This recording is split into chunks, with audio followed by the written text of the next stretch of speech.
Hey everyone, I just wanted to thank our brand new sponsor, Tactical Fishing Company, for coming on board to support Fishing the DMV in 2026.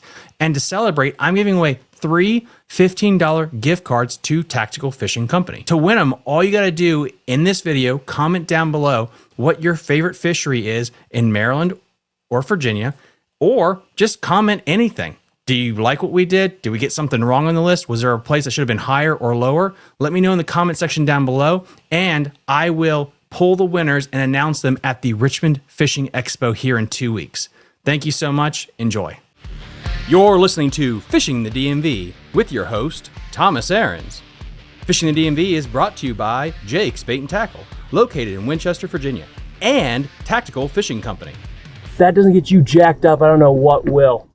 Hello, everybody. How's everybody doing this evening? My God, I'm having a stroke. I was up way too late last night. So this is part 2 of the tier list. I thought I could get through every lake in North Carolina all the way up to Pennsylvania in an hour and a half. That was bullshit. So we broke it down. North Carolina was already a section. Of course, everyone was very polite and left great comments, and we got everything correct, and that's 100% the correct list there is. Now we're going to be doing Maryland and Virginia, but I listened to everybody's comments, and we have an A team, a great Avengers group here, coming on to kind of help us out. We're going to start from the north, the Yankees first. We have Bass and Beer radio crew. How are you guys doing today? What's up, y'all? Happy New Year to everybody. Happy New Year. Happy New Year to everybody. And just because I'm going to try to get us going here, because I truly, guys, have no idea how long this is going to last. So I'm going to get everybody on here. Next up, you know him. He cashes checks everywhere. We have Chaz. What's up, man? How are you doing? What's up, everyone? Dude, thank you so much for coming on here. And then he is the, I don't know, is he the ugly stepbrother in this relationship you guys have? You know him, you love him. Jared Williams. Yeah, right, How I'm you doing, beautiful. boss? What's going on, man? Definitely the most attractive one of the two. So, So what's going on? how this works, just to go quickly into it so we can get into this bad boy. We are going to be doing a tier list. Everyone can give a ranking of 1 to 5, 5 being it's a great fishery, 1 being it was crap. And then with a little bit of mathematical wizardry, we're going to rank it from legendary, A, B, C, and dog shit. Last year, I think the Potomac River was declared like one of the best fisheries in 2024. Don't know if it's going to be that way in 2025, but that is why we are here. And then, guys, please let us know. Comment your input down below. Let us know your thoughts on the whole list and the fisheries that we have on. So, with that said, we can kind of get into the old tier list. Let me actually share my screen, and we can kind of get going with the first one. And we'll go with the first one nice and slow here, just so everyone has a vibe for how this is going to work. Let us go with, let's just go right off the bat. Tidal Potomac River is going to be the first body of water that we talk about. It was legendary in 2024. You guys can start talking. I'm going to set a clock for 2 minutes. What do you guys think it should be ranked? It's at least A tier for me. It might always be legendary. Well, you're gonna give it a number. Oh. And the numbers is what, 1 through 5? Yeah, 5 being the 1 best. through 5. I give it a 4. Yeah. I give it a 4 for this year. It has its ups and downs. I mean, but it's a hard 4. I mean, it could be a 5, but I'd say 4. I'm not giving. There's no way I'd give it a 5, but it's definitely been on a little bit of an upswing. I feel like the weights were up a little bit this year. I think that the Potomac, no matter what, is always pretty much one of those top tier places for people to go fish around here. Yeah, I mean, you can go there. I disagree. Oh, okay, Jared. I don't go for it. The reason I disagree is because I'm thinking of other fisheries where it takes 20 pounds to win every month of the year, right? So, and other fisheries, you can go out and you can catch more fish. You can fish how you want to fish. You can do many different things. Like Potomac, you can't just go do everything you want, right? Because it's very determined by the grass and whatnot. And when it gets summer, early spring, or early fall, like it's really, really tough. And you can go to other tidal bodies of water in the state and catch 20 pounds every month of the year. So for me, it's a 3. That's disrespectful, I feel like. No, I mean, you're lucky I didn't say 2, honestly, as much bias I have towards it. So we're not huge Potomac fans, and I think it's just because we're great guys, and they're very different. But I still got to give it like a 4 because it's still the Potomac. It's like it's not perfect, it's not great, it's not my favorite place to go, but it's still a good fishery. It's not as good as I think it used to be. For sure. It's cyclical, like you guys were saying, but I think 5-pounders there are huge. Like there's so many other bodies of water. That is true. 5-pounders, like you can catch 5-pounders all day long, and other bodies. You guys fish up there more. What's the percentage of 5-pounders that you catch? Like on from the Potomac? Yeah, rare. Rare. I mean, right? Rare. But then you ask about 4-pounders, and it's pretty common. Like, I mean, there is a lot of 3.5 pound class fish in there. Yeah, 3 to 3.5 pounders for sure up there, no doubt. Like a 4-pounder is a game changer up there too. And for tidal water, you can catch for tidal water. You can catch a lot of fish. Yeah, that's always nice about the Potomac. I mean, I can always go down there and catch a lot of fish, even if I'm not catching the biggest fish. That's true. The weights are tight usually. Yeah, that is one thing about that place. The one thing I'll say about the weights, and you're right though with the whole 20 pounds thing, but the other part of it is like, we've discussed this with Thomas in the past. It's like, yeah, I mean, you might have 1 or 2 bags over 20, but you're going to have 15 to 16, usually down through like 20th, 30th place in the BFL. So that has numbers of quality fish. Can I give it a 3.5? That was aggressive. 3.5, sure. 25th place. I mean, it depends on the size. Okay, maybe not a BFL, but like a local tournament, like what the hell they call it? Like the Potomac teams and stuff like Potomac that. teams. Yeah. Border. Yeah. Well, Jared, what was yours? What'd you say? What's your score? He dropped. Cool. We'll say a 3. He said a 3. He said 3. All right, Chad. I give it a 4. 4. All right. Give it a 4 just because of its history, mainly because I like it. Tony. 4. Ooh, okay. And then let's see. I'm missing somebody. Whose score am I missing here? Chad. 4. Chad. Yeah, 4. 4. Okay, 4. So I am gonna go 3 because this past year the grass was shit. Like from a health standpoint of the fishery, it's definitely on the downtick. If you looked at like what they did with BPT and everything, it was just a couple of areas that kind of just got the shit beaten out of it. See, I only fished it early spring this year. I didn't make it down there later in the year. So I went down. I was supposed to go there twice. I went there once, and the grass was dog shit. Every area, every creek that I went in, the grass looked like shit. And I didn't even go the second time. I said, I screw it. Like anything after July, there's really tough on that river. That is true. It does get tough in the summer. You go to the James on the Tidal River, go to the James in the summertime. That's when it starts to get really good. I mean, it's good all year, but July, really good. August can be really good. I think my biggest problem with the Potomac is half the year you're doing one of two things. You're either punching or throwing a frog. Yeah. And I like doing both of those things, but like somebody else, it's very one-dimensional. Exactly. You can't go there and do a lot of grass related, right? Everything's grass related there, and then you can get on a little bit of hard structure, but like other than that, like agreed. It's one of those places where if you want to go do something off the wall, right, it's just not going to work. I've tried it so many times; it doesn't work. All right. So what's our ranking? Our ranking is a 3.67, which means it is B tier. So it is still a not B terrible. tier. It's a big drop from legendary. Yeah. Big drop from that. Well, there was not as many big bags too. I mean, I think the saving grace for the Potomac, I think we keep saying about it is you have to catch 13 to 14 pounds or you're screwed. Generally speaking, on average, and that's the thing. I know I'll get 4 more emails because I'm going to shit on bugs again, but watch me do it. Yes, you can catch 30 pounds, but like a year or two ago, you catch 6 and you could cash a check. I'm sorry. How the hell can people email me saying that's a legendary fishing when you can throw a goddamn Ned rig, catch 8 pounds and cash a check in a BFL? That's depressing. Go home. Quit fishing. Tactical Fishing Company is a veteran-owned fishing brand that specializes in soft plastics and hollow body frogs that are designed in-house. They collaborate with anglers across the country, giving you some of the best designs out there. If you haven't checked them out yet, you're really missing out. Their number one selling bait is the MRE, Minnow Ready to Eat Hybrid Swim Bait. It flat out catches fish. Whether you're throwing it on your favorite spinnerbait or bladed jig as a trailer, or using it as a standalone finesse presentation, it's one of those baits you can keep tied on all day and stay confident in. And if you're chasing snakehead, Tactical Fishing Company has you covered. They make some of the most rugged, durable frogs out on the market today, from the Dragon Pop to my personal favorite, the Rizzard. When it's time to try and tame your next dragon, they've got the tools you need to make the day on the water memorable. So go support a veteran-owned business, fish with confidence, and make every cast count. Check out Tactical Fishing Company, link in the episode description down below. Let's be honest, fishing can be rough on the body.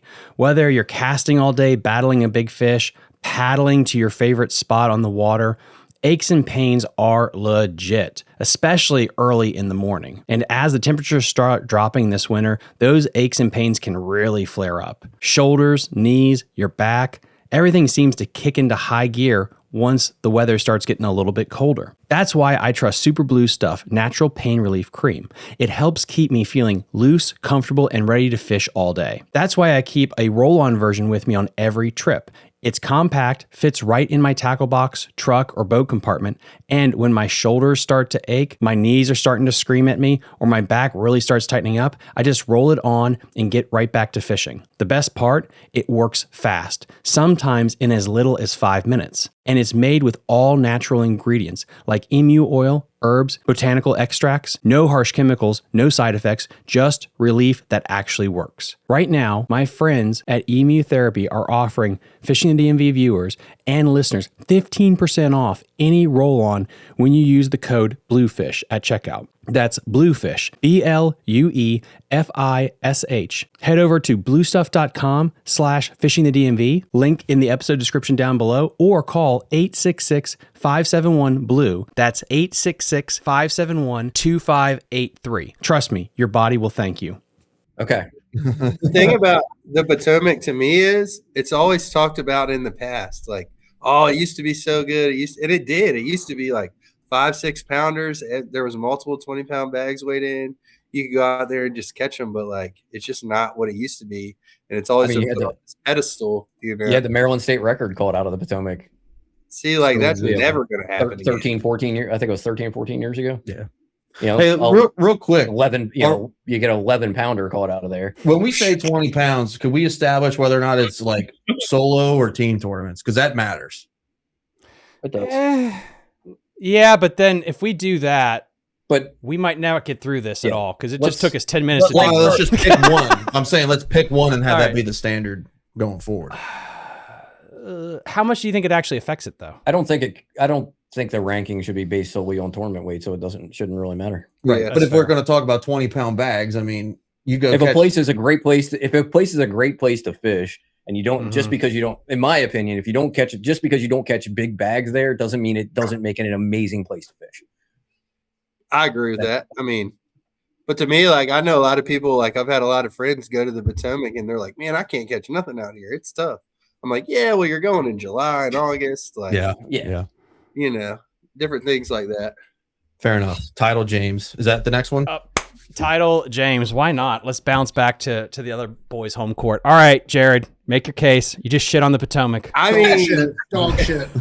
I mean, 12 months out of the year, you can go catch them. But honestly, for me, the river, so up until from about 2016 to 22 and 2, it was like one of the best fisheries on the East Coast. Like you could debate that it was arguably the best. Run my truck real quick. Give this shit a 1. That's fine. But the last couple years, like numbers wise, has been the best it's been on the river in a long, long time. Like you can go catch tons and tons of fish, just going out having fun, like not tournament, not basing it on tournament, but go out, catch tons of numbers. And of course, every month of the year, if you're a tournament fisherman, it takes 20 pounds to win. You know, it's not 25, 26 like it was a few years ago, but it's still 20 pounds. And it's still a lot of 16 to 19-pound bags caught other than those great big bags. So I'm biased, obviously. I think it's, year in and year out, it's one of the best tidal waters in the country, but that's just my bias showing. Yeah, I would say we're certainly biased, right? So obviously the James fish is way better for us than the Potomac, and I think it's not just because of it's just the way it's geographically set up. You get to do a lot of different things. We also have grass, but it's not so consuming the entire river system that you can't do other things. You've got hardcover, and like he said, I mean, you can still catch a 30-pound bag. Like they still get caught here, not to say regularly, but like every year in the spring, like a high 20 to 30-pound bag is very possible here just because we have so many big fish. I mean, I don't know if you guys watched the Invitational this year. Like you got to see just how many big fish are in the river. Of course, I didn't catch a freaking single one of them, but you know, but like there's just lots of quality fish in the river. You know, a 5-pounder on the Potomac is rare. A 5-pounder on the James, like you better have a couple of them over a multi-day. That's fair. You know? Like, I mean, people catch 7-8 pounders all the time. I'm going to give it, just because I don't want to be too biased. Like, I'm still going to give it, because she was not that great to me this year, other than the invitation. I'm going to give it a 4. Okay, and let's go down. All right. Oh no, I'm giving it a 5. You got me messed up. Of course he is. You know I'm giving it a 5. I mean, all right. I'm going to give it a 4. I just know that people come and visit, and I've talked to people, and people have contacted me, and it's just they come here and they just catch tons of fish, just fun fishing. Like, man, I had a blast. I caught 40 fish today. Like, I never catch that many fish, and it's just doing whatever they want to do. If they want to throw top water, they want to crank, they want to drag something on the bottom, they want to fish deep, they want to fish dirt shallow, lily pads, grass, they want to flip trees. We've got everything from the Chick all the way up to Richmond. Yeah. All right, your check is in the mail. Your check is in the mail. It's very diverse, and you always have that opportunity to catch, you know, a 7, 8, 9-pounder. I think it's a 4. Yeah. And I would say he's right too. You can catch him good from above Richmond at the fall line all the way to very far south of the Chickahominy. So you've got 50, 60 miles of very fishable water, and we catch them from one end to the other. And you can catch an 8-pounder, 9, 10-pounder in Richmond. You could catch a 10-pounder, you know, down there near Jamestown. You know what I mean? So like there's a long ways of good fishable water, but still a 4.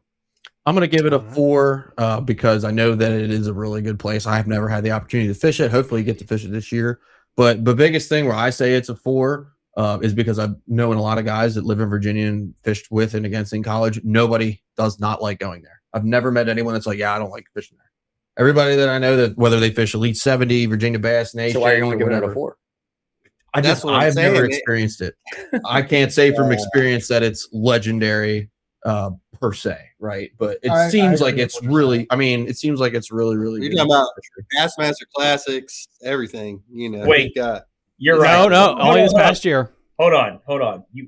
So 5 qualifies as a legendary. I got to give it a 5. I retract. I know you're not supposed to do that, but now that I'm looking at the legendary list on the right, like it's got to be legendary. So I'm going 5 on mine. All right, we got 2 5s. I'm gonna go with 3 because I just don't like.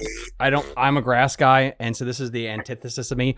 I will say the Chickahominy River is separate. Chickahominy River is separate on the list. Oh.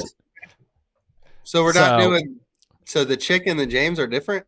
Yeah, I decided to do that because I got yelled at by too many emails last time. That's a whole separate ecosystem. It's still a 5 for me because it's a whole separate ecosystem. But every tournament that runs out of the James, half the boats go to the Chick. It's a separate ecosystem. Well, it would have been one. Well, actually, it was one on the James proper. Oh no! Like I'm just saying that a lot of boats are running there when you have a tournament, you know. But 100%. That groups it all together to me. Well, let's see. So the score right now is a 4.17, which gives it an A tier. Sweet. Come on, Thomas. Right. What's going to get a 5 for you? Man, I just don't think we're going to have a legendary fishery. That maybe Smith Mountain Lake might be the only one. There you go. Maybe the Upper Bay. I mean, fine, screw it. Here, I'll go up to a 4. Boom, legendary status. It still doesn't get it to legendary. It still wasn't. It's still 4.33. You don't got to change it. Don't change it. Don't change it. It's okay. Yeah, we don't want any data manipulation. We want this to be true. Hey, this ain't the 2020 election, damn it. And there goes the monetization. All right. All right. What do we got now? All right. FBI notice popped up on my screen right now. let me get up my next one here, and we can talk about it. So here's the next one up there now. Little Seneca. This is electric only, right? So it is an electric only lake. It's a Army Corps Engineers Lake. Has some big fish in it. You're not going to find a lot of tournament results from it because there's not a lot of tournaments that get held out of there. Some club tournaments, stuff like that. You could drop your boat in and just fish on the troller, right? Yes. Okay. It's. I have a friend of mine that fishes it pretty regularly, and I mean they catch good fish. They catch good fish out of it, but again, like it's small. There are restrictions as far as getting there, so that kind of drops it down for me. Being that it's electric only, kind of makes it a pain in the butt. At least you can put. I mean, I've never even heard of it. Do they catch a lot of numbers out of there? Like big ones, 8, 10 pounders. Vic, not a lot from of Fish, numbers. not a lot of numbers. It's if you throw glide baits and stuff in the wintertime, you do theoretically have a chance to catch a big one. But I agree with Paul. It's not like it used to be 100%. Gotcha.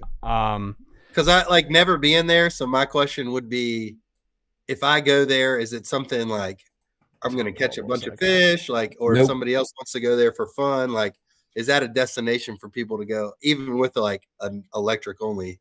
I would say the average person who's never been there, the average person, not like not somebody who's got a lot of experience. Hardcore, yeah, just an average person. It looks like is going to. It's decent, isn't it? I think they're going to struggle. I got you. If they don't, I think it's 500 to 600 acres. A lot of standing timber. There is grass. Just to give you guys a vibe. Yeah, like the Suffolk Lakes, which are on the list. So it's kind of like Burnt Mills. Well, the biggest problem for most average people is those fish go deep, especially in the summertime. I mean, real deep. Black Hills is the same way, where I mean, you can catch fish out of 30, 40 feet of water. Gotcha. All right, so Paul, lead us off. What do we got score wise? I'm going to give it a 1. It's not someplace that I even that knows the most about it. It's to me, it's not. It's someplace that I've known about for a long time, and I have zero interest in going there. From everyone that I've talked to that's fished it, nothing that's been said about that lake makes me want to go there. Wow. I'm going to give it a 3. If you can chuck big glide baits in it and possibly catch a 10-pounder, I like it. I was going to say the same thing. I was going to give it a 3 if it's a place where you can go catch a big one. I was thinking a 2. And with the whole the limitations on the boat, I mean, maybe if you have a quest, you can fish a little bit more now, but it's like, who knows that? Yeah, it's not that big. I mean, you can, it's a 500 acre lake. You can go from one end to the other. I'm gonna if you can catch big ones in it, and it's got that sounds like a place I honestly would like to try out. Like, give me a 3. I'm gonna go 3 on it. Yeah. All right. 2 point. You can bump mine up to a 2. Oh, okay, just thinking, you made some good points. Like if you got an opportunity to catch a big one there, you can go catch a 10-pounder. Like it can't be that bad. But you ain't gonna catch a 10. I'm like, you ain't gonna catch a 10. But but that's Maryland. You're not gonna catch a lot of 10s in Maryland. So you can probably catch a 7 there. I feel like anywhere that has to do with the Army Corps of Engineers or the military proving grounds or something, you always have a chance to catch some mutated specimen. Yeah, that's awesome. Right. 2.6. Sweet. So 2.67. So that's a hard solid C level. So we got a C. So right now we got an A, B, C, and then once we get through this list, we can reshuffle our scores because it's once you get the baseline of what a dog shit body of water is, then we can. I can't wait to see what the real dog shit body of water is. Well, fear not, because we're gonna go with this one next because this is our baseline. All right, Big Slack. Yeah. That's a 1. I don't even need to talk about it. Can that be a 0? Is that possible? We had a state qualifier tournament out there this year, and Thomas was there taking pictures, and it 4 took pounds? like 6 pounds to win. 6 pounds to win. 4 pounds got you in the top 5. There was only one limit. One limit. What out of makes 30 so boats, bad? there was one limit. What makes this place so bad? It is the Ohio River brought to the East Coast. It can be good. I mean, it has its times here. 30 years ago, maybe. Well, like you hit at certain times of the year. Is it like polluted? Is it like something happened? Is it just like Flathead. that? Just a bunch of little smallmouth. Just a bunch of little smallmouth. They just don't get big, so it's kind of like but even like a good it's like the Mattapani over here, probably. Are they actually Ohio River strain smallmouth that just naturally don't get big? Is that part of the reason? They are Ohio River strain. So since I live 5 minutes and I fish there all the time for the Thursday nighters, it takes if you catch 9 pounds, that's usually a mega bag. Generally speaking, you'll get paid in a Thursday nighter. Holy shit. There has been one largemouth caught. Yeah, that's a mega bag. Yo, you bring in teens, you bring anything double digits in the scale, you're automatically getting accused of cheating. 100%. I won the biggest tournament that's held there every year is the Butch Ward. I won that 2 years ago with 10 pounds, and I had a cushion of a pound. Yeah, pretty much. Yeah. So cheater.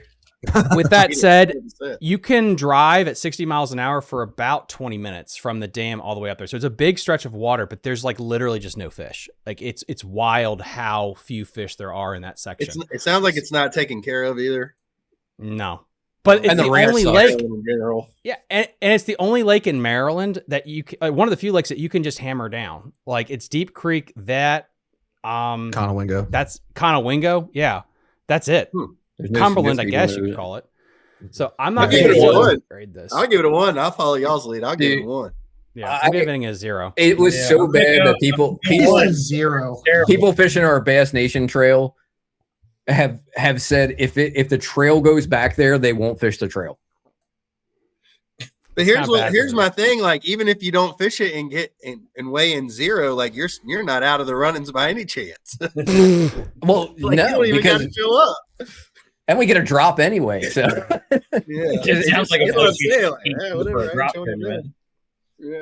Yeah, you can catch a bunch of fish that are 10 inches or less. That's easy. That's why, like, I use 4-pound test, medium light. You're talking Nico, crappie jigs, like all that stuff, dice. Like, it's just miserable. And it's clean, very clear. We know it's all crap. The ramp sucks. There's nothing good about it. So let's move on. That was a good therapy session. All right. All right. Let's go back on down to Virginia. Another river. Let's go with the Tidal Rappahannock. Ooh. Okay. Oh, I don't know much about this. I don't either. So I can't say that I've ever fished it, but I know a lot of people who go up there. No, I never have. I haven't made up there, but I know a lot of people go there and catch big smallmouth up there. Really? Yeah, that's what I've always heard. So I don't know about smallmouth. That piques my interest. I like big tidal smallmouth. So some of the best frog fishing you'll ever have in your life is on the Rappahannock. Okay, I like frog fishing. I like smallmouth. It sounded good to me. Great. I'm talking about great frog fishing on par with the Roanoke River in Carolina. Like it, those are my top 2 frog destinations that I've ever visited. Is it hard to get around? Like, is it easy to navigate with the boat, or you got to know what you're doing? I wouldn't say it's easy to navigate. I mean, it's definitely, I would say, harder to navigate than the James or the Potomac, hyper narrow. Sure, it's pretty narrow. What is it marked? Like, are you going to run up on a mud flat, not knowing what you're doing? It's got some channel markers and stuff. Yeah, I mean, you're as long as you're. It's got some. It's like not. It's not talked about, which I've always thought is really weird. And I can give you. So the best fisherman that's ever come from the James River, Kelly Pratt, he fished the James or the Chickahominy literally every day of his life. Like, that's not an exaggeration. He was out there 350 out of 365 days a year. He would take 2 weeks out of the year to go fish the Rappahannock to catch smallmouth. And like, he didn't want to go anywhere else. And he would do that every year, take 2 weeks to go out there. Yeah. Those are his 15 days that he wasn't on the Chick. Are they all throughout the whole river? Or are they like concentrated up north? They gotta be on the from what he said, they're up north. Yeah. He said he catches 5-pounders and stuff up there all the time. He said, "All right, Paul, when we going?" He's ever experienced. We have that here. He's like, "You've got to go if you ever get the chance." Yeah, I want to try this place. I'm not gonna lie. So I fished above and below Port Royal, and I've never done the smallmouth thing, but I would say, like the lily pad stretches in that river are crazy. The current rips really, really good. Yes, it rips. They bite. Like I specifically remember going there with my stepdad when I was probably 10 or 11, and absolutely smashing them on like a ribbit, a straight reeling frog. Like I think we caught 30 or 40, and I remember him catching a 5, me catching 1 or 5 or 6 pounds. And like, I mean, again, this is not this year because I haven't been there this year, but I do know.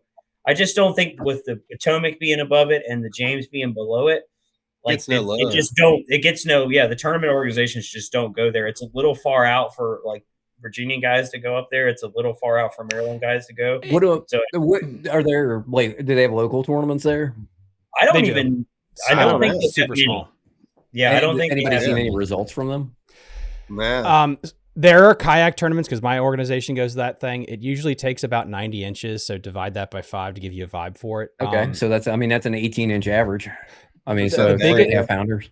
The biggest thing, like what Chaz says, it just doesn't have the fishing pressure. Like, yeah, there's better frog fishing places, but there's more frog fishing pressure versus if you go there. I really wish Steve for the Elite 70s. This would be a cool place for him to put on 2027. Really, now that we're talking about this, it's got my mind jogged. Like, I'm about to pull out the 10 rig. I'm gonna have to go take the trick tank up there and go fish. So here's my question though: can it sustain a big tournament? Is it big enough? Is there somewhere to launch? I don't know. I think that's. The launch thing, I can't remember. I remember the launch that we went out of was tiny. Like you're not going a big event at all. I think that's one of the main reasons. There's nowhere to launch there to hold a big tournament. Makes sense. So I was just going to ask about the launch in general. I mean, like, are there multiple places, or is there like one ramp and you got to run? I think there's multiple ramps, but I don't think any of them are super conducive to tournaments. But like, if you wanted to go fun fish, you could plenty of places to launch from. It's literally where that bridge is to the right. This is Hicks Landing is one of the big ramps. Do you own you have a Trick Tins rig? What's that? You have a Trick Tins rig? I do. I have one of the first ones.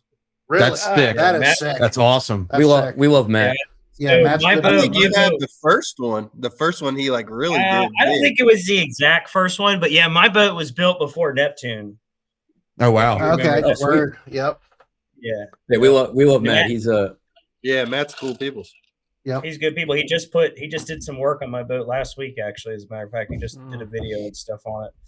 I'm gonna start. Well, Thomas is already going. I'm gonna give this place a 4 just for the dual threat. If you're saying there's big largemouth and big smallmouth, that sounds pretty awesome. But the reason why it's not a 5 is you can't like organize any events there. I can't say it's a 5 either, but I would definitely give it a 4 just because I know what's in there. And now somebody said city docks in Fredericksburg.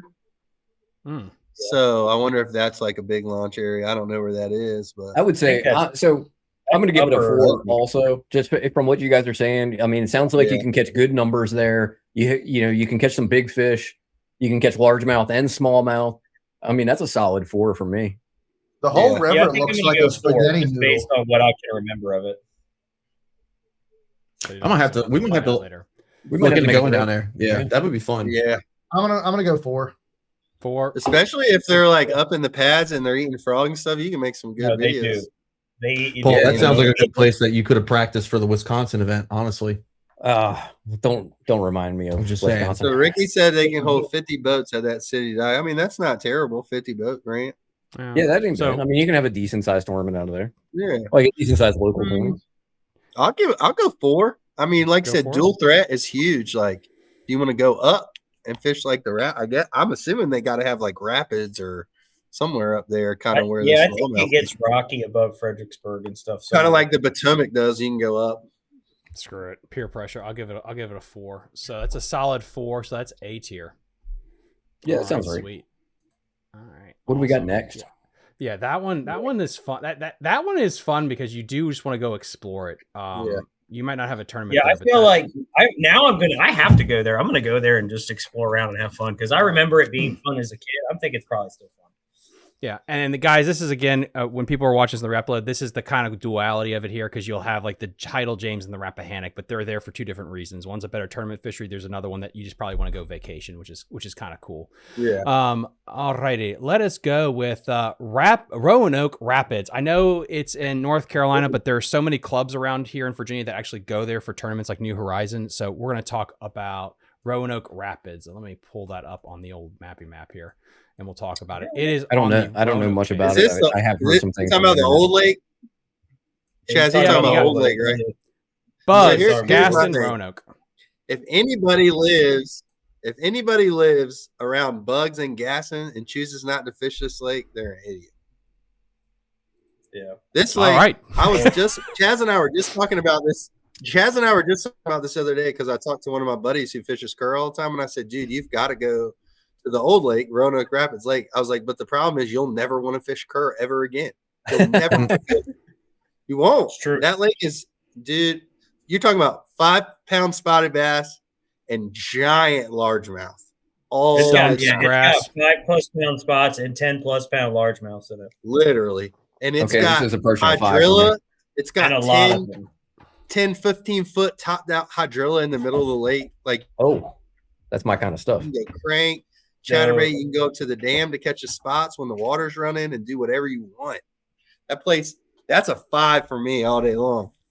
And then Sure. this came up in the North Carolina one. Apparently there's a cat trail that went there this past year, but I could not find results for any of the tournaments do. from this past Shane, year. They Shane and do. Evan won like half the tournaments for sure up there. So that- Yeah, I mean Like, it's always you don't even 20 some pounds to 20 some win pounds. All right. Damn. every Oh, it takes- tournament. So Who for was- reference, 2 years ago or 3 years ago, we fished a John Boat Elite there, right? So just John Boat tournaments, just John Boat guys, about 20 of us, single man 2-day tournament. I had 18 the first day with 2 Magnum spots. The second day I had 23, and I finished 4th. Wow. Yeah. Sounds like a pretty good lake. 5. Yeah. It's, dude, It's I'm kind of with you. Kind of want to go It's there. great. honestly, the dude that won had over 50 for 2 days. Wow. Yeah. if you guys ever want to plan a trip somewhere in anywhere I would- within 4 or 5 hours, you guys, this by far, and it's not a big lake, it's not It's not. massive or anything, but it's got everything. You can go fish the bank, you can go fish hydrilla, you can fish up in the dam when they're pulling, and it The is upper end of just, the lake has got Oh. is huge flats on the upper end of the lake with like grass lines and stuff. And then, like he said, there's like a defined channel, and then they're generating current coming out of Gaston. So when they turn the dam on, it's like fishing below the Alabama Dam, dude. And when they do, and they start rolling water, striper fishermen are up there. You're catching big spots over top of boulders, swimming jig, swimming swim bait. Sounds like there's a lot of versatility too. Yeah, sounds like Yeah. there's a lot of stuff there. And then Big at the- fish. At the That's a five, complete I guess. opposite end, it dumps into the Roanoke River, right? And so down on the lower end of the actual lake, it's deeper, clearer, and then all the creeks are full of hydrilla. And I mean, Jared and I went there the first time we ever went there. We Ever. just drove out there one morning and fished. on a I think it random, was a cat yeah, trail. it might Yeah, have it been, was a it was cat super trail. random. And what did we have, like 15 or 16 pounds? But We and had like I lost, 16 and like, a half pounds, and But I we lost were like the an first 8 place pounder. out of the money. Yeah, he lost an 8-pounder at the boat. We've never been there in our lives. Literally showed up again, all these hammers, and it was like, dude, we got to come back to this place. This place Yeah. is unreal. But I've seen like 28 to 30 pound bags weighed out of there. 100%. Wow. Yeah. Yeah. But it's also not just that. Like we talked about, if somebody wants to go fun fish, they can go up there and just catch numbers, and you're gonna catch good ones too. I mean, any place that's got spotted bass, you can just go up there for fun and catch fish. Yeah. I have a buddy that lives up in Northern Virginia, like at Western, like up near West Virginia. They vacation every year. They'll drive 4 or 5 hours down to the old lake, rent a place, and just stay there. Damn. I mean, that's a dual threat, a dual threat too. When you got the spots, big largemouths, it's the same as, to me, as big smallmouth and big largemouth. So cast your votes. I'm going 5. 'Cause 5. I think it's just a great lake. Are we gonna get it? Oh no, we're not gonna get a perfect score because Thomas had to go and ruin it. And I know y'all, I don't know, like Bassmaster actually ranked this in their top 100 like 2 years ago. Yeah, I Yeah. remember It reading was about like, top 10, I think, in the Southeast, just because of Wow. how good it was. Diverse it is, yeah. That's And that's so- awesome. I am going now. My score doesn't affect anything because it's already got the tier. But the reason I'm going to go like a 4.5 ish, 4.8, just because you haven't had big tournaments on there, and I want to stay kind of consistent because I know when the Maryland City Lakes come on there, it's going to be hard for them to be legendary tier when you have to buy a boat and pay like $5,000 a year to get on the lake. Like that What are you has to paying cut it down. $5,000 a year for? I heard from people on Facebook you have to pay like a permit for the year. Dude, It's 60. permit's like It's 60 bucks. I just got well, one. Well, what the? I literally this is just why you bought don't one believe like 3 Facebook. days ago because I bought a reservoir boat like an idiot because that's what I needed, more boats. Anyway, it's 5 over grand a year. 5.9. If it was $5,000 a year, nobody would fish it. Well, Yeah. then that Is explains that my our rumors, first man. legendary? That's our Yeah. first legendary. Yeah. Rightfully Okay. So it deserves. Roanoke Rapids, Tidal James, and Tidal Rappahannock are A tier. Tidal Potomac is B for 2025. Little Seneca is C, and then dog shit is Big Slack. No kidding. Real quick before we move on, when would you guys suggest is the best time to go to Roanoke Rapids? God, I'd say So- springtime for sure. Springtime's going to be great, and honestly, you could probably catch them right now. Like March, springtime? Oh, yeah. Yeah, absolutely. Yeah, like so that March, tournament you was April. talking about with the John boat was in mid to late March is phenomenal there. Okay. Well, that's good Just because you that's know how before spotted shit bass gets are. really good here. Yeah. So Yeah, them Way to spotted plan a bass trip. get just so fat and just look like they come from a power plant lake. It's unreal. Yeah, nice. What do we got next, Let's- Thomas? Trying to bounce around a little bit. Let's we got so many tiny lakes that we're gonna have to bang out. So let's go with Western Branch next. Let's hit one of their home lakes. He said All that right. Jared. He said that they ranked Western Branch dog shit last year. Huh? I think didn't I Yep. hear you say that? Yeah, All right, because who had when, input on? The lake that took for 3 months straight over 28 pounds to win each tournament. McCluskey, You're I'm gonna throw you under crazy. the bus. He said it wasn't a very good lake. None of us knew any better, so I put it down there, and I got yelled at for it. So come on, and I trust his judgment too. That's not good, McCluskey. That's why we brought in the experts. Dude, so the problem with Western Branch right now, it is dog shit because you can't fish it. It's closed for repair. And I remember that being part of the. I remember that one of these It'll lakes be- being part of the issue that it was closed like a certain for a Mhm. period during the year or something Yeah. like that. It'll be. Access has a yeah, lot to the do water with is it. Really low. It's already back open now that you're making. I'm going to drive by there when I leave here just to make sure. I just looked like the other week and I thought it was still closed. It it's is. is been this, closed is this one of the for a while. electric only ones too? No. No, 9-9. Okay. Oh, Power limited. that's- Yeah, we. So it is I limited. I So remember zoom that out a little coming- bit. Zoom out a little bit. So that right there that you're looking at, that cluster you're looking at is 3 different Oh. lakes, and then Oh, scroll down a little bit, Thomas. Go down a little bit. So then Right right there. there, that cluster you see is 2 lakes. 2 lakes. So we have Okay. 5 lakes right here around the house, and I'm actually you see the Tractor Supply Co. Yep. Yeah. I'm literally my office is right behind this Tractor Supply, so I'm sitting right here between all these lakes. So this is why And I my specifically office built is- my house to fish these lakes. my office is right next to the Tractor Supply, like where I work out of too. So we're all literally. But right like Lake Cahoon, for instance, is that on this list, Thomas? Yep. Do we have it on there? Yep, it is. Well, I'm not going to multiple talk about it yet, but when we get to that one, that one's going to be really good too. But Western Branch for me is a 5 because, like he just said, it has absolute giants. It's got grass. He'll tell you. So fresh off of hip surgery, I caught 20. What we catch? 28 pounds sitting down. 28 pounds sitting down I can't even believe it. in the middle of February in a foot of water. It was epic. Like, But it's, I'm gonna it's go- really good. so here's So- the problem. We're talking about the past. We're supposed to be focused on specifically now. this year, right? This past year So, was I it? can't well, I can't say it's a 5 from this past year because one, it's been closed. But yes, when they were having tournaments there, it was still taking 24, 25, 26 pounds to win everyone. Like, So now, I'm is gonna- that a loaded. 5 fish limit or is that an Yeah. Aquaquan reservoir like no, that's 50 5. fish we limit? don't do those 6 fish limits down here. No, we don't no, do none that's- of that.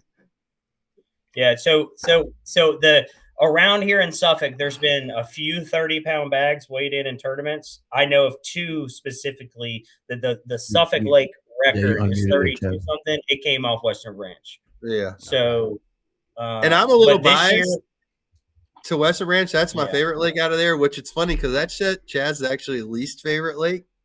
In Suffolk.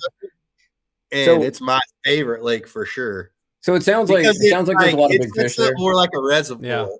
It's But- a little different than all the other ones. This one is out of the 5 lakes that are there. This one is the one that is a little more unique than the other ones because it's more of like a reservoir, like a Kerr style lake. But at the same time, they do have some grass in there, so it's got a good little mix. So I want to All ask right, you so guys what are you one gonna do? question before I give this Go. a rating. Can you catch a lot of fish there? Like, is it someplace you go, you catch a lot, or are you just catching, a few? No, you do. You catch good numbers for sure. Good numbers. Okay. So I would say in a summertime event, you can catch 20 today if you kind of know what. 100%. That's pretty good. Last year, I fished a 2-day. The second day was on Western Branch. It was actually out of Chaz's boat. I caught 26 and some change in the middle of the summertime, like July, August. So I'm going to knock. You catch a lot of numbers. You do catch numbers. I'm going to dock it a point. I'm going to give it a 4 just because of access. I'm going to also give it a 4 too because it is because I can't take my boat there. Sometimes. That's true. It is limited. Like you can go drop a bass boat in there. I think. Oh, you can. Yeah, but you can't fire up your big engine. Okay. I mean, is it electric only, or is there a size? 9. Yeah. I'll give it a 3 for that. And the reason why I'm a 3 is because, like, from Maryland, right? Like, it could be great, but I'm not going to drive a 21-foot bullet down and fish this place where I can only be on the troller. So it sounds like the fishing's great, but like the limitations for me just make it like it could be the best lake ever, but if I can't run the boat, I'm not going to fish it. Yeah, I can't run my brand new bullet. I'm only going to knock it up. I'm going to go 4. I'm going to give it a 4 too, because there's other Suffolk lakes that are going to get a 5 for me, so I'm not going to give all the Suffolk lakes 5s. Chad, I'm going 3. Access. It's access, and I can't run any of my boats there, even my John boat. So, yeah, I'm gonna go. Well, as long as you just put a sticker that says 9.9, like everybody else. Yeah, you think they're running 9.9? Take a 9.9 and put some bigger carburetors and everything on it. And absolutely. You just put new stickers on the Cali. Yeah. Or you you're overthinking this way too much. That guy's 9.9 is going 30 miles an hour, which they do there. Yeah. So what I'm getting out of all this, send all ye keys that can't. What? Yankees. He's Yankees. Florida. He means Yankees. Okay. Sorry. Oh, he's Florida. Oh, yeah, everyone's a Yankee to you, dude, when you're stationed in Cuba. All right. Cuba. All right. Let's go with Liberty. Let's get a little Maryland love in here. Liberty Reservoir, so one of the Baltimore lakes. Fishing is good up yonder, Jim. You should try it sometime. So Liberty is. I remember this from the last time we did this. So Liberty is an electric-only lake, which hinders it a bit. A lot. Yeah, quite a bit. It's closed right now, by the way. Oh, you can also, you can catch 5-pound largemouth, 5-pound smallmouth, big stripers, huge stripers. What? It's a good lake. It's just it's so limited. And not only is even if you get a reservoir boat and have an electric reservoir boat, time frames are shit. The time frames are crap, and legally you can only put your boat in 3 reservoirs. Yes. What? Yeah. Oh, so and here's the other thing. So it's Lock, it's Liberty, and it's Pretty Boy. Those are the 3 that everybody does with their boats. Yeah. So I have a reservoir boat, and I'm building it on a shoestring budget. It's a great lake, but here's my thing. You can't fish it hard. Right. Yeah. And I've fished it a lot, like over the years. And I have a reservoir boat this year, and I probably won't fish this lake because it is huge. And what I say, like, for reservoir standards, like, even the guys with dedicated reservoir rigs, there are parts of this lake they cannot fish because it just takes so long to get there. Like, it's massive. Like, these guys have torpedoes, and all that stuff too. Oh, we got guys with like pure watercraft that are running like 30 miles an hour, 30 mile an hour electric. I got you. And so we did forget to tell y'all that Western Branch does also have giant stripers in it too. We already that's always a bonus. I striper every now and then. This is really 3,000 acres. Yeah, 3,000 acres, and it's electric only. Yes. Yeah. Bro, that's what is wrong with these people? It could at least be that's Maryland for you. So these 3 lakes, Pretty Boy, Liberty, and Loch Raven, are Baltimore City water lakes. That should explain it. So they're all managed by Baltimore City. A 600 square foot lake, like even for like a 9.9 is still a pretty good lake. Like, yeah. For they have multiple areas you can launch from this one ramp. Lake. There's one ramp there, and it's you see that bridge. So if you see that bridge on the map, the ramp is right next to that, and you cannot go south of that bridge either. You can only go north. Yeah. So that really? So it's like Anna, that side's cut off. essentially. Maybe not the whole thing. I can't quite remember, but it's a lot. Like of the handful of tournaments I fished there, I never see anyone going south of that bridge, and I recall that it's because you're not allowed to. So everything is straight north. And like I said, even guys that are running, 50, 60 G's worth of reservoir rigs, I mean, if you want to run, you got to pick a spot. And that's where you're fishing. And fish your way back. I mean, even with the state-of-the-art electric shit, I mean, it's just place is huge. That's for a reservoir electric place. So for me, and I've fished it a good bit, I give it a 3 just because of the limitations and how big it is. It's got big fish. It's got time, fish, but it's got numbers. Right. Yeah. Okay. Oh yeah, it's got. So I'm going to give it 3. 3. I follow Thomas. I'll give it a 2.5 just because accessibility. Like, it just sounds like it's a pain in the ass. But if you put in the time, it'd probably be pretty fun late to get. I feel like accessibility kills y'all. It does. It sucks. Well, that's Baltimore City, and just for the tournament, and just from the tournament perspective, like the 3 lakes, and we'll get to the other 2, but like the 3 lakes have a cult following. I mean, any given reservoir tournament, you'll have anywhere from like 15 to 30 boats, and they're all like reservoirs boats that can only fish those 3 lakes. So that's and I mean, this lake generally puts out in a 5 fish limit anywhere from 17 to 22 throughout the year. So that's like we have the Ripping Lips down here. That's electric only. Like their cult following, they fish pretty much just Little Creek and Beaver Dam. If we're being honest, just those 2 lakes. But they get like 50 boats. I mean, it's like the kind of the same weights, but those guys don't fish hardly anywhere else.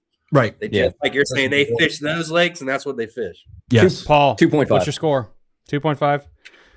Chad, 2.5. It's just the accessibility kills it. Yeah. I mean, you can catch good numbers in there. You can catch. I mean, you can allowed catch to 5 to 6 pound small. Crazy question. Are you allowed to bank fish there? Yeah. Yes, you can walk all the banks. Oh, if you want to go bank fish, all 3 of these lakes are great, except for Pretty Boy. There's not a lot of access at Pretty Boy, but like Loch Raven is a great bank fish lake. Yep. Gotcha. A lot of big fish caught on the banks of Loch Raven. Yeah, that cult following doesn't mean it's good because like the Redskins have a cult following. So what does that show you? Let's just. Don't let him disrespect you like that. That's enough. I don't want to hear it. That's enough. It was one bad year, all right. One bad year. One bad century. It was one bad decade. Yeah, I was going to say one bad decade. Sorry, we have Lamar Jackson as a quarterback. Speaking of Maryland, like then you guys would know this. You Maryland guys in the NFL. Yeah, when he sucks. What is it? What is that? He doesn't suck. Secret. Oh, dude, that's that place in Ocean City. I guess one of my vodka? vendors, he lives up there, and he was like, "Here, man, Merry Christmas," and I was like, "Oh, that's cool." And he's like, "Yeah, it's from Ocean City or whatever." That's I didn't realize Secrets made their own. That is the nastiest fucking bar you can ever go to. Like, I can't tell you how many times I've been there, and I'll see because they have like a outdoor bar where you're like sitting in the water on the bar stools and don't ever do that. Yeah, guys are literally just be sitting there and it's like pissing themselves. It's like, oh, okay, that's cool. Yeah, it's fun. I don't know. He brought like gin and like rum and all kinds of stuff. It's not terrible. I've never been there, but I was like, it was free. I mean, it's fun to go once. No, don't go. Yeah, just don't go. Don't go there. What's next, Tom? Or just manage expectations. All right, this will be divisive. Bugs and Kerr. What do you call it? Bugs. I like bugs. You know, it's on an uptick compared to last year. I will say that. I don't know where y'all ranked last year. We had it. But it's definitely better to your numbers, size than it was last year. And a little bit has to do with obviously the spotted bass C-list last year. Yeah, it might still be there this year. I don't know. It's got a lot more numbers because the spotted bass population has grown a lot, and it does seem to be producing bigger bags and bigger fish. And it's still like, even though we hate it, it's still a top destination in Virginia, North Carolina for people that don't live around here to go because you can water ski, you can just have fun, you can go anywhere, beach the boat. I like we're in a fishing show, and you hype this place up. It's like you can go water skiing here. It's like also from a fishing standpoint. But that's when people go there to fish, and also the ability to do other stuff. So it's from a fishing standpoint too. I take my wife there multiple times. Jared will tell you, I go there all the time because it's such an undeveloped lake.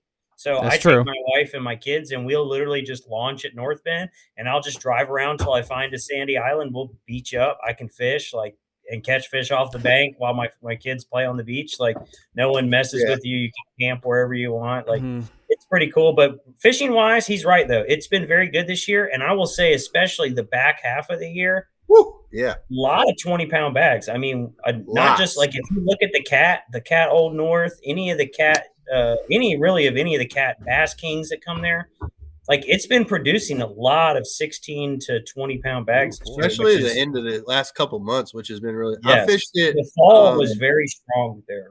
Yeah, So I fished like, at the end of November in the tournament, and I had almost 17, so like 16 3/4, and I got 4th, I think. Damn. And I was like, dang, you know, it's I was been like, that's good. kind of impressive. I will say that Paul, Bugs also has a lot of history. You know, Oh, so- yeah. and No. We're not not doing the history goddamn about bushes fishing, argument. Just history with the. Well, it's I a- gotta shoot like the only good thing that Bugs has ever done for me, but still the belt, like Bugs has got some big fish in it. Like it's like it's one of those lakes that we grew up watching Bassmasters, right? And we watching like the watching Bassmasters Potomac, go to got Bugs that Island and history. stuff like that. That like it's got not talking fishing like actual fishing history, but like the Got that nostalgia. nostalgia. about it. Yeah, Yeah. So I think that every I think year, that's like, important. yeah, it's 100%. got big fish. in it. With that Still, being said, I give it a 3.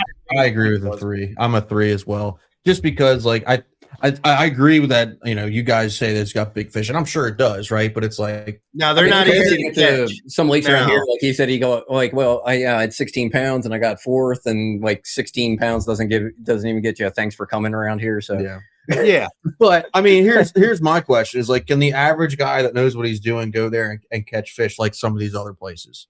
absolutely. You know what I mean? That's the thing. It's got a lot of numbers, but it's just got a lot of like So 12 yeah. to 15-inch fish. I mean, Right. so the day that we won though, so like when you talk about numbers, like when I won that belt behind Oh me, my God. and Jared will attest. Jared was there 'Cause that I was day. there. Yeah. I mean, when I'm talking about I caught in 2 days, I bet I caught 100 up shallow in the Same. dirt on a spinnerbait. And it was everybody. Like, you And know, it wasn't just me; it was the everybody alpha. that was there. So it's 75 guys. Is the alpha series. You got 75 guys, and everybody was like, "Dude, we caught so many bass," and it was that's like a good it's time. been like that. They don't hold the water up, so you don't get the Yeah. bugs of old where you get to flip bushes and do all that. But I still give it a 3. full Though. strong population, and they I give get. it a 3. I give it a 3. I'm giving it a 4 because I mean, Okay. I got to. I Because give the it a belt buckle. 3. what do you got, Chad? Got to, man. No, oh, you switched this No, up. you got to Oh, give wait. it a 4. There's no way. I did 3. Oh, you're gonna go Chaz did 4? 3. Oh, 3. I'm Got I it. guess I'll go Three. with 3. Hey, look, y'all are stingy with the numbers. I Just wait till will we give get to it the upper bay. I'm gonna give it a I'm gonna die on that 3.5. shore. We'll rank the Upper Bay over Bugs. I'm done. Oh, we do it next. Do it next. Shithole. God, I hate that place. You Oh, can yeah. actually He still just called it a catch fish. shithole. You mean the Hold on, place you all can year still where it took 20 plus pounds to crack the top 10 in any tournament Yeah, at any this month year this was year? this year was unreal. I disagree. There's no way that happened in September up there. No, it way. did. That's Oh, true. it did. It did. 20, Definitely 24 did. pounds won one of our open tournament here in September. And that was All right, like B. 20 boats. That's 20. But still, All right, so- No, that was like 55. oh, I'm sorry. So There's Score been is, 1 or 2 3.25. 30-pound bags on the flats this year. No 30-pound bags. There was a 30-pound bag in December. Someone had no, it 29 wasn't like 30. 3 it was weeks ago. 29.9. well, since 29 we're on and the a half. topic, all Yeah, right. okay, that's Yeah, you know. do the bay. All right, Upper Bay. All right. So let's Hold go on. right Let here. me 5. All right. Hold on. Oh, I mean, I can't crack them on demand. I'm sorry. I was just All there, right, let I was the- just let- there 2 all right. weeks ago and had 26. So All right, you guys got a minute and a half. State your case why it should be legendary. Bass and beer. Go. I'm gonna set a Okay, timer. Go for so there was one open tournament on the bay this year, team tournament, where I'm just talking local team tournament. There was only one this year that took less than 20 pounds to win. Yeah, this like- place is phenomenal. Like they're That's like just. James. I The mean, weights sure, are but a like, little higher. this place is. This Yeah, place, I and here's the other thing, right? Well, It's just under the James, but this place doesn't have F1s. These are straight northern string fish. Yeah, I know. which is like That is interesting. this place is absolutely phenomenal. And I get it's a grass fishery, but it's very versatile. And like the chatterbait is huge here. Worms are huge here. Frogs, oh my god! Like one of the impressive things about the Upper Bay here is absolutely insane. Yeah. And you have punching too, right? This past year, punching. Yeah. So one of the things about the tournament weights that you have to think about too is like we talk about winning weights all the time, and it takes 23 to 25 pounds to win a tournament, sometimes higher. Getting paid and all that too. But to get paid, if you don't have over 20, you're not getting a check. Yeah. I had in our team tournaments up here, like you have to have over 20 or you might as well dump your fish. I had a lot of boat issues this year, and I fished one open on the bay. I had 19 and a half and got a pat on the back. We had a guy this year that had 21 and didn't get a check. Now, is it always like this every year? Yes. No. It's been that way for the last 20 years. There's no way, because when I fished there, it was absolute garbage. So, and it was hold on. In the Bassmaster Open. 20 opens. It was the worst open. That was bad. That open was hold on. bad. That open was pretty. Dude, I don't know. That open really was pretty good. This place really is one of them places where it's like just because you didn't do good doesn't mean other people did. If nobody did good, the winning weight was terrible. Yeah. What are you talking about? This year? No. The open last year. Last year. Yeah. Okay. I thought you were talking about this year. I was like, the guy had like 23 pounds a day to win this year. Wait, different time of year. Was there an open there this year? Yeah. Time.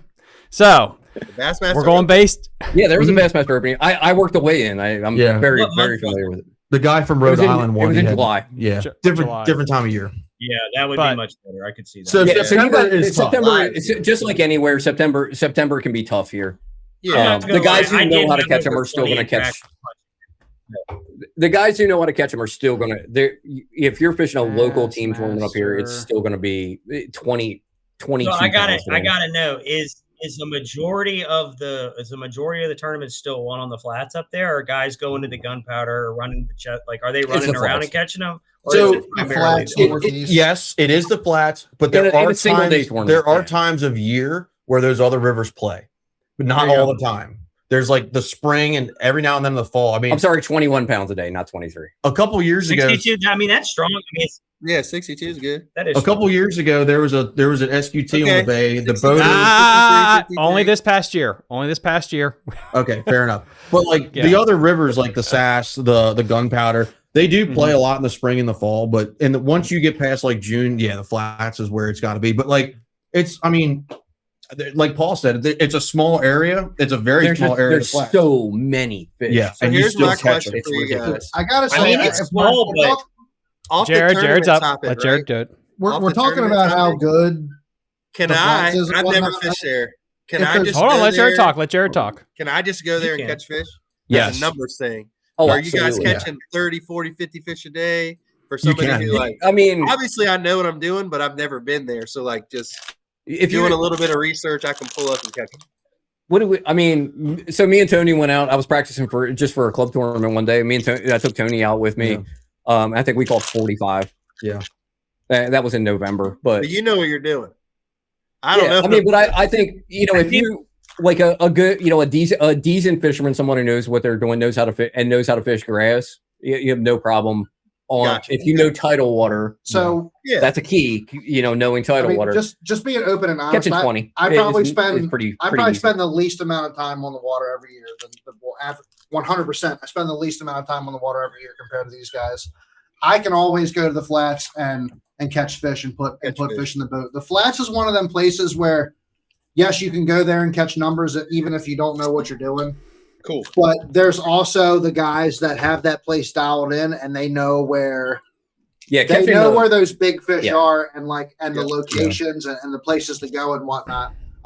We sat here and we said so many good things about the flats. If I can say one bad thing about the flats that I'll be honest about, it's a parking lot. Yeah, it's crowded. It's incredibly crowded. It get a lot of pressure. There's a ton of boats out there at any given time. It's like Potomac on steroids, from what I remember being up there. Like I said, I had a really good day punching up there. I did have over 20 pounds in practice, so I was like, "Oh, this is going to be great."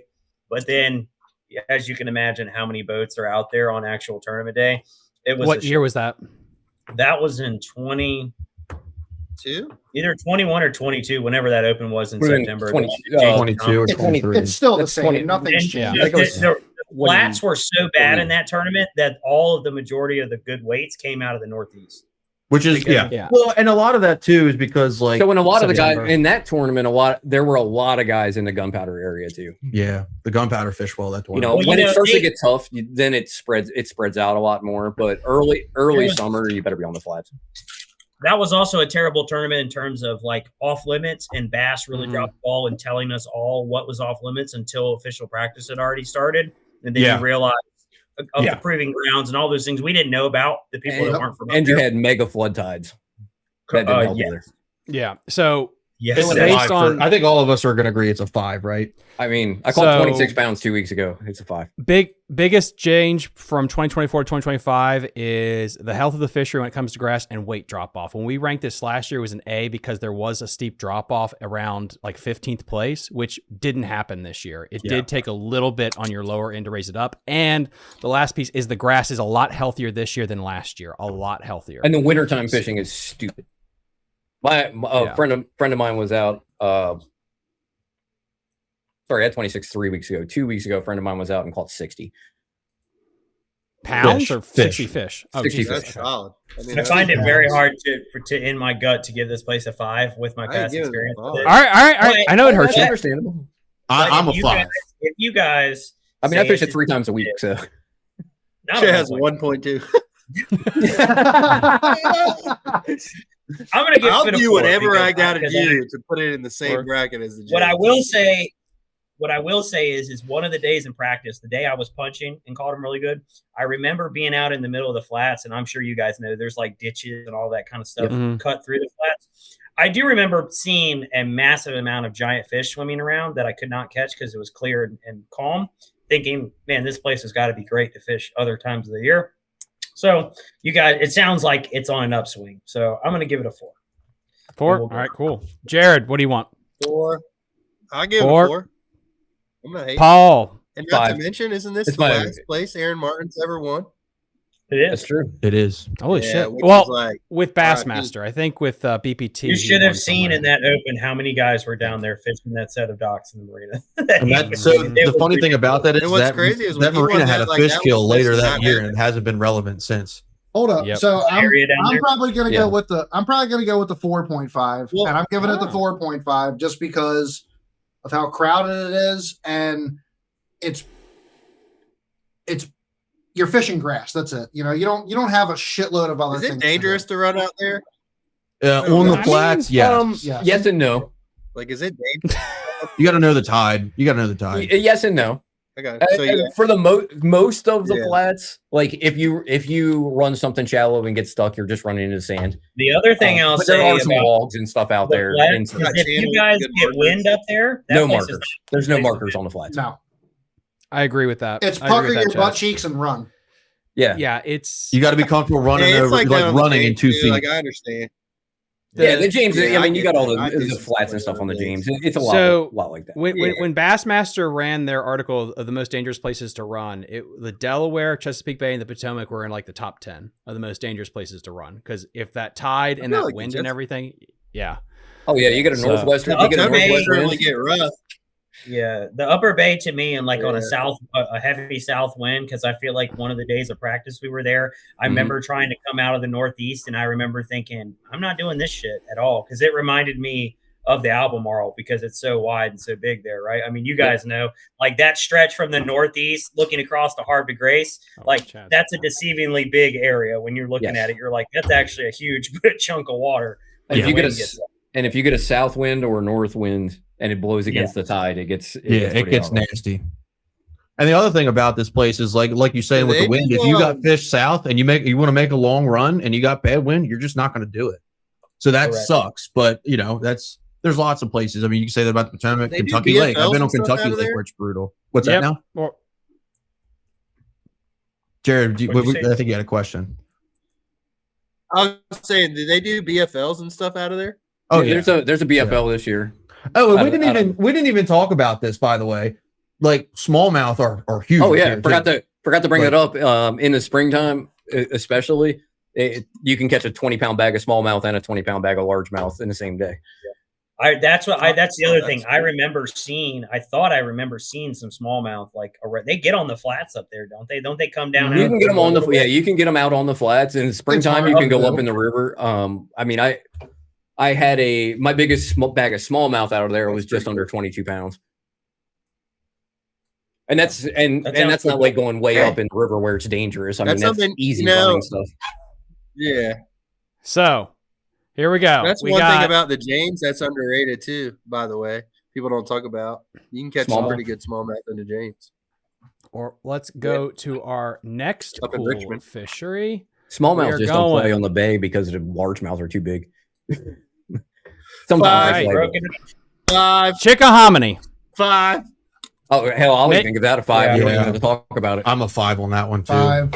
I'm a 5. Any place I can go and catch 10-pounders. Literally. Well, considering that every tournament this year was won on a fucking 2-mile stretch, excuse my language, on the upper Chick, so we got to give it a 5. Yeah.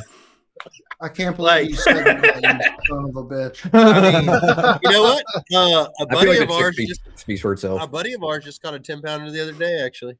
But he was technically on the James. I can't even. Oh, Ricky coming in with a 4.5. Oh, come on, Ricky. Oh, that's funny. Come on, Ricky.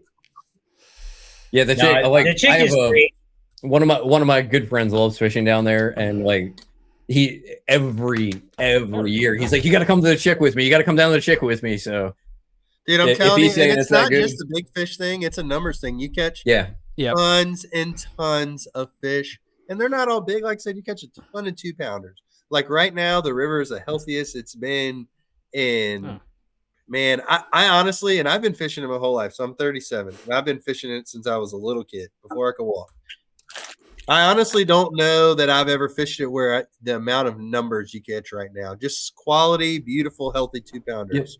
Yeah, he was down there this year. I mean, he was, it was 20, 25 a day. Like, oh, easy, just catching, catching, good fish. He went down for a weekend, caught 50, 60 fish.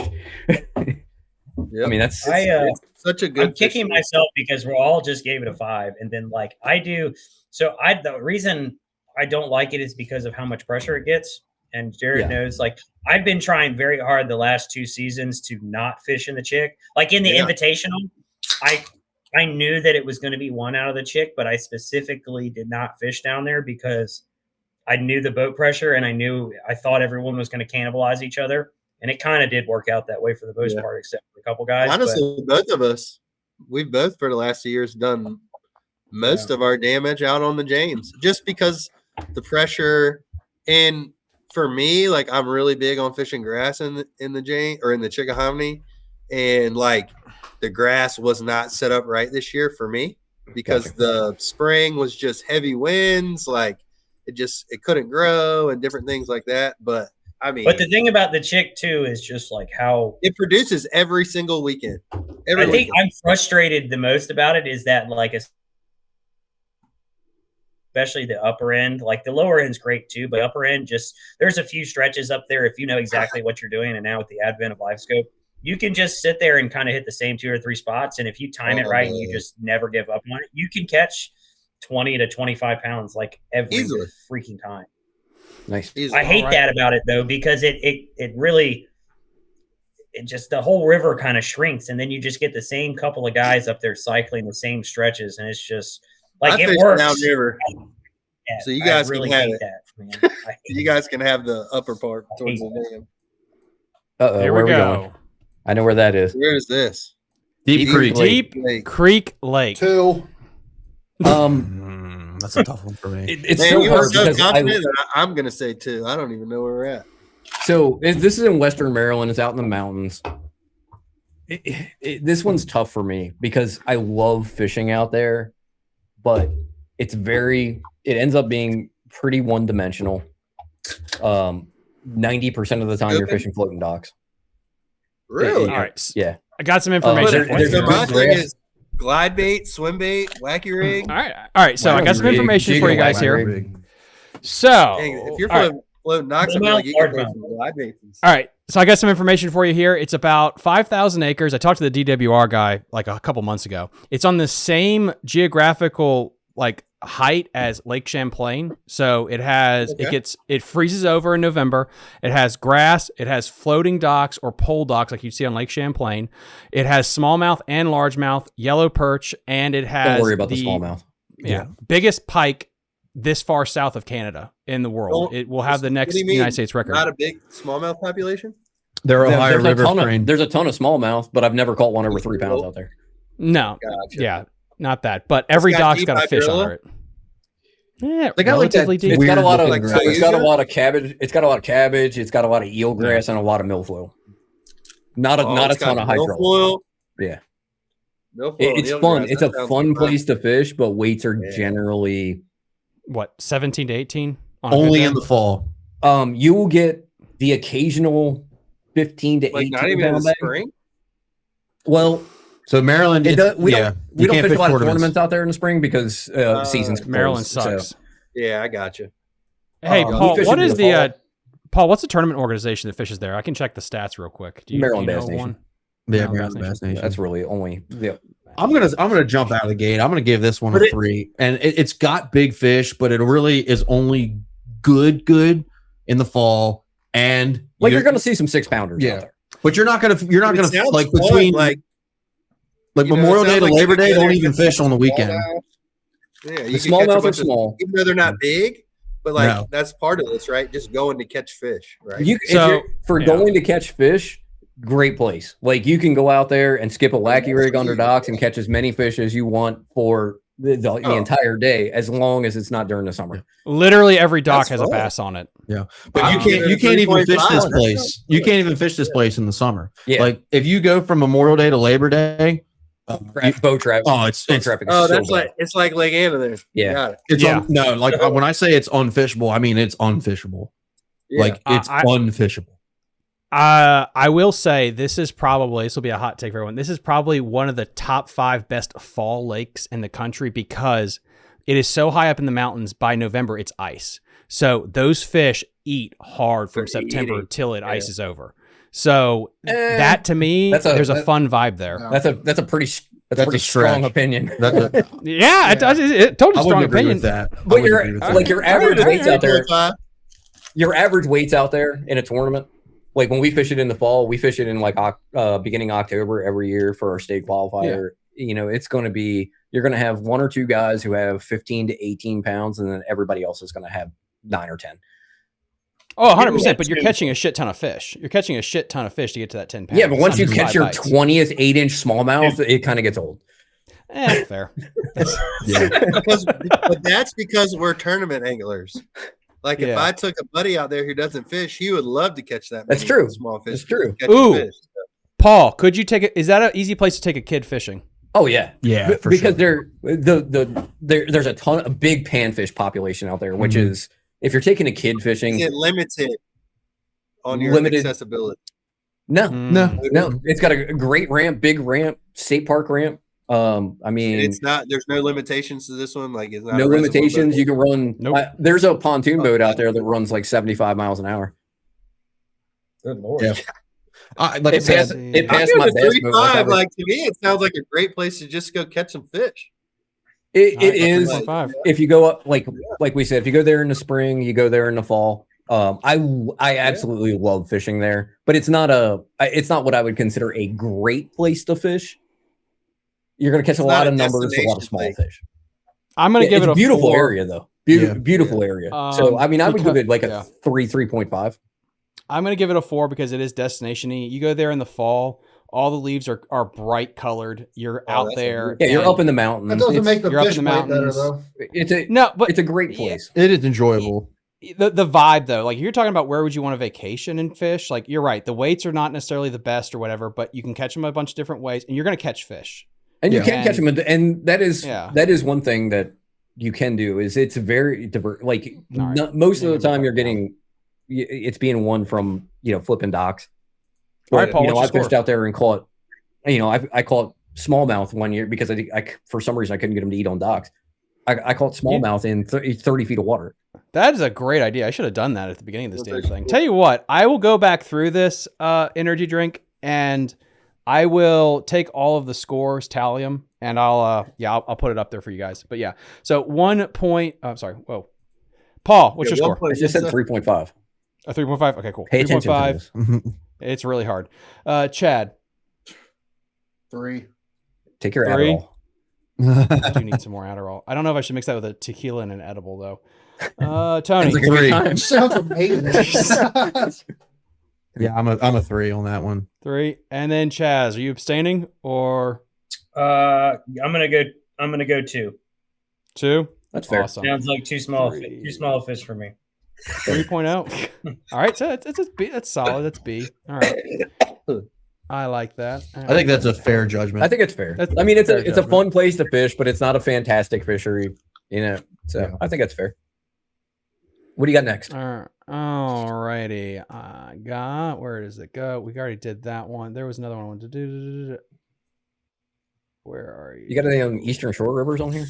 We do have an Eastern Shore river, but since you guys only have like 5 places, I'm trying to like balance it out from Virginia to. I was just curious. Let's go with Burnt Mills. I have no idea what it is. All right, I already know it. This is Chaz's home lake. Oh, so yeah, it's everything I know about bass fishing is from this lake. So obviously I'm going to be extremely biased. Where the fuck is Burnt Mills? For reference, I did catch a 9, almost a 10-pounder on this lake on video this year. So there's that. There it is. So all right, numbers, good numbers. You can catch numbers. It's standing timber in the back of the lake. Well, you can definitely catch numbers. Somebody disagrees. The numbers. Sounds like the problem with Burnt Mills is right. So the front part of the lake is wide open. The back half of the lake is nothing but standing timber. It's very hard to navigate if you don't know what you're doing. It is a restricted lake. Again, it's a 9-9 lake. And to me, from out there, it's a feast or famine lake. Like you're either going to catch them or you're not, right? And I know it's his home lake. It's his favorite lake. He's got to fish it when nobody was allowed. The water was drawn down and you were catching 7, 8, 9 pounders like it was going out of style. But out of the majority of the Suffolk lakes, it's the most difficult lake. That's just my personal opinion. Yeah, timber is very difficult, right? Because it's not like the whole back half. So if you're looking, Thomas, you see where it actually says Lake Burnt Mills on it right there? Yeah. So just past that, so right where it looks like it necks down and becomes riverine just past here, like if you right go, there. So right there, right where your cursor's at is right where the timber starts. And if you follow it and just keep following that lake up, it's all. So I lived in the back of it. So the fish are very pelagic. They're like tunas. They don't relate to things. They chase bait fish around in open water. Ooh, I love that. You know, I mean, yeah, I mean, it's got giants in it. Jared will tell you, like, they school really good in there. My biggest tournament bag ever is I caught in the, what was it? That was July, or no, that was August 2 years ago. I had 29.87 on 5 out of there. So it's got some giants in it. And like I said, that one I caught this year was 9.67. Sounds like a pretty good lake. Yeah, it is a good lake. You just got to know what you're doing. I would, but so from talking to you guys, part about the back half of it is just if you don't know what you're doing, you're going to go out there and you're going to tear some stuff up. Right. Yeah. There is a boating lane, but it's only to the people that live around here. It's not marked at all. It's you got to know what you're doing.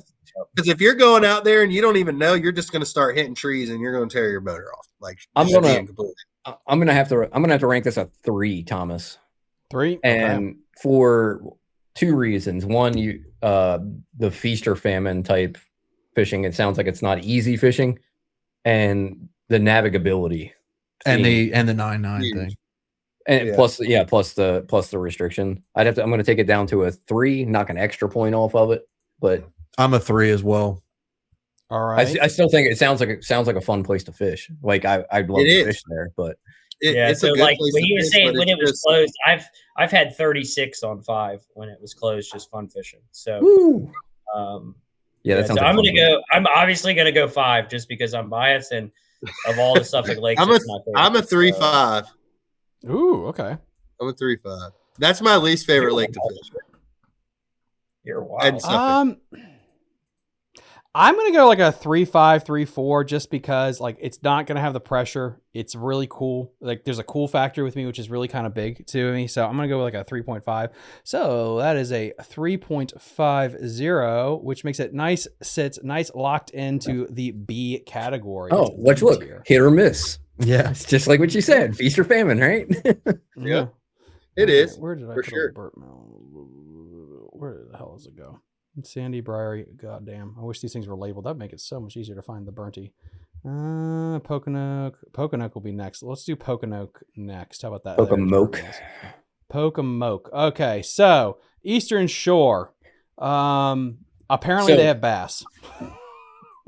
Yes, they do. And a lot of them. And this so is if you probably want to the talk best about one. If you want to talk about a numbers area, like someplace that's fun, this is a 50, 60 fish a day river. Well, but that sounds fun. Small. They're not big. Yeah, 1 to 2 pounders. You know, True you're northern train, large. You're talking 1 to 2 pounders with the occasional version of the monkey. Yeah, with it sounds like occasional- our monkey. You're going to catch 50, 60 fish a day. You're going to get they're mostly going to be between 1 and 2 pounds.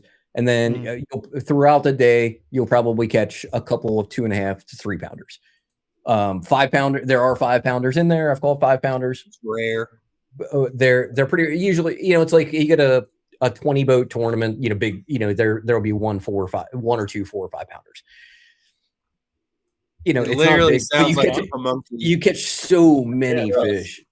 And it fishes different than any other body of water in Maryland because it's the only body of water that we have that has cypress trees. Ooh, that sounds It really has cypress trees. So, That's kind of cool. All right. I'm going 4 because that shit's so fun. It's like That cypress trees. It sounds like the Chickahominy and James River. We're talking cypress trees. That's why I love it because it's so much different than anything else that we have in Maryland. Okay, but what are the weights to win there? Low. What are the what? 9 to 12 usually. The weights.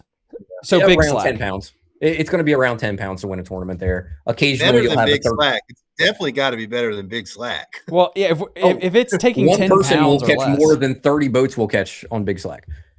All right, fair enough. Okay, cool. Yeah, Because you can't tell me it's a great fishery when the winning weight is the same as the dog shaped place. But there's numbers. but There's we're talking numbers. But you're going to go down there numbers. and you're going to catch. I mean, on a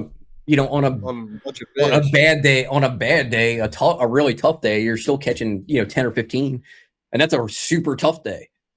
On a good day, you're catching 50 or 60 fishing all day. 100%. Yeah, what else do you want?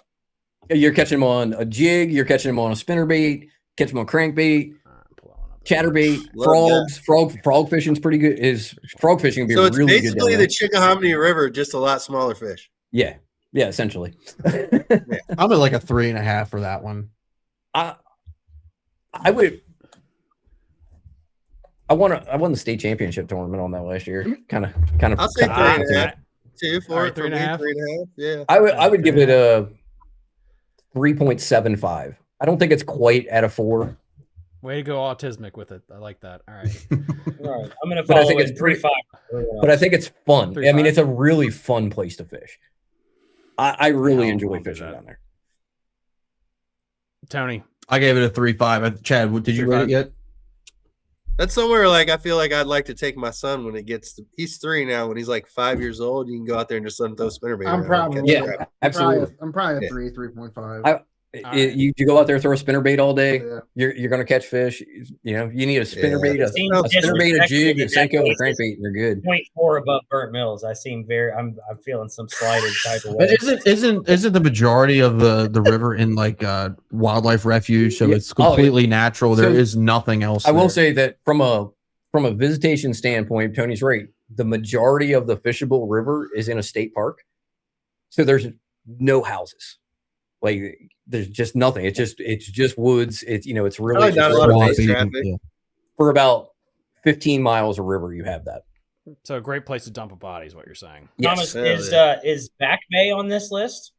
It is next, actually. Oh. So Pocomoke Talking about legendary places, right? Yeah. Nostalgia. So freaking books written about it. And it was arguably the best. It was arguably the best fishery in the country at one time. Mm-hmm. No doubt about it. Back Bay. That's again. That's the Albemarle Sound area. No. Yeah. Okay. Yeah. Here, let's. It's let me pull it up. outside of the Albemarle. It's actually in Virginia. Boom. Yep. Right there. Really? Yeah.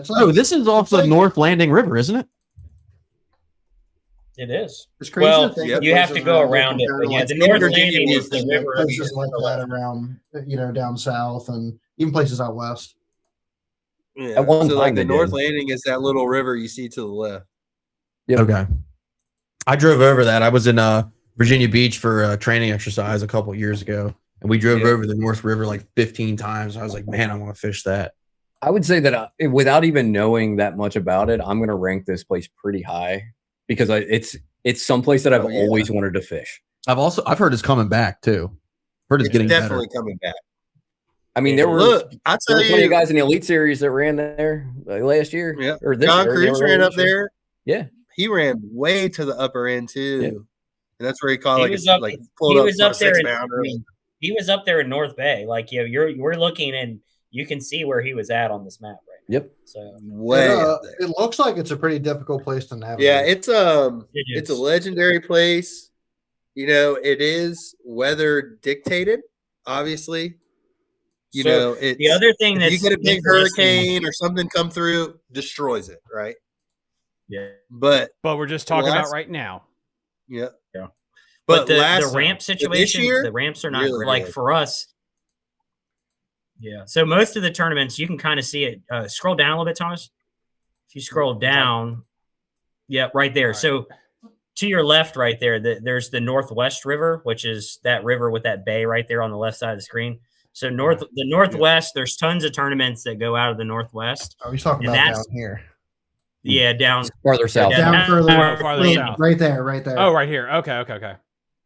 Yeah, so the Munden Point where you were just at, like there are tournaments that go out of the actual north and the North Landing, but it's not like it used to be back in the day. So a lot of the tournaments now go out of the Northwest, and guys will then go from there. You can go up the North Landing. You can go straight across the screen from the Tar Bay right there, and that ditch. You can see the ditch on the far right part of the screen that goes into the bottom of the Back Bay, and then from there, a lot of guys run out of the Northwest, go to Back Bay, run up into Back Bay, and then crush them. So that's where a lot of the tournaments are won. And for sure. Now, accessibility wise, there's not any big ramps there, and it's all like National Wild Refuge places like that. I think that's the biggest thing on Wild. There'll never be big tournaments there, or at least not anytime soon. Like there has to be some sort of ramp situation. The Munden Point ramp is the biggest, which is actually on the North Landing, but then there's no direct access to Back Bay. You've got to run down, around, and through that canal to get into it. Is there any ramp up here near Virginia Beach? No, not very few. They're all small. There is a few. Yeah, they're small. They're not like tournament size ramps or anything. But if I'm just going there to fish, I could launch directly into Back Bay. Absolutely. You could find a ramp for sure. You just got to be careful down there because it's all hydrilla. It's just all hydrilla, and it's just everywhere. And it's wind driven too, right? So it's not tidal per se, but the wind affects the water level. If it's blowing really hard out of the north, obviously North Bay has almost no water, So but phenomenal fishery. One of those places you can go and catch 50, 60 a day. Yeah. Tons of fish. And there is still some big ones. The big ones aren't like they used to be back in the day where you were catching tons of 6 to 8 pounders, but you can still catch your fair share of fives. Quite a few. A lot of 4 and 5 pounders are being caught right now. Which means in a couple of years, guys. I'm gonna give it a 4. I was gonna say a 4 as well. Yeah, I'm going 4 as well. Because it sounds like access isn't real good. I mean, you have some ramps. It is there if you want to go, but obviously no tournament. Yeah. Like there's not a problem. If you're just a fisherman, you can go and launch right in there. But if you're a tournament fisherman, there's just most of the tournaments either go out of the North or the Northwest, and then people run to the bay. Plus, it seems a little sketchy as far as navigation. Yeah, but I mean, honestly, like you just wherever you launch, you just start fishing. I mean, really, it's just you don't even never fire up the big motor. Really just drop the trolling motor and start fishing. Yeah, literally, you don't have to fire up. And there's reed heads and hydrilla. It's wherever you're at, you can just fish. What's your number? It's very Florida-like. If you guys have ever fished in Florida, it looks kind of like Florida fishing it. It's definitely a Florida vibe. I'm gonna go 4. 4. Actually, 4.5. 4.5. All right, Jared. 4. 4. Yep. I am going with my first 5 just because of the cool factor. This is a place I want to vacation. McCluskey fished it last year, and he said you could fish. He fished a frog, and on the front of his boat, he could see the Chesapeake or the ocean. So he was fishing a frog while looking over the boat. That's wild. Cool. Yeah. That's wild. Like, it's I crazy just don't know how there's really no salt intrusion there. Like that that blows my mind. It's all blocked off. That It's area so along that whole area along from Sandbridge up there down along there is some of the best bed fishing you'll ever have in the spring. And like he said, you can literally be bed fishing for 8 to 10 pounders, and you can see the Atlantic Ocean on the other side. That's so cool. That's really cool. That's cool. That's pretty sick. Yeah, it's pretty dope. It's sick. Take mine to a 4.5 because that sounds sick. That is pretty cool. all right, Pretty neat. 4.5. There's a reason that John Cruz ran all the way there because he didn't even know. It's not like he's fished there recently, but in years past, people know if you're in the know, like in the spawn time, if you go get over in the canals, over in the sound, like you're in the back bay, you're going to catch them. Sweet. And then I will also say, guys, that I did record an episode with the DWR guy that shocked it, and he gave me some intel on it. So that's also a thing that hit the 5. It's banging. It's the only place in Virginia that natively has Florida strain. Oh wow, they're that's pretty big neat. again. Cool. I don't know if you're allowed to say. What's the biggest one they said they shocked up? It was above 5 and below 10. Well, yeah. I was going to think only 5. Like I'm probably some 8 or 9 pounders they shocked up. I would think. We'll talk when we stop recording. All right. So, but that's cool. So that gives us say the same thing about the Upper Bay. Oh yeah, it was above 5 and below 10. Yeah, true. Let's see. So that was a 4. Now, do they get 10 pounders in the Upper Bay? We've had there's a few. We've had 2 weighed in tournaments in the last 15 years, but we've had a lot of 8s. We had one 4 years ago. We had a 976 weighed in the fall. Yeah, we get a lot of. We have a lot of 7 and 8s. I feel and like the 9 did not come from the flats, by the way. Stereotypical northern grass fishery, from what I can remember. Like you think about it, like the weights are typically stronger. You're not going to have as higher top ends as far as big fish, but the quality spreads itself down the line just because of the grass. So that's like all the grass fisheries of the north that are true northern stray fisheries typically fish better than southern fisheries in terms of just overall fishing because the fish are stocked. The weight. I think we had one tournament this spring. There were 3 8-pounders weighed in.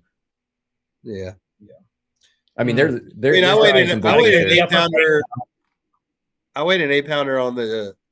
Technically, it was on the Chick. I caught it in the James, though. I weighed an 8-pounder this year. I think it was like the 6th big fish that day, or the 5th. It was a 7, almost 8-pounder. Good Lord. Yeah, we don't have that at all. All righty. But with that being said, that we don't have those solid class of 3 to 4. Like the 3-pound class of fish in the Chick and James is not nearly as strong as it is in a place like the Upper Bay. Yeah, it was really strong a few years ago. Like a few years ago, like you were saying, people were weighing. I think Chaz was one who weighed 19 pounds, didn't get a check. Like I weighed just over 20. I weighed like 20 something, and it was I got like 12 or 14. Yeah, I finished like 12th. Barely got a check. The solid fish, but it ain't like that no more. It's not wild. Like that no more. I mean, you'll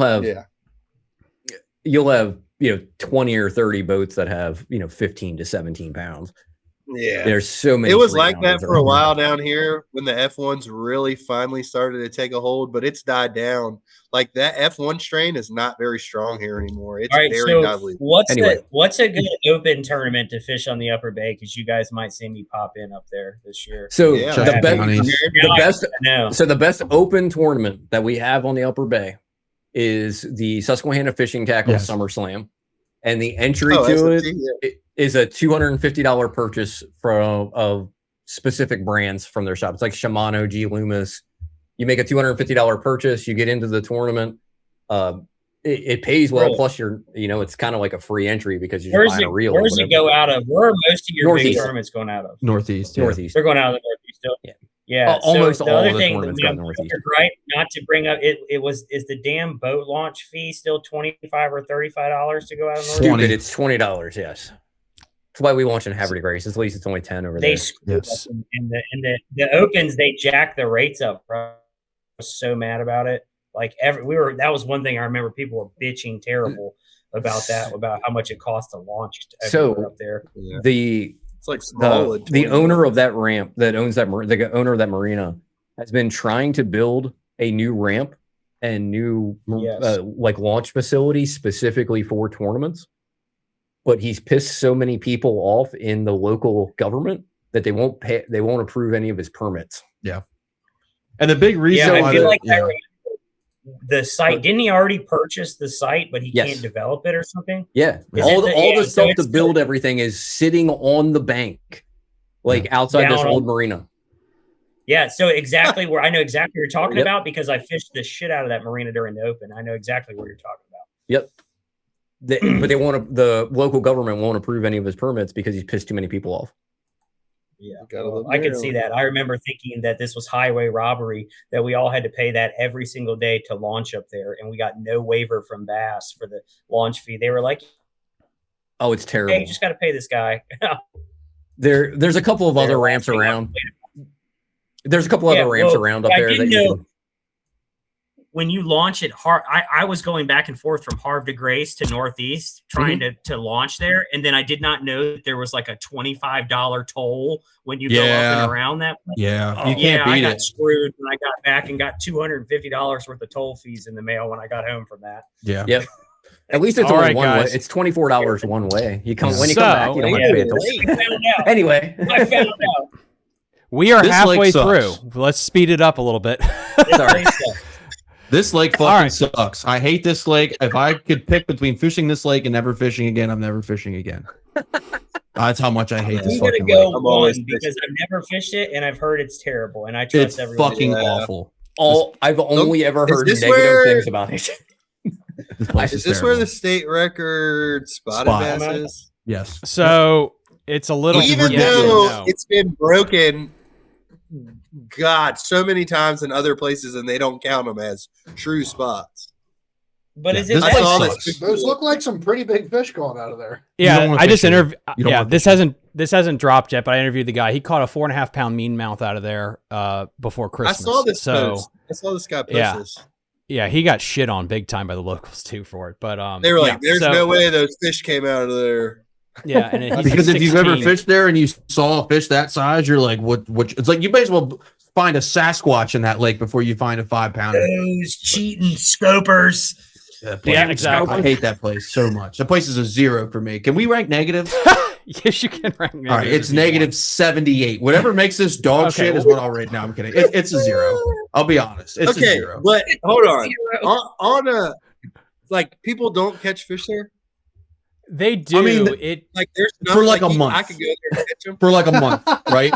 Now, okay. So I used to fish this place every weekend. I went to VMI, so like when we were down there, I would go and fish this place every weekend because it was an easy drive off of 81.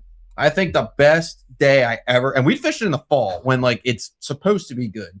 The best bag our whole club ever had there. I think I caught 10 pounds, and they were all spots. I feel like in the fall you don't catch big weights where you go in the country. Yeah, but we didn't catch a bunch of fish either. Like you had 5 fish that day. I had 5 fish. I might have made 2 calls. I think I had 7 fish that day. It was the best day on that lake. Like, that's going to be a no for me, dog. Now I'm not going to say they don't catch them because there's a huge tournament that I don't know if they still do it, but there used to be this huge tournament in the spring that they'd run out of this place, and like one guy one year caught 20 pounds, and then like I think the next closest was like 11. Like it was ridiculous. Cheater. Yeah. Now, which is weird though, because the new river, which feeds this place, has really good smallmouth fishery. Yeah. But spots have killed it. I just don't understand why you can't catch smallmouth in this place. I mean, I would love to. Too many spots. I would like to know if you can go down there and catch them with scope, but I mean, the guys that I know that I talk to all the time that live in Virginia like avoid this place like the plague. I will say this is going to be a 1 from me because I've never fished there, but I've also never heard anything positive ever said about it. Yeah, it's not a big lake. It's not a particularly cool lake. The fishing is pretty bad. Like it. I mean, if you live there, really okay, go fish it. Clear? Is this one that's like super deep and super clear? It's pretty super deep, but I don't remember it being super clear. It's not, yeah, because they put in a bunch of grass carp 2 years ago and killed everything. Even the water willow's gone completely. Nice. Yeah. So I used to vacation there. Yeah, I used to vacation there, so I have a soft spot for it. So I'm gonna give it I'll do a 1.5, just as pity. The best score it's gonna get. One. Yeah. This thing I didn't even break 1. Holy shit, that's terrible. Chad, what are you gonna do? What are you gonna give it? I'm gonna 1. Based off right. what Tony's 0.92. Holy shit. Tony's argument was pretty convincing. I'm giving it only reason I'm giving it a 1 is because of that picture you posted. Those were some decent fish. So I'll at least give it a 1. That guy was cheating. I mean, I don't know a lot of fisheries in Virginia. I know the notable ones, but I would put this this is like Virginia's big slack to me. Yeah, this is Virginia's big slack brother. To me. Come down to the Mattaponi. You'll change your mind. The Mattaponi is better than Clater, I bet. Nah, no. Wow, it's worse than the Pamunkey, man. Put it this way: there's one tournament trail that I know of that fishes Clater, and it's called Clater Mafia. And because most other those guys won't they only fish Clater. I don't know why, but they literally call it Clater Mafia because you have to be a fucking mob mentality to fish that place. Apparently, they like fishing there. Dude, that place sucks. The place is not a good place to fish. What do we got next? Right, I knew it hurt you.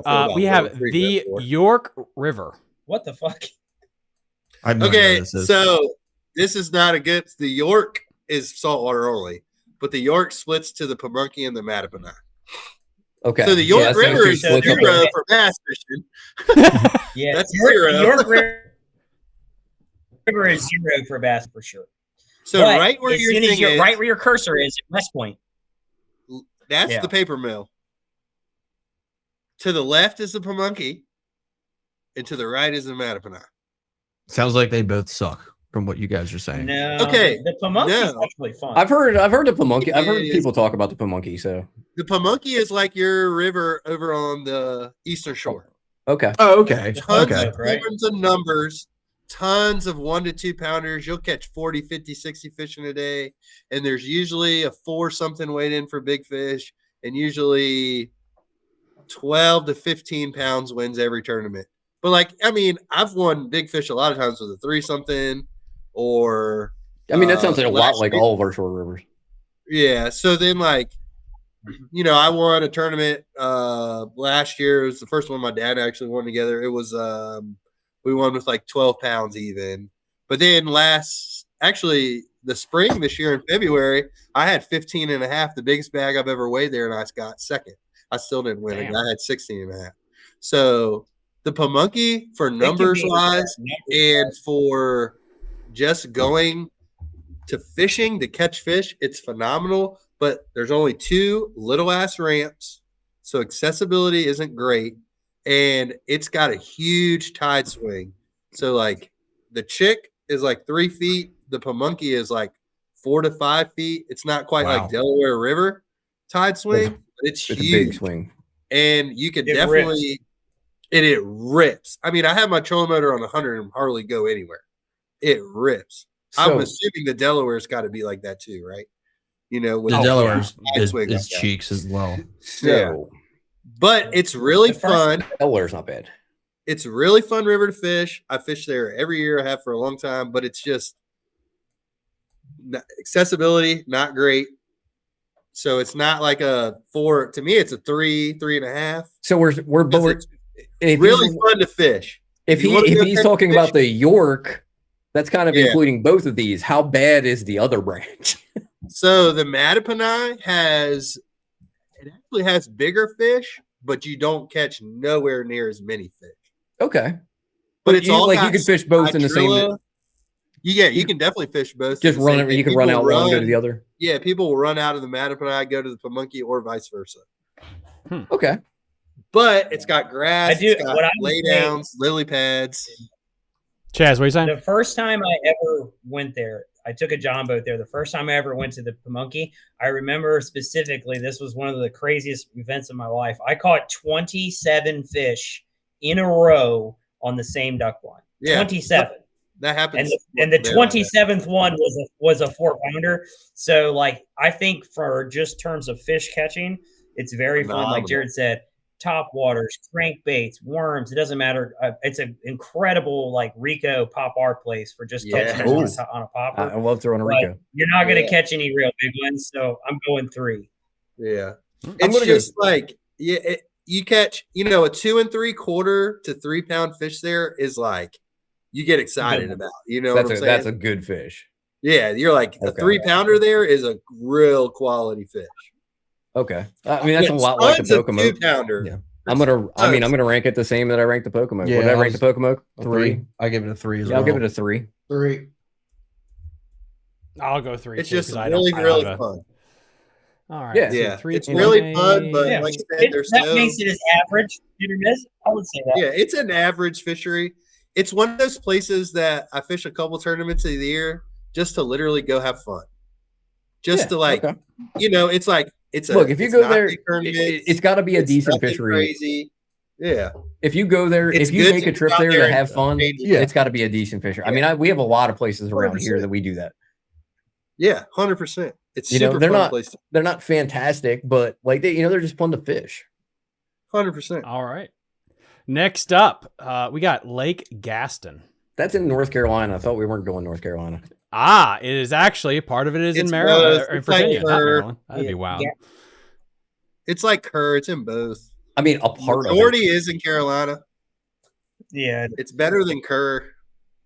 It's better. We definitely have ran. Good numbers. I mean, it's a good numbers lake. A lot of numbers. The spotted bass in there are huge now. I mean, they're catching 4-pound spots in there all the time. I think Evan and Shane weighed in 20 pounds in just spots. McCluskey caught 26 pounds in the spring. Didn't Matt Robertson just won a tournament on Gaston? He was down at Lake Norman.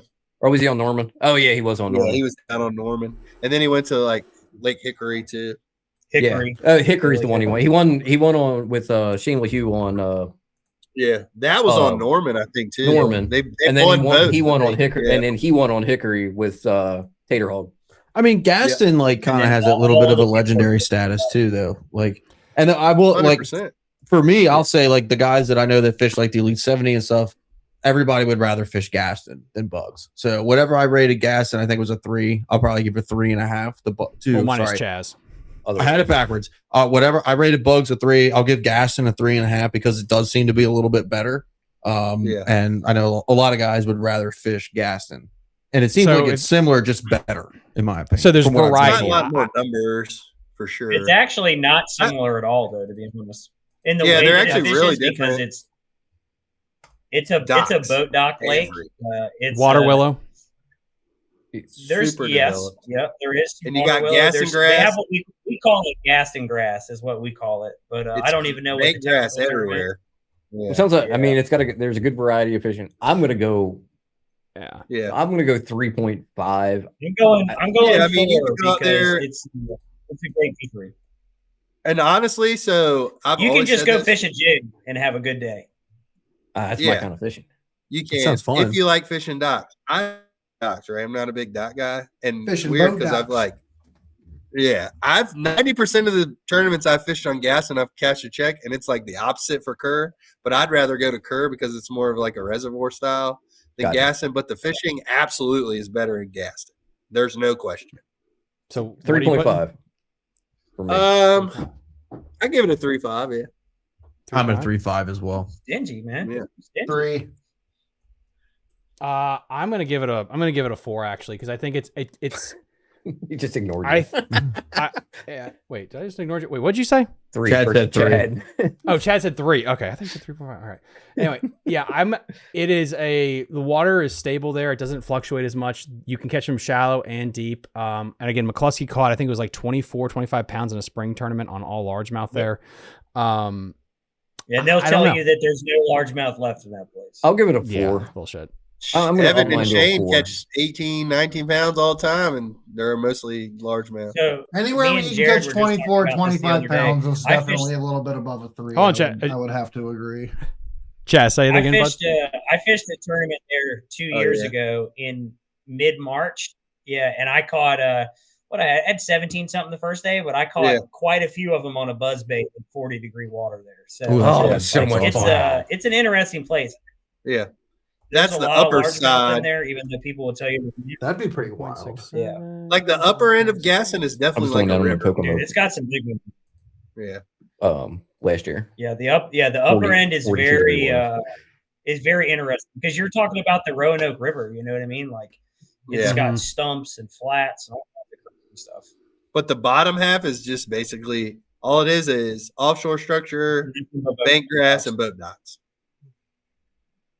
Like you know what? I'll raise my score to a 4.5. That's fine. Dang, you guys are convincing me. Okay. All right. So it's a fun place to fish. No doubt. They school really good there too. It's just if you give me like throwing a frog and stuff in the grass stuff again. I'm biased as shit. I'm a grass guy first and foremost. So yeah, that's gonna be. Hey, that's a great place. You can go throw your little swim jig around. I think the spotted bass really changed that.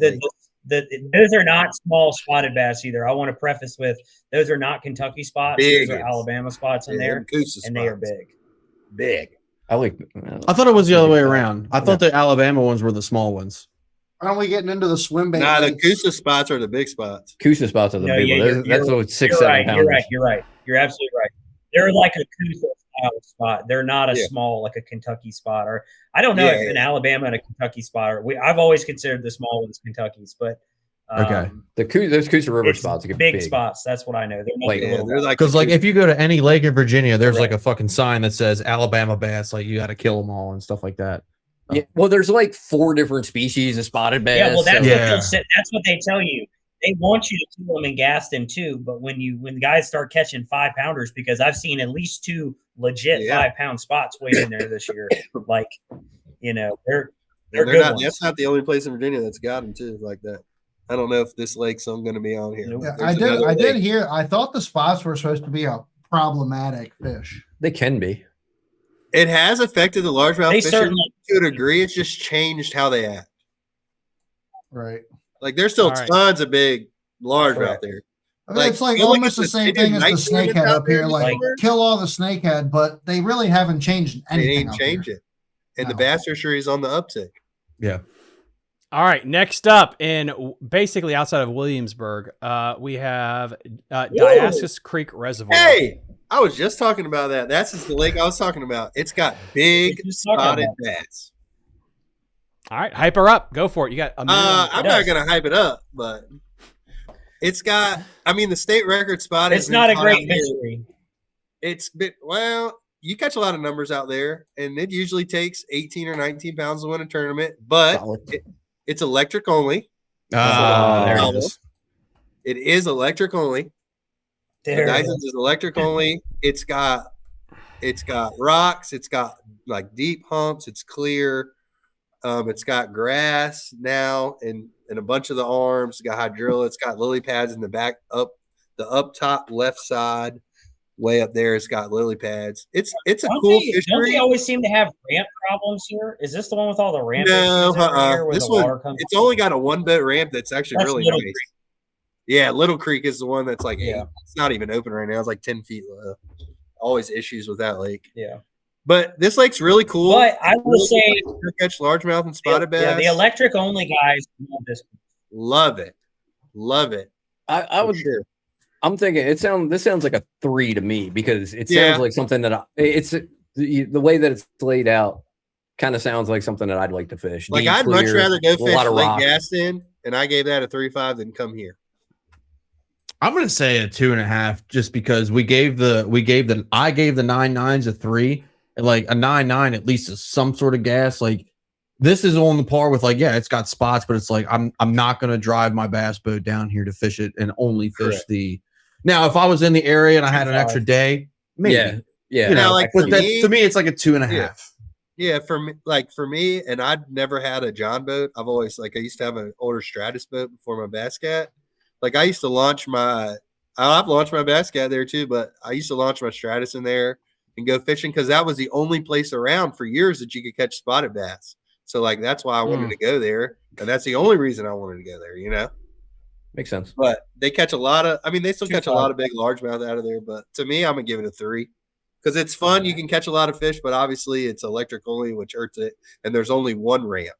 I'm going. Yeah, I'm going 3 for that matter. I like deep, clear rock. That's right up my alley. You need to go outside. Sound probably a lot of offshore fishing. Yeah, there is a lot of offshore. Yeah. That's my kind of 5. All right, I'm gonna go with like a 2.5 too. That seems reasonable. It's a lot of. I mean, it's it's not super deep. You got 20-25 feet, but there's definitely a lot of humps and stuff like that out there. For me personally, though, we have about 55 other places that are within. But you know what's right next door to this place?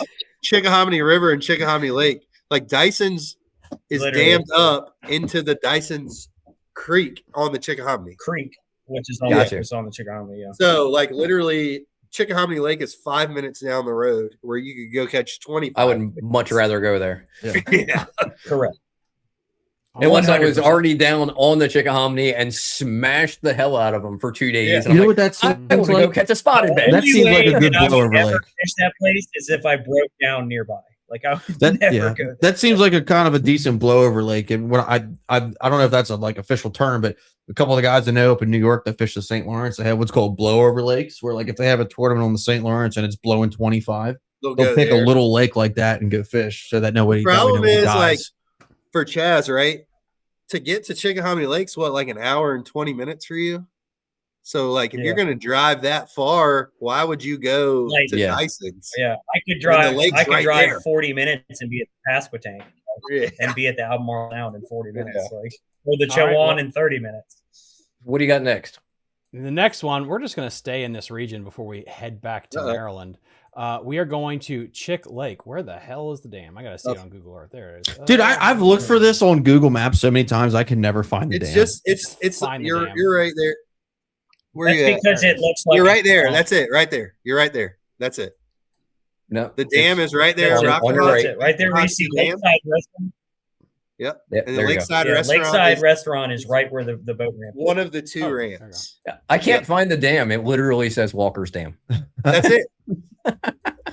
I can never find it. I've looked on maps so many times. Yeah, Walker's Dam is what's off limits for all the BFLs. Yeah, everything. So, that dam right there is legendary in itself. That's where the reason that they don't let anyone fish because everybody catches 25 pounds on them. Didn't Palaniuk win a tournament off that? No, he caught one. Or he caught a giant bag one day. He was close to it. Randy Howe actually literally won the Open off of it in like 2016, 415, something like that. Randy Howe actually literally. Unfortunately, I think Brandon won an Open off of it. No, so Brandon didn't. We fished. He was up there. He caught one big fish off of like a 8-inch mag draft up there near the locks, kind of. Oh, he actually was fishing a couple of the stretches down below it. So so the video we saw just showed him up there. Gotcha. He caught one or two up there, but most of his fish came below. Okay, gotcha. But in that 2-3 mile stretch that we were talking about earlier, they're still getting one on. Yeah, same stretch. He won that Open, right? And Lucky and all those guys are catching them. Literally, they were still catching them back then. They were without 457. And then people started walking on the dam, and then it got outlawed forever. That's what hurt it. Is it like a flow over dam or something? No, it's actually got a lock. You can lock back and forth when it works. It breaks. No shit! Wow. Yeah, it breaks a lot. Like there's actually it's a workable lock right there, and there's a fish ladder and everything. Like now, this is what's also bullshit though. I just want to say this: this lake is 1,200 acres. And you can run your big engine. And then there's other lakes that are 3,000 that you can't. How the hell do they judge what you can and can't use your big engine? It makes no sense. The problem is it's 1,200 acres, but it goes way up there because it's skinny. Yeah, it's super riverine. Like you can go. I mean, it was the Chickahominy River, and they dammed it up. We got Chris Cass Outdoors. Come on, man. Clater is 50 fish a day reservoir there. Just 50 12-inch spots. I was just thinking, like, I seen that guy. They did pretty good out there in the tournament not too long ago. So I saw his little YouTube video. Chris, listen, message me and we can get you on the show and we can have you just do a why it shouldn't be rated. So I want Tony to be a part of the show. We were thinking about Chick Lake. 0.92. So Chick Lake's been fishing. Has been fishing well. It's fished that well for the last 15 years. I was going to say, yeah. Oh, Chaz, go ahead. Go ahead, Chaz. 24.67 this weekend. Jesus. Yeah, look, 24. Here's I've heard a lot of things about that. I'm going to pull a Thomas. Here's my hot take. There's been more 10-pounders caught in Chick Lake than any other fishery in the Virginia around here. And I don't know if that's a hot take or facts. It's my hot take because William Allen, God knows how many 10-pounders he's caught out of there. That dude is an absolute legend around here when it comes to swim bait fishing. And he catches. And then hold on a second. Garrett's called several. William Allen. William Allen. Oh my God! Does he run he runs a new Phoenix? No. He's got old school boats, dude. Okay, because I have a friend of mine that I went to VMI with. That's his dad's name, and he fishes in that area. And I was like, holy shit! I wonder if it's that guy. No, he's got like real long hair, like real chill, dude. Oh, definitely not him. Correct. He sounds like a swim baiter. Yes, literally. Jared, how is William related to Mr. Allen? Is that his grandson or is that his son? I didn't never know they were related, to be honest. I thought they were related, but I could be wrong. Anyway, I never put two and two together. He's really William good. And them, they definitely catch. But look, I mean, McCluskey just came here not too long ago. Yeah. Caught it pretty good there. So yeah, he caught a baby. And Daniel Jones. On the flip side, they don't just catch them there. They caught over 25 pounds on the Chick on March 1st to win a big tournament. Nice. Really? Yeah. So they don't just catch them there. They catch big ones. Yeah, it's got big fish in it from what I've heard. You catch a lot of fish. Chick Lake's got really big ones. And I've been fishing lots there of cypress trees since I was a lots kid. of grass. Do you catch a lot of fish there? A lot, yeah. You do catch a lot of fish there. If you catch a lot of fish there, you catch a lot of big fish there. A lot of fish, a lot of big. It's one of the best fisheries around here. The problem is, a lot of people don't go to it. They're small tournaments because it's just not a big payout, obviously. But fun factor. You know what I mean? But it's so fun. I mean, I used to go there with like one or two rods. I'd be like, I'm only going to catch them on a frog today and just go frog fishing all day and blast them. You know what I'm saying? All right. Really good. The springtime there is really fun. Summertime, it's a legitimate punching lake. You can go there and punch all day if you want. No, 4.5. 4.5. Not 5. 4. But I'll go. I'm giving it a 4.5 myself. 4.5. Yeah. Garrett's fish was almost 12 pounds. Remember that one? Yeah. It is one place that Garrett had one that was like 11.92%. Damn. And here's the thing, like before SB, before Matt and all them started going there, just like within the last like 2 years and posting about it, like these places have been on, like Chick Lake's been like this for years. Yeah. 20 years they've been producing big bags like this and giant fish. It's just kind of hush hush. Not a lot of people. Yeah, just people don't like talking about the lake that they 4.5. 4.5. 4.5. Swim bait thing. That big. Chad, Tony. I'll give it a 4. I've heard good things about the gathering. The gathering. Yeah, so they do that gathering at Rappahannock, and you can fish either the lake or the river. What was that? Sorry. Yeah. Hey, I just remembered. I cashed a check in the gathering this year. I just remembered that. Did you really? I in the gathering tournament. Yeah. What were you throwing? I did. I finished third. I caught mine on a swim bait. So I caught mine. I caught several in that tournament. I caught them on an Andromeda, an 86 Andromeda, and then I think my biggest fish that I weighed in, though, I caught it on a Scottsboro on a beast up. Nothing crazy. Okay, right on. A 6-inch Tony, Scottsboro. What'd you say? I said 4. 4. Okay, cool. Yeah. So, let's see, 4.25. It gives it an A. Very good. I think that's a really good rating because it's one small. There's only 2 places to launch out of. Yeah, I think it's the size of it kind of hurts. It kind of hurts the rating just a hair.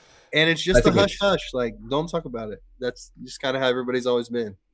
All right, so the dog shit is Big Slack and Clater. Clater with the lowest score in history of not even breaking one. It's so accurate, dude. It's so accurate. So accurate. Then oh my god. Somebody came in into the comments while you were out and said that like it's a 50 fish a day lake. They're just all. Oh no, that's what he said. Yeah, Chris. Yeah, I'm sorry. C tier, we have Little Seneca, we have Liberty Reservoir, we have Diaska. And B tier, we have the Tidal Potomac, Western Branch, Bugs Island, Deep Creek, Burnt Mills, Pocomoke, York River System, we'll just say that. A tier, James River, the Tidal Rappahannock, Lake Gaston, the Chickahominy Reservoir, and then legendary for 2025 so far, Roanoke Rapids, Upper Bay, the Chickahominy River, and then Back Bay itself. I agree with the list so far. I don't know how Deep Creek. I actually like this list so far. Yeah, it's not a bad list. Deep Creek I like the ranking. Deep Creek because you can catch a lot of numbers. It's a good place to go. Take your wife and kids. Visit. They can do vineyards and shit. You can go fishing. The only thing there's no numbers to be caught there. No, and they don't know how to fucking fish. Yeah, there's a lot of. You can skip a wacky rig there all day and catch or as you many can go, fish as you want. Just go throw a jerkbait over grass and catch as Gaston's really fun, but I'd almost put it at a. It's right on that borderline of A B for me. It really is. How many do we have left? We're less than halfway, thank God. So I'm gonna put a 3-minute stop clock on this bad boy. We need to get these done in like 25 minutes. Yeah, let's knock them out. Around. Let's knock them out. All right, let us do. All right, we're Lock Raven next. I'm gonna get you guys out of here first. We'll try to get all through the Maryland stuff now. Okay. That way, if you guys have to Lock Raven, electric only. Need a permit to fish there. Can only have your boat in 3 reservoirs. 4. But it's a great bank fishing place. 4. I give it a 3.5. I'm gonna give this one a 4 because it's the best of the 3 reservoirs, but it also is the most restricted. So all of the 3 reservoirs are not on the same thing. So Pretty Boy and it's also Liberty, closed half of the year. Yeah. So this lake doesn't open until April 1st, and it closes. It's electric only. Electric only. You can't take your boat in it. You have to have a boat specifically permitted for this lake. So it's got hands. The fishery is incredible. The fishery is incredible. But in the winter, like November, December, there are 9-pounders caught every year. Yeah. But from the bank. Because you can't fish it on a boat. But you can't fish all year. You have to have a specific boat. You got to have a permit. You got the bank fishing though. The bank fishing is top level. Like you can. I'm gonna go 2.8. You can catch a lot of fish from the bank. I'm going to change mine to a 3 because of the restrictions. 2.8. Yeah. I'm changing mine to a 3. I mean, I fished on this lake. I wanted to go 2 just because of all the restrictions. I'm like, I can't even fish there. And y'all are, look, I heard 9-pounders. Give me a 4. I heard 9-pounders. I'm going 4. Oh, yeah. There's the restrictions. There's 9-pounders in there. There's 9-pounders. There's multiple 7s and 8s caught there all I'll do a 3. It's a great I'll do a 3.2. I said 3.5. Yeah, it's a good swim bait lake. I'm going 4. A lot of fish. Let me put it to you this way. This lake pisses me off more than anything because when I have a tough day somewhere else, I'm like, damn, I wish I could have my boat on Lock Raven right now. Like if Chaz could fish a Bass Pro Shop aquarium, he'd be like 4. It's a 4 or 5 easily. It's also one of those places that like you can do a lot of things. It's got good grass. To me, it sounds this like man has got the big fish horseshoe stuck so far up his ass. If there's 9-pounders on a lake, he's gonna fucking catch one. That's why he wants to go. Where's a 3.4? But you can. I mean, you can go. It's got tons of. Let me see. It's a gizzard shad lake. It's a gizzard shad lake, so you can go out and throw big spoons. Yeah, like you can go throw 8-inch mag spoons. You can throw 10XDs out deep. Oh, that's cool. But you can also fish frog grass. I mean, it's a really good lake. It's just so days out of the year there out of a specific boat. I will say it's the only reservoir where 6 you months can. a year. It's the only reservoir where you can rent a boat, but the rental boat is literally a piece of shit. It's a awful non-decked out John boat with a like 36 thrust. It's a motor. 12. It's a 10 or a 12 volt John boat. Or a 10 or a 12-foot John boat with a 12-volt trolling motor on the back. It may or may not have a hole in it. To me, though, usually does. It sounds like your accessibility in Maryland is shit all the way across the board. So if Pretty much. fishing is good, It's got to be at least better than some of the other ones. Like it sounds like your accessibility is not great. Like here, let me say this. We have seen some fat bags come out of River Reservoir. Let me say this: if this on glide baits and everything too. Like one of the reasons I love it so much because I love throwing big swim baits, and it's just one of those Loch Raven. Loch Raven, guys. If this place, let me say this: if this had normal accessibility, it would be a 5, without a question. Yes, it would. Without a question.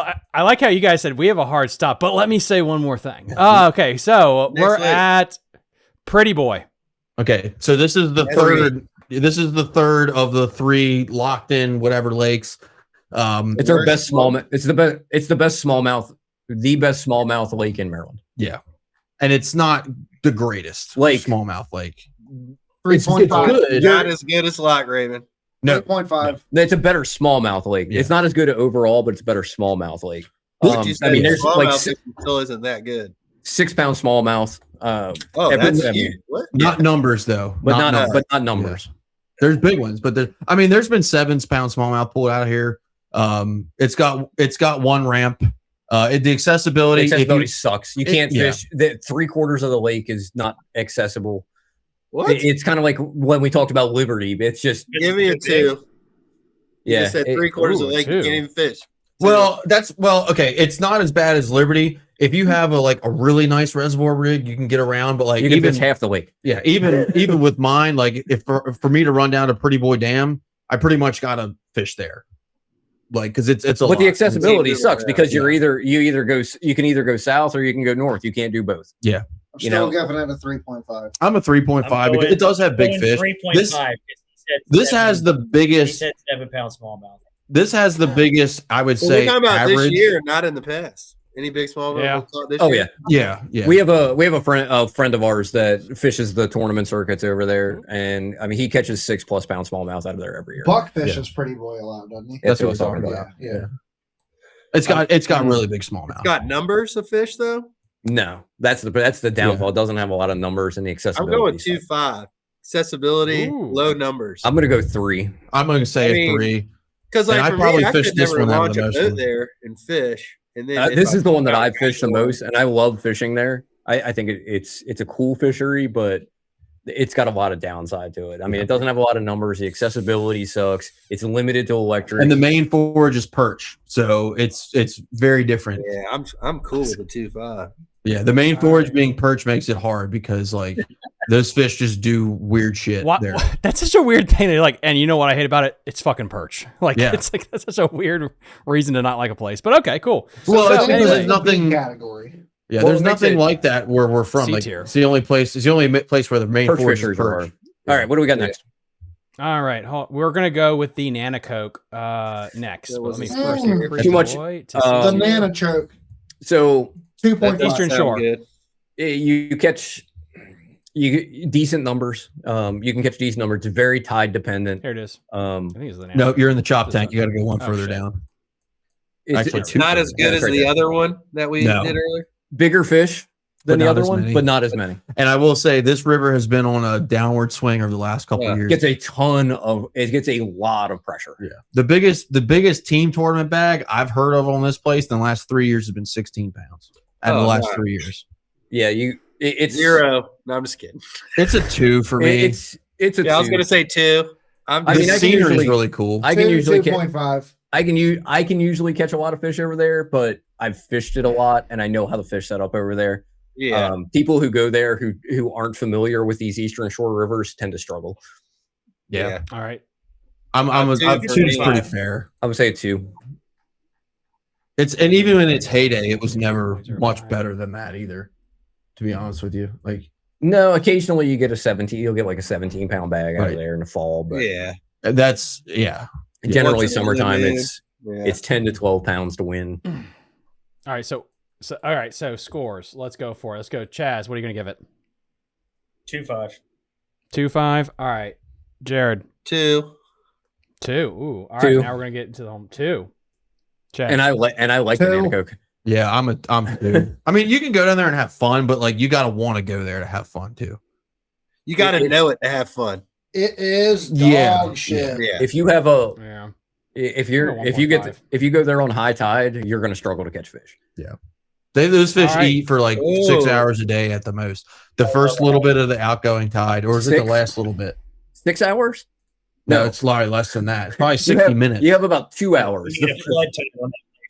Yeah, you have about 2 hours. I actually caught them pretty good on a flood tide practicing for a tournament this year. Just buzz baiting and chatterbait. I love the flood tide. Don't get me started. All right.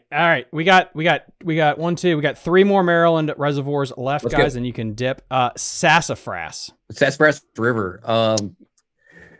Let me pull it up here, guys. Good. Spring and fall, super good. Yeah. It's part of the Upper Bay. Good experience I had on the Upper Bay was that fucking river. So that one's definitely going to be above Upper Bay for me. So it's mostly considered part of the Upper Bay, but it is a different river. It's very good. Cameron, in the spring, very good. In the you fall. just won a gift card because that was funny as hell. Every pond off of the Nanacoke is better than the Nanacoke itself. Facts. That's not even a joke. That's not even a joke. What river is this again? We're looking at the Sassafras River. It's only Upper Bay. Right, I've heard this river. I've never fished it, but I've heard it's decent. So it'll kick out. What big is that area? Lloyd Creek. I've been in there. That's where I. Which one? Lloyd. Yeah. So it used to be better now, or it used to be better than it is now. You could go over there and catch fish, but like Paul said, it's very time dependent. Spring and fall.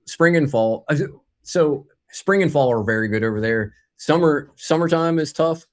I've won 2 club tournaments over there. We used to fish it in our club all the time, and I've won both of them with 2 fish, but they were both times it was 2 5-pounders. That's terrible. It's terrible, but they're big fish. They're big. It's so tough in the summer. Fish? Yeah. My God, that's awful. I'll tell you why this place isn't. But I'll tell you why this place isn't good. Spring and fall. I mean, you're going to kick out 20 to 24 pounds. You put a little bit of time. It's very seasonal dependent. Yeah. I've spent a decent amount of time in there, and I'll tell you that even when it's really good, it fishes very, very small. There's a lot of shit that looks good, but you got it it fishes small. I think a lot of the fish that are in there move to the flats in the summer. Yes, they go in there to spawn and they go in there to winter. They don't stick around. Mm-hmm. And the other thing about the place is it doesn't get restocked. So like the Upper Bay and the Northeast get restocked. Tournaments do not go out of the Sassafras, so fish aren't brought back here. There's a lot of tournaments that go out. But they're small tournaments. They're like clubs or like Delaware or whatever. So Delaware's tournaments pull 30 to 40 boats. But that's that's nothing considered to the 100 boats every other weekend on the Northeast. That's true. That are pulling fish out of here and when it's good. Time's up. Okay. Next. Vote 3.5 for me. Oh. I'm a 3.5. I'm going to give it a 3 because it's so seasonally dependent. But when the season's on, like if you hit it in a spawn, like it's fantastic. 3. I don't know. Or do you want to abstain? I can't go higher than a 3. 2.75. I feel like I think that's fair. I think it's fair. I mean, because a 3 to me, it's like, okay, it's a pretty good fishery. You can go catch a bunch of fish. You're not going to catch many numbers, but you're only doing that half the year there, right? Mm-hmm. And then the other half of the year is dog shit. Yeah. I'm going to go 3. All right, I'm gonna go 2.8. I'm going 3. 2.89. I honestly think that's a pretty fair assessment. Yeah. I think that's a pretty fair assessment. All right, that puts us right around B. I'm gonna drop mine. There's no way in hell this is a B. No, it's definitely not a B. I think Tony needs to drop his. 3.5 is kind of ridiculous. I mean, no, I've had really good days over there though. But we're talking this year though. Well, this year I didn't have a boat, so I can't really say much. Tony, if you don't drop yours, what you're saying is this is just as good as Bugs Island. I've never fished fair. Give me another one in B category. I say that's fair. Tidal Potomac. You think it's just as good as the Tidal Potomac? It's tough. What else is in there? I mean, that's kind of hard because it's so much smaller too. Western Branch, Deep Creek, Burnt Mills, Pocomoke, River. It's as good as, if not better than Deep Creek. So I'm okay with Deep Creek.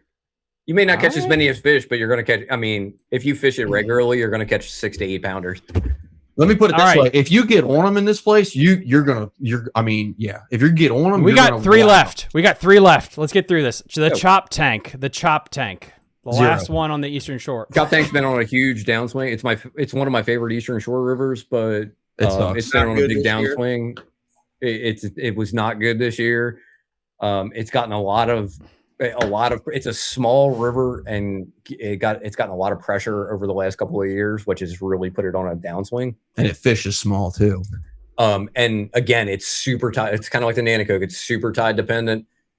Those fish eat for 2 hours a day. Last 2 hours of outgoing, and the first hour of incoming. This one's honestly a 1 for me. Unless you really know how to, I know how to catch. I'm giving it a 2, and I'll be right back.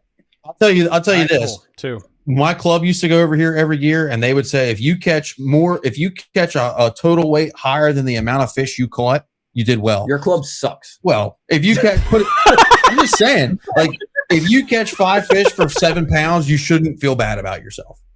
Yes, you should. If you have to live in a place like that, it's like living in a hut in Africa. You should feel bad. So the good about it in the summertime is you can get if you get a good high tide. It's a fantastic buzzbait bite in the pads. That's true, and it's fun. When you get that good high tide and they move up in the pads, and you whack them on a buzzbait, and you're catching solid fish. I mean, 2.5 to 3.5 pounders. It's fun, but it's on a downswing, so I'm going to give it a 2.5. I'm a 1.5 personally. I'm a 1.5. 2.5. Damn. All right, 2.5. And then you said 1.5, and then no, I said 2.5. Oh, you said 2.5. Paul said 2.5. I said 1.5. All right, 1.5, and then Tony, you said 1.5. Chad, what did you say? 2. 2. I'm just gonna go 2 as well. That's a 2.8. That is almost dog shit. Oh wow, that's crazy. Fair. I think in that below average, that's kind of where it's been this year. Okay, and then that's fair. This one's going to be interesting. Lake Habeeb. Never fished it. 0. Never fished it. I don't know anything about it. I don't even like the name of it. I actually I don't know anything about it at all. I don't even like the name of it. Absolute 0. That sounds like a Minnesota daycare. Yeah. I give it a 0. All right. I don't know anything about this lake. Lake Habeeb. It's near like a Minnesota. It looks small. They small. Doesn't have a lot of access. A bunch of kids in the other day. I've never heard of any big fish coming out of there. Lake Habeeb. No. 400 acres. It's a 1. I give it a 1. Yeah, I'm 400 acres. I'm pretty sure it's electric only too. It's 400 acres. I can essentially cast across it. This is my lake now.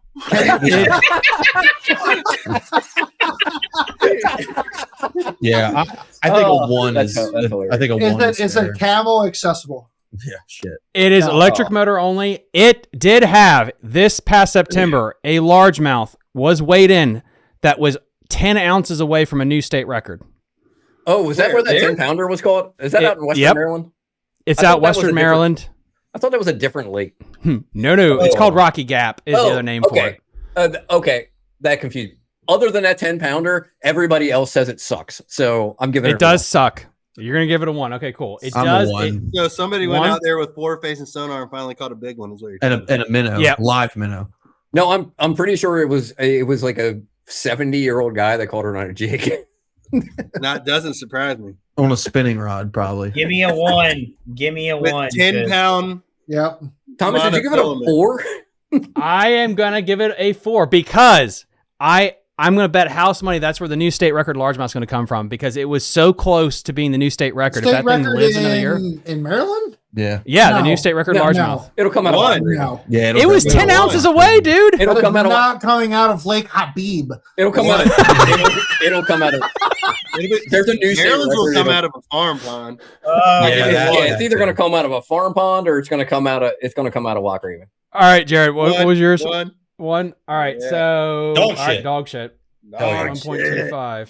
All right, that was a 2.08, and then this one was 1.2. Who named it that? Yeah, who named it Lake Habeeb? I'm sure there's a reason. Do you have Conowingo? I hope so. Yes. Okay. Rocky. As long as Conowingo is on here. Yep. All right. So dog shit. All right. Yeah. Let me. Hopefully, Habeeb didn't do any kind of healthcare fraud or anything like that. All right. This is all right. So there's where to go? Okay, cool. So we got Lake Yakagani, which I think was closed. You guys don't have to be a part of that one. This is the last one that you guys have to be a part of, which is Conowingo, which is the dammed up lake behind the Susquehanna River. So this is above the Susquehanna Flats. Body of water. Yeah. I probably fished this place 4.5. I probably fished I've heard this of place more than Conowingo, and anything. I've heard it's good. 4.5. I can't give it a 4.5. The fish aren't big enough There's some big smallmouth throughout the year. I'm going to shock you right now because I'm going to give it a smallmouth? 2.5 because it sucked ass this year. Oh, for this year? This last year, this place so was we're a bag of great dicks. for the year. It was Dude, bad this year. place sucked this year. It took the last winter tournament that they fished there took 21 pounds of smallmouth to win. But that's yes. Smallmouth. 21 pounds really of good. smallmouth. But it's pretty fun though. But you only get those weights in November. And well, in December. The rest of the year. I'm going 4 with Conowingo. Now, let me say this. In June, you're going to get close to 20 pounds of largemouth, 17, 18 pounds. So where do the largemouth go in the wintertime? And then Good question. Well, all right. So where do they go in the summer? Because I haven't found them there either. And I've caught multiple 20-pound bags in the spring. Like in there the is. There's grass. So me and my tournament partner, we fish the opens religiously on this There's lake. actually decent grass on Conowingo. In 2024, we won the first 2 in a row with 18 and 15. And then after that, it got a little tough, which is not abnormal for this place, all largemouth. The water gets super, super hot there too. This year, outside of December, the biggest bag that was caught at all was like 13, 14 pounds. And it's on a big downturn this year. Big downturn. I mean, we had a tournament where we had 4 fish for 11 and a half pounds, and we were going to dump them. And we weighed in our 4 fish for 11 pounds and got like 3rd place in the open. There were some good weights this year in other tournaments though. But it definitely wasn't what it was last year.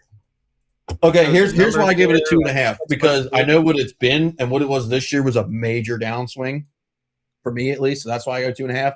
The ramps are not great. The ramps suck. Yeah, the ramps suck. I'll follow lead. I'll take 2.5.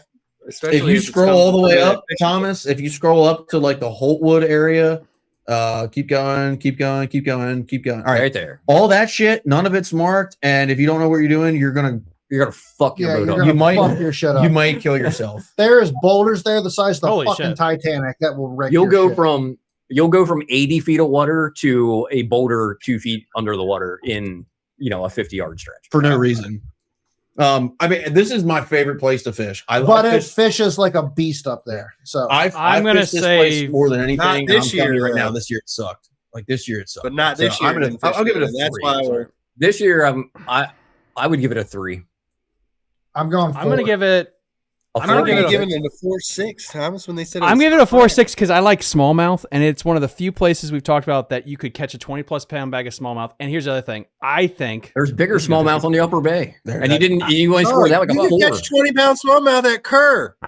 Because that's bullshit. That's lies. That's lies. Is not a lie. I've never. That's not. I am not lying. 4. You absolutely can. You put in Okanichi, you can 100% with the right boat catch 20 pounds of smallmouth. And yes. I think if Chaz McCluskey or some good scopers went to Conowingo, I think you could mulch a massive heavy bag out of it. There are some very good scopers that fish Conowingo. And I don't see the proof. I don't see the proof. I'm just saying. I think it's underappreciated. The proof is the 12-pound bags they bring in. Yeah. It's all right. Independent. I truly think that between being able to fish for a good bag of smallmouth, a good bag of largemouth, you got deep water, shallow water, you got grass, hard structure. It is very diverse. The current, it is extremely diverse. It's so extremely diverse. We're talking about. I'm giving it a 4. Are you going to Conowingo or are you going to the Susquehanna proper? I'm going to the Susquehanna. I love Conowingo. I'm going to the Susquehanna. That's what I'm saying. Yeah. I can get bigger smallmouth in the Upper Bay than I can on Conowingo most of the year.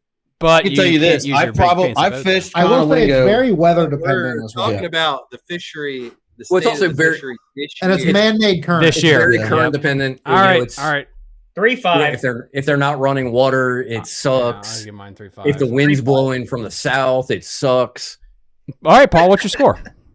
I give it a 3. I'm with Paul. I give it a 3. I fished this place probably 2 or 3 times as much as I fished the Upper Bay, and I probably got 10 times the magnitude of 20-pound bags on the bay than up here. And I fished this place way more. I mean, Chad, way more. 3.5. There's a good number. 3.5. There's a lot of fish up here, though. You can have some really good number days up there. Yeah. So my question is, from a fishing standpoint, if I were to go up there every month of the year, am I going to catch fish? Am I not going to catch fish? You're going to catch fish. Yeah, you're going to catch fish. You're going to catch fish. I'll give it's it not like you're not going to go up there and not fish. catch fish. It can be tough. They're just sizes. Unless it's one of those dead slack time things where if there's no power wind, plants aren't running any water or anything like that. Yeah. If there's no wind, there's no water getting run, then it gets tough. It's very man-made dependent on the amount all right, of 3.25. Hey, Ken, I know this was the last one for us, but can I make a request? Can I stay on for one more and talk about Moomaw? Lake Sure. Moomaw. Hey. Yes, we can do You that. giving that a 0 too? No, I'm giving that one a 4.5. I love that place. No, I absolutely love that place. One of my Doesn't good have a friends shit loves Moomaw this year. Moomaw, so I'm going to give Yeah, Moomaw. you caught him all right. I'm going to give Moomaw All right, hold a on. good ranking. Let me get it up here. Here it is. All right, Lake Moomaw in Appalachia. I hear so many down good 81. things about it.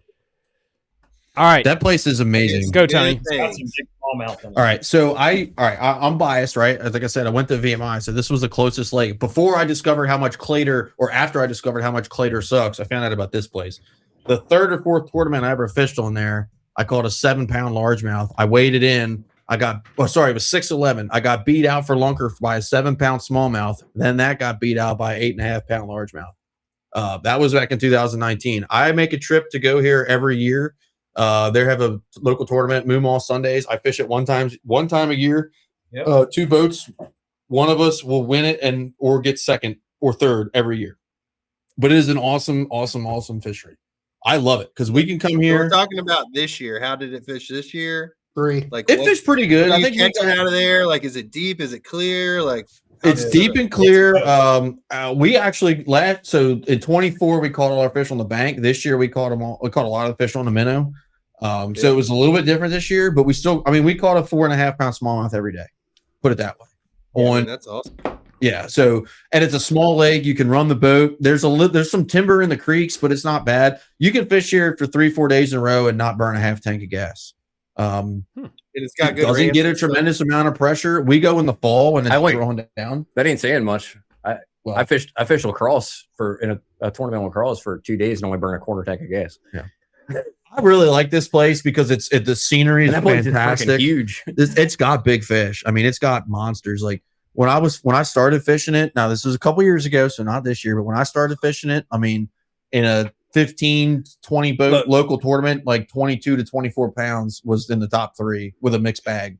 I heard that that happened during COVID really hurt this place, but I go every year and I always have a good time. I always catch big fish here. So I've always heard good things about it. I've never fished it. Yeah, we catch a lot of numbers. This year wasn't as good, but I mean, we still caught numbers. I mean, we probably caught 25 fish a day between the two of us. Last year, when I went with my buddy, we caught 40 fish a day, cranking. Like, it was awesome. Just all right, getting up on the bank. I give it a 4. I'm going 4. I give it a 4. I give it a 3.5.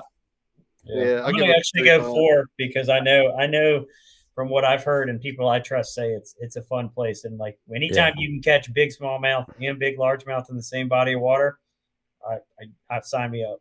If you've never been, I would go like around Thanksgiving or in the spring, but around Thanksgiving's when I go every year, and we always catch fish. Actually, you know what? I'm going to go with a 4 because I heard it's a good glide bait lake. It can be. Whoops. It can be. They catch them on a glide bait a lot there.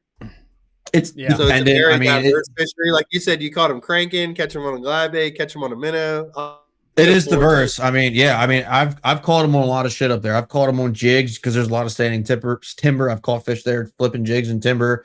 I haven't caught any big ones on a glide, but I've caught fish on a glide. There's a video on YouTube, Fishing University or whatever, where John Cruz went there with a glide and caught like a 5.5-pound smallmouth.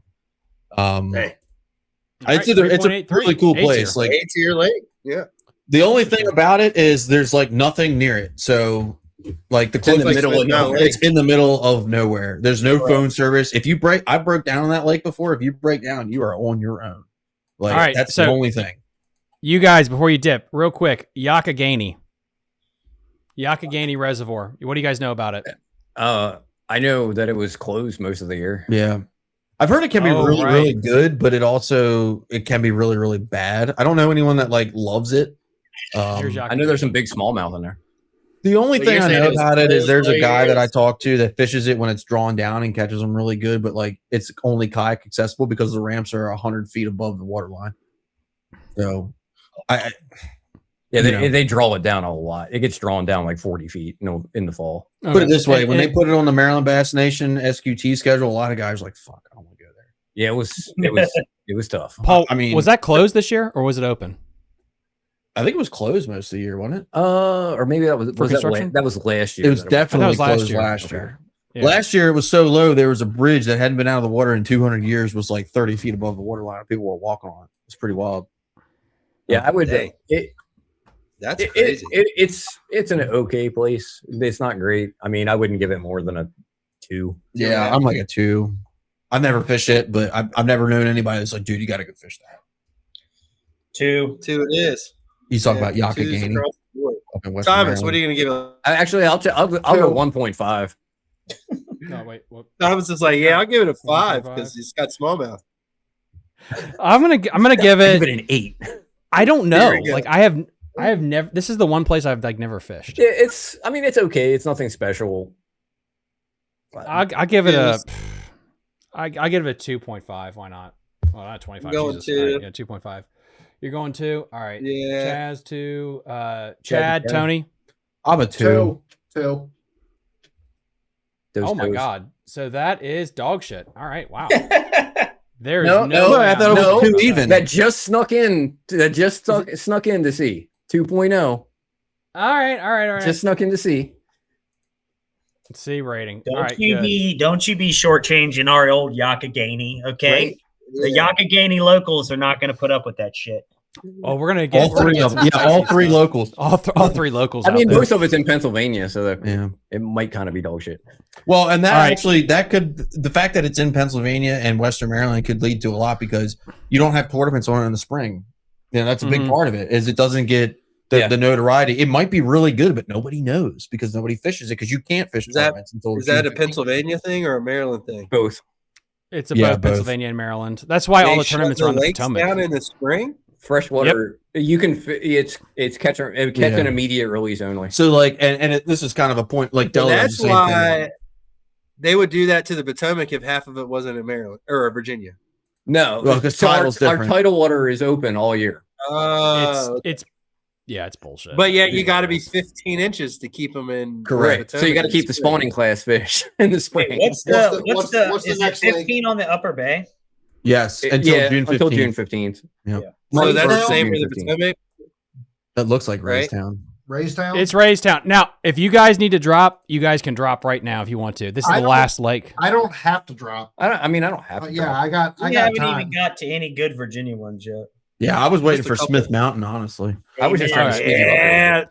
So we'll do Smith right after this one. All right. Raystown, it took 26 pounds, smallmouth only, last early spring to win. That looks like my lower intestine. Here, the biggest issue with Raystown is it's really good in the spring. You can't fish it in the summer. Boat pressure is terrible.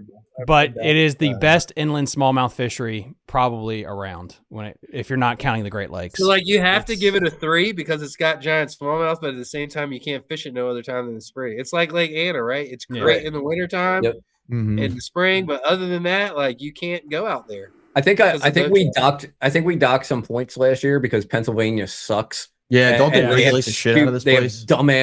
Dumbass tournament regulation. You know what pisses me off is they have the shitty ass regulations in Pennsylvania, so all those assholes come down here to Maryland and fuck our shit up. That is true. Oh my God, no, you have no idea. Like any given Saturday on the Upper Bay, that 99% of the boats are from New Jersey, Delaware, and Pennsylvania. It's actually horrible. I'm okay with the Delaware. There's only like 30 people that fish in Delaware. Well, and just my soapbox for a second, because you know how the Jersey guys, and no offense to anybody that, like, not everyone from New Jersey is a dick, right? But I can't tell you how many times PA guys are worse. We'll be fishing on the bay, like, and I'll be sitting on the spot on the flats with like another boat, probably like Paul and I fish a lot of the same areas, and they'll be like, here come 15 guys from New Jersey that are running up and down the flats. Oh, there's some boats. Let me go over and fish over there. Like, it happens all the time. It's just like the Potomac. Yeah, it's so bad. It's so like bad. I'll have a boat 10 yards in front of me and somebody will squeeze in and get in line. I'm like, yeah, what the hell are you doing, bro? Yep. Yeah, it's annoying. It's annoying. Pennsylvania guys. My worst, the one opportunity I had to win a Bassmaster Open on the coast side, I got drawn with a guy from New Jersey, and he was fucking Who was it? Sorry, Jared. Dog, Vinny T. I hope he's not listening. I hope he is listening, honestly, because he wouldn't listen to me. And you're talking about, dude, I'm like, bro, I catch 20 pounds out here all the time. Wouldn't listen to me. Got stuck on a flat for an hour. Like, literally, like we're running down the river, and he's just going like 50 miles an hour, just like lollygagging down the river. I'm like, yo, this is a Bassmaster Open. Day 3. I'm trying to win, bro. Vinny T, man. I remember that. I got Vinny T. Yeah, because, hey, look, the only reason he made it to the finals is because Chaz fished with him on the first day and took him to some juice, and he caught a couple 4-pounders. Dude, thanks, Chaz. I give Raystown a 4 because I've heard of the bags that come out there. I'm looking at these pictures. Look at that smallmouth. Those are some big small. I gotta give it. Yeah, I gotta give it. I'm sorry. 3.5. 3.75. It's like a blonde that's like 6'1". You gotta the looking. Oh, those are what are you talking about? Those are great. They're beautiful fish. Yeah, I'm a 4. Hey, those are called Thomas. Those are called D1 babies. Okay. You know what? Here's the other thing. Raystown's got good largemouth in it too. It's overshadowed a little bit by the smallmouth, but it has big largemouth. Up in the they spray the shit out of it too. That's the problem. Raystown largemouth have always lived up in the river. Yeah, it's like the opposite of Conowingo. Yeah. No, for me. Paul, Jared, what'd you say? I said 3.5 or 3.75. I said 3.75. I don't know what Chad said. I said 3.75 is fine. I said 3.75 too. Oh my god! All right. I just don't like the boat traffic in the summertime. I mean, it gives you a limited amount of time to fish it, and that kind of sucks. Because if I'm going someplace to like go have fun, it's probably going to be in the summertime, right? When I got a little bit of a lull in A tier. Okay. So this thing is up at A tier. Yeah, but I feel like 26 pounds of smallmouth kind of puts it in the A tier. Yeah, that's fair. Like it's like some of these photos, like all these smallmouth man are. I remember seeing there was a club up there called Trolling Motor Only. That one picture was 723. It said. I thought I saw 7 something. 723. There was a club up there that was an electric only club a couple years ago. These are 3 fish limits. Holy shit. That's 14 pounds for a 3 fish limit. So this is TMO. This is the TMO club, isn't it? What was the 3 fish limit? Raystown Elites. 14. 14 pounds, 3 fish limit. I saw one of these clubs where it was 3 fish limit and it was 18 pounds. I remember watching it like, what? Yeah, it was ridiculous. I mean, that's like Upper Bay. It's like they do that the monkey mini series where they'll come to the river sometimes, and it's a 4 fish limit half day tournament, and somebody will win with like 20 pounds, 21 pounds on 4 fish. It's like that same deal. It's just like, God, biggins. Dude. All right, so this is smallmouth or largemouth here. It says the S. So this is a 6.31 smallmouth, 5.6 smallmouth. Good Lord. Did you say that's a 7.1 smallmouth? And a 6.98. That's largemouth though. That's a largemouth though. But that's damn. That's tier A for sure. I mean, 26 pounds. Where can you go? 26 pound bag of smallmouth. 6 pounds of both. Like that's so rare. Yeah. Which means there's a 7-pound smallmouth in there easy. Oh yeah, for sure. If there's a 6, there's a 7. Yeah. I don't know if that one was smallmouth, but the one picture said 723 in it. So I don't know if that's 723. What the hell? Yeah, it was said 723 in one of the pictures right there. Total weight. Okay, yeah. I thought that's total weight. My bad. I thought that was one. Oh, you're good. I thought there was another one that had a 7 something. I was like, yeah, that's a giant. Yeah, and then guys, we're ranking the lakes. You can watch us on the re-upload from the beginning. It'll help. So this will be re-uploaded next week, so you can see it from the beginning. So what do we got next? We got some of them good Virginia. Smith Mountain Lake. Yes, Smith Mountain SML. Lake. 5. 0. Yeah, no, it's a 5, dude. It's 100%. It's not even close. It's a 5. It's a 5. It's 100% a 5. Again, 0 day of the week and Again, twice on Sunday. another place you can go catch a 5 or 6 pound smallmouth and a 5 or 10 pound largemouth.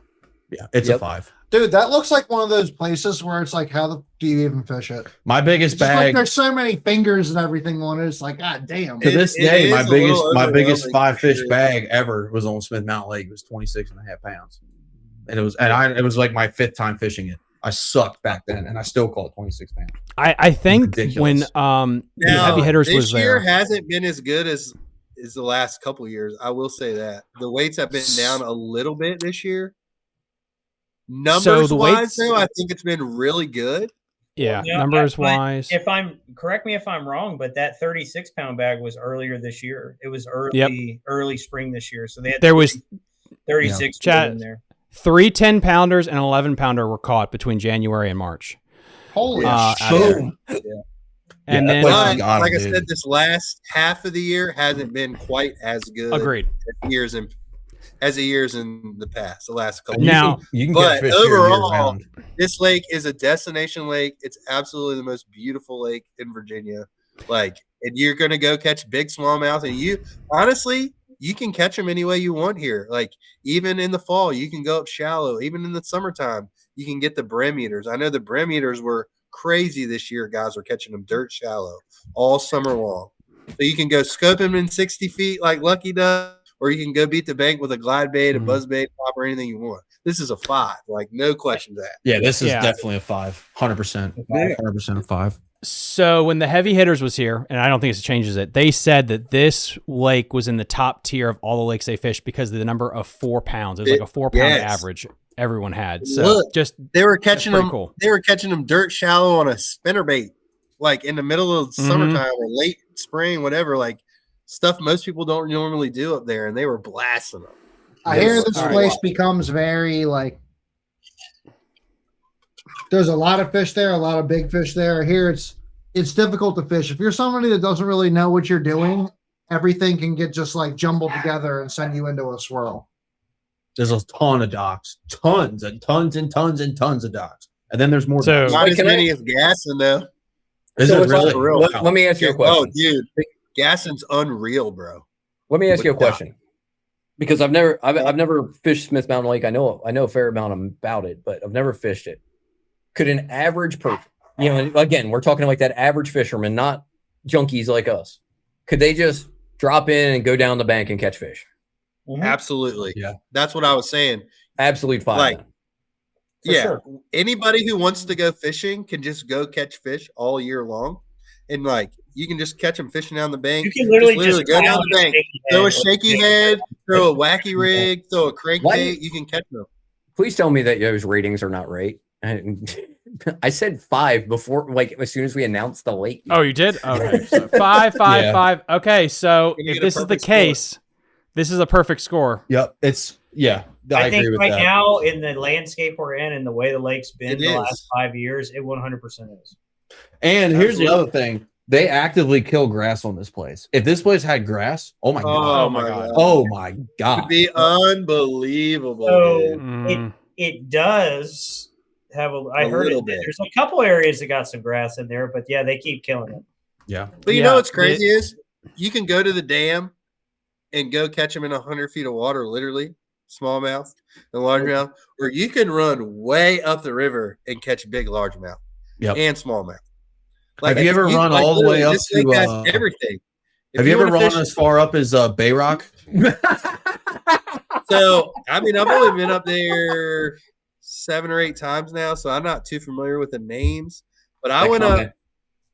Fantastic. Like Went a- up super far this past year, which the far I don't know how far I went up, but I went way up to some creek. I don't know. I went up the right side, whatever river that is. If you Well, I've go never all been the up way there. up on the Roanoke, there's like this little ass junky marina. Looks like it's out of Deliverance. Yep. Like it's like straight cliffs on either side. There's a little gravel boat ramp up there. We put in one day just screwing around on the way home from Smith Mountain Lake and caught some absolute hammers. I didn't even know. I thought it was a different lake. And then I looked on the map. I was like, holy shit, that's still part of Smith Mountain Lake. That was way up there? Oh, I think I know exactly where you're talking It's about. extremely I've never been that far up.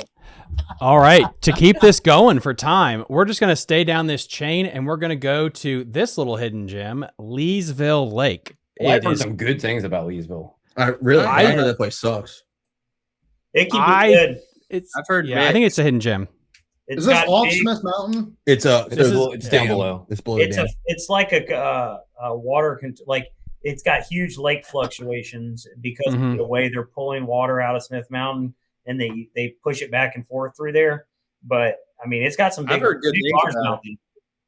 Yeah, for sure. It won't affect this, but the guy I had on to talk about this said it's probably one of the best crappie fisheries no one talks about because it just does not get pressured at all. So I think it's cool. I've heard the water about no crappie. Sometimes 5-6 foot a day in there. Anybody else Yeah. want it? No, I'm good. It's pretty gnarly. So Like the water fluctuation you said? Yeah. Huge fluctuation. 3. Huh. I've heard people say it can be great, but fluctuation. you can go there and not catch them. So I'll give it a 3, knowing that it has good fish. I hate water fluctuation. It's like the hardest thing. It's connected to Smith Mountain Lake. I want to give it a 6. So my thing is that when they're pulling that water, that lake probably when the water pulls in there, they bite. All the fish come out into the current and any bush, tree, rock, or anything. It's like Roanoke Rapids Lakes when they start pulling that water, dude. It's Does it have to be? Is there a certain direction it has to be flowing though? I think it's backwards if I'm not mistaken, because a lot of times they pump water out into Smith to keep Smith up, so it's usually a reverse flow. If I remember what Billy Coles told me. So one thing about Smith Mountain that I didn't talk about, and one of the reasons I think it's fishing a little tougher, especially like in the later half of the year when usually big bags, that lake's really low for Smith Mountain Lake this year. It's down. It's really bad. It's down feet. Like it usually comes down a foot or two, but I mean, Chaz, when we were there, it was there was literally 3-4 feet low. Yeah. Yeah, like it was low. Crazy. And like I know people that live up there, they're like, dude, we've lived here for 15 years and never seen it this low. Well, interesting. Crazy. All right, so back on Leesville. What's everyone's score? Let's go up. Chaz first, and we'll work our way down. Chaz. I'm going to go 3.5. 3.5, okay. Jared? 2.75. Paul, you said 3, correct? Man, I'll go 2.75. Oh, 2.75. All right. Yeah. Trends. 3. 3. I'll hold my 3. Whole 3. I'm thinking I'm gonna go 3.40, something like that. I want to fish that next year for fun to see what it's like. So it's a C tier lake. Oh, it's an average. Okay. Yeah, 3.07. Yeah. All right. So I think it's got to be over 3.1 to be a B. So technically it's a C lake. Yep. Well, that's because he's got his crap messed up. So what if they fall between 3.0 and 3.1? Like don't count it. It just gets shot into the void. Actually, lake doesn't exist. There you go. 3.09. How about that? All right. 3.1 is fine. Not 3.19. 3.1. Just put 3.1. Thank God. Fine. All right. So that would rate it as a what? You said a C? C. Yeah, it's a C. All right. There we go. This is all right. And then before we go any further, so legendary Roanoke Rapids, Upper Bay, Chickahominy River, the Back Bay, Smith Mountain Lake, which had the perfect score. In A tier, you have the Tidal James, the Tidal Rappahannock, Lake Gaston, Chickahominy Reservoir, Lake Moomaw for some reason, Raystown. B tier, you have the Tidal Potomac, the Sassafras, Western Branch, Bugs Island, Deep Creek, Burnt Mills, Pocomoke, York River System, Conowingo, Loch Raven. C, Little Seneca, Liberty Reservoir, Lake Diasket Creek, Pretty Boy, the Choptank, Yakagani. I don't know why it's there because no one knows it. Leesville is there in C. And then dog shit, we have Big Slack, we have Gunpowder, the Nanacoke, Lake Habeeb. Did you just say Gunpowder? Gunpowder. Oh, wait. Did I just say the Gunpowder? Gunpowder. Why is Gunpowder there? I don't even think we talked about it. My God, you son of a bitch. You take that out of there. That's literally... That's our What you talking about that like that? We all live like a mile away from the Gunpowder. So let's talk about the Gunpowder. Yeah, we might as well at this point. All right, talk about the gunpowder in 1 minute or less. Go. The Sounds like gunpowder it's fun to me. No, as much as we love it, it's on a big downswing. I would agree. We lost a lot of our grass. It's not fantastic. It's not bad. I mean, I'm still giving it a 3. I mean, you're gonna catch, on an average day, you're gonna catch, 14 to 16 pounds. I mean, there's a lot of solid 3-pound fish in there, but the big fish have disappeared. I give it a 3. I'm going to give it a 3. It's like a 3 to me. It's one of them things where if the grass would be back in here, this place would, in my opinion, be a 4. All out, be a 4. Maybe even a little bit higher depending on the year. But this year, our Thursday nighter weights really dropped this year. Yeah, they did. They sucked ass. So Thursday nighter weights sucked dick. You're talking about you could win a tournament with 8 pounds. 3 fish. It usually took about 3 fish. 3 pounds. It usually took about 9 pounds this year to win a Thursday nighter. That's 3 fish on 3. 3 hours, 3 fish. I mean, so it's not average. It's not terrible. It's not terrible, but it's not. So the year before it was taking 10 pounds to get into the top 3 in the Thursday nighter, which we pay top 3. So 10 pounds to get a check. And now it's 9 pounds to win. It's been what, 3 or 4 years since the grass died off, and it just hasn't come back. Yeah.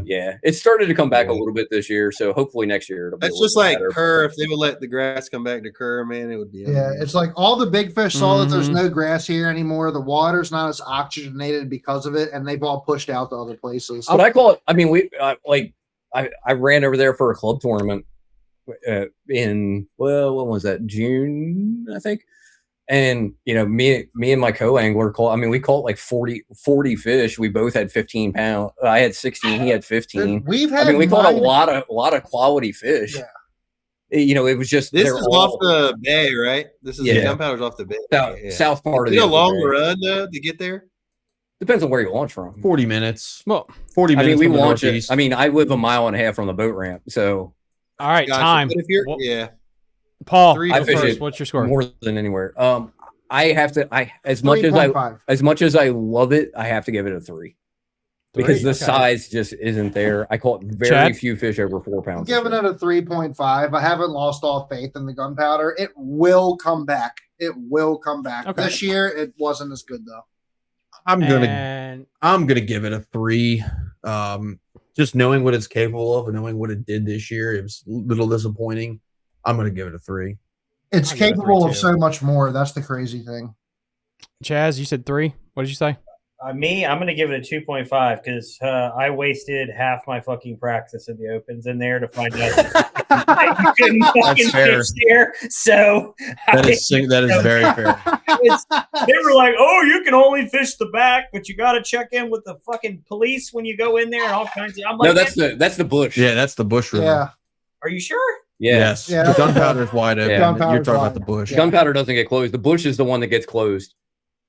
The bush. So here, I'll tell you something about the bush. And I'm not saying that change your rating. You're wrong. I'm not saying that the bush is good, but I've caught more 5+ pound fish out of the bush than anywhere around here other than the flats. Yeah. Which is kind of wild. But I've fished it a lot. 2.75 is fair. Yeah. It's on a downswing. All right, C tier. All right, now next up, we are heading back down to the Suffolk area with Let's go. Cahoon. Lake Cahoon. Hold on, guys. Let Chaz, you go ahead and talk about this bad boy. So Cahoon's my favorite lake. I mean, I like Burnt Mills more because I grew up on it. But in terms of actual success and giant fish, Cahoon's definitely there for me. I've caught I caught a 10-27 and one almost 11 out of Cahoon, and both in tournaments. Yeah. Didn't you catch an almost 10 there too? Like a 9-15? Yes. Was that Cahoon too? Yeah. So tons of 7 and 8 pounders. Yeah, it's got some incredible fish in it. It's different. It's got a little bit of standing timber. It's just got a lot of really big fish in it, and the fishing can be good. It's tannic. The water's like a tannic color. It's not clean. It's Yep, I like that. It's a tannic color, and so the first 10-pounder was on top water in the middle of the lake in the middle of the summer. I netted it. That was cool. And the second one was on a wacky rig in the springtime. But I mean, there's a lot of guys I know that have caught mid-20s. I've probably seen 15 or 20 bags over 25 weight in there. So, but again, it's a 9.9 lake. This, how many 30-pound bags are we seeing out of here? Yeah, I mean, I don't think I've ever seen a legit 30 in a tournament, but fun fishing. Practice for sure. Fun fishing, yeah.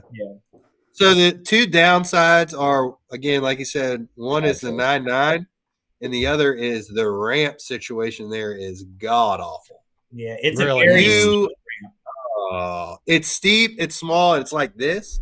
And it's barely big enough to fit your John boat and truck down. Hey, look, you remember, Jared, I put the cat in there.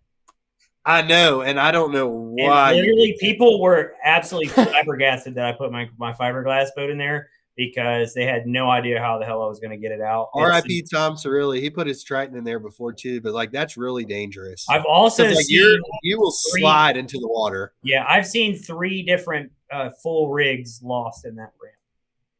All right. Truck boat. Chad, great what do you fishery, give it? Great fishery. Year in and year out, great fishery. My history says I have to give it a 5. So that's I'm gonna knock it down. It sounds like the fishing's fantastic, but I gotta knock it down to like a 4. Accessibility. The fishing. I mean, this year the fishing was good, just like it is every year. But just that ramp situation there in the 9.9, and also the back of it, there's a trestle in the back, and some boats can get through the trestle, some boats can't. Same with the bridge way in the back. So what are you gonna give it? I'm gonna give it a 4. 4. Yeah, I'll give it 4. 4.25. 4.25.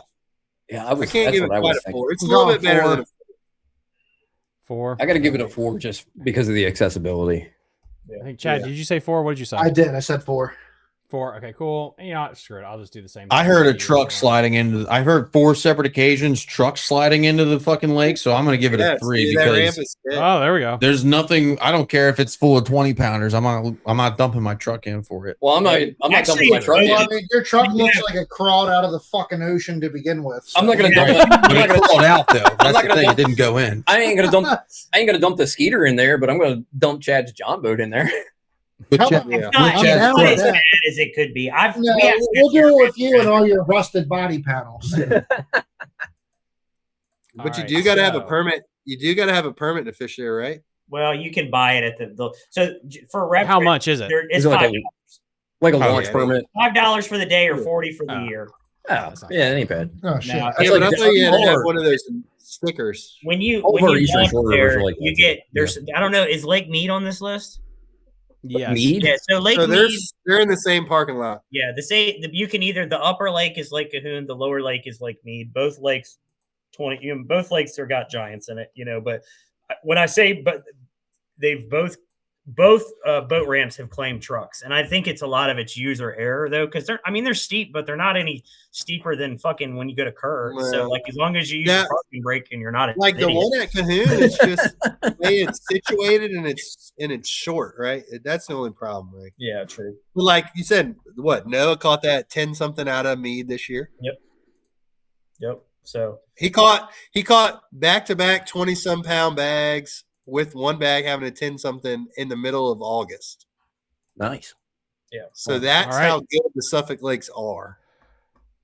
But it's accessibility. I mean, it's, a lot of it. There's great. Everything's a 9.9. So that just, What do we got next, Thomas? All right. Next, we are going to the legend of Northern Virginia, the legend Occoquan Reservoir. I mean, 3.5. Nah, this is at least a 4.5. I mean, it's got the biggest fish around, but it's electric only, and it's that's 9.9. I know about the numbers and everything on Occoquan. It's 9.9. I've also Lake. Tom Overs fished it a bunch. No, he fishes. I've dabbled. I've dabbled. That's Octoraro. That's they Octoraro. obviously have a lot of big fish there. Yeah. Okay. Well, never mind. I'm basing my thing off something else. No, Occoquan is what Victor Deppy fishes all the time. Yep. SB Fishing, McCluskey, Rob Greik, That's where they cut Tom. their teeth. Yeah, it's a lot of big time anglers.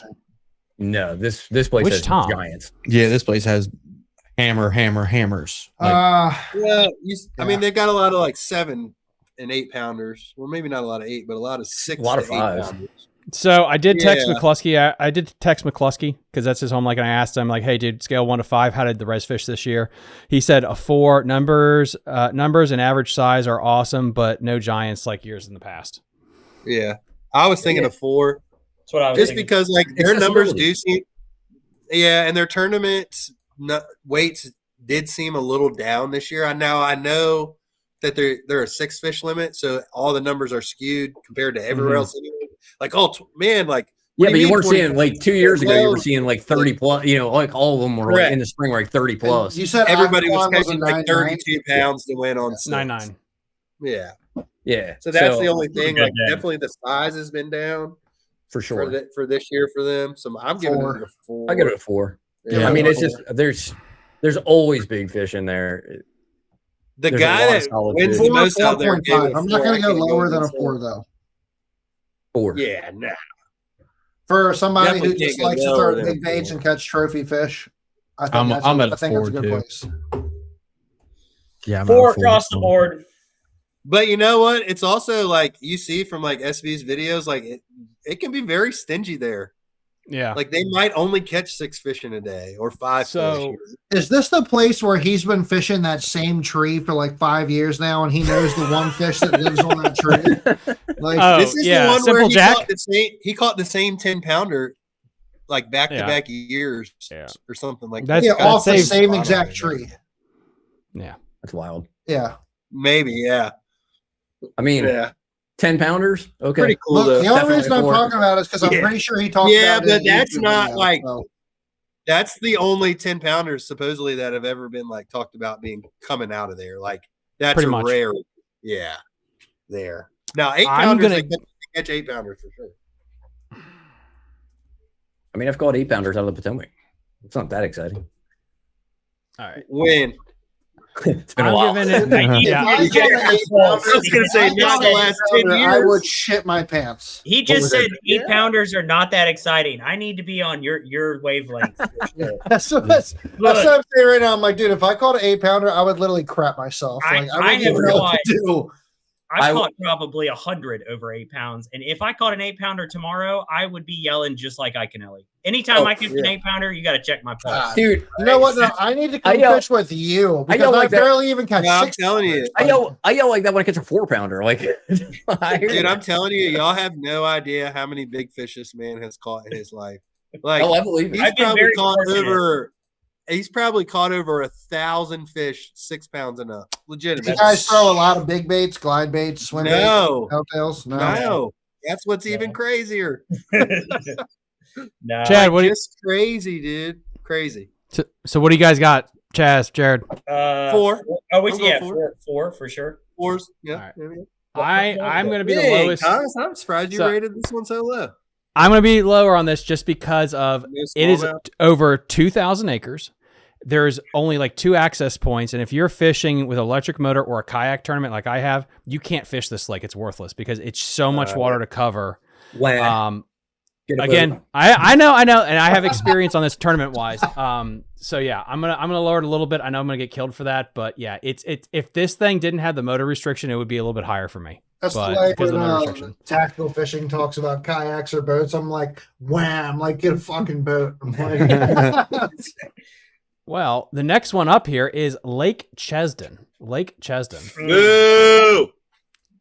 I've heard this place sucks, but then I've heard some people can really smoke them here. Yeah. So look, this is one of those lakes that it can be very good. They've got a lot of big fish in there. People have caught 10 to 12 pounders over the last 10, 15 years, right? Hit or miss. So here's the weird thing about this lake. You can fish your boat in it, but they have like a 40 or 45 mile an hour speed limit on it. Okay. The upper part of it is very dangerous. So don't go like it's so dangerous that I've never ran up there. Somebody died this year. Was it this year? Yeah. We had a boating accident. Somebody died on that lake. Damn. Like it's all flats and stumps up there, and if you don't know where you're going, you'll literally kill yourself. Like sounds like a Pocomoke. Now it can be fun. Obviously, this year wasn't very good for Chesdin from like what I saw. The numbers weren't like the numbers are decent, but you can watch like SB. This is where he fishes like the Tuesday nighters, right? And all that. Yeah. Yep. So like the numbers aren't. This is where he does the live stuff. Like the numbers aren't great there. They're not catching tons, and you're not going out there and catching 50 fish every time you go out there. So sounds like a 3 to me. It has some big ones. It's got some big fish in it. It's got big ones for sure. Very pressured. Maybe a 2 like, because I don't want to die. Yeah.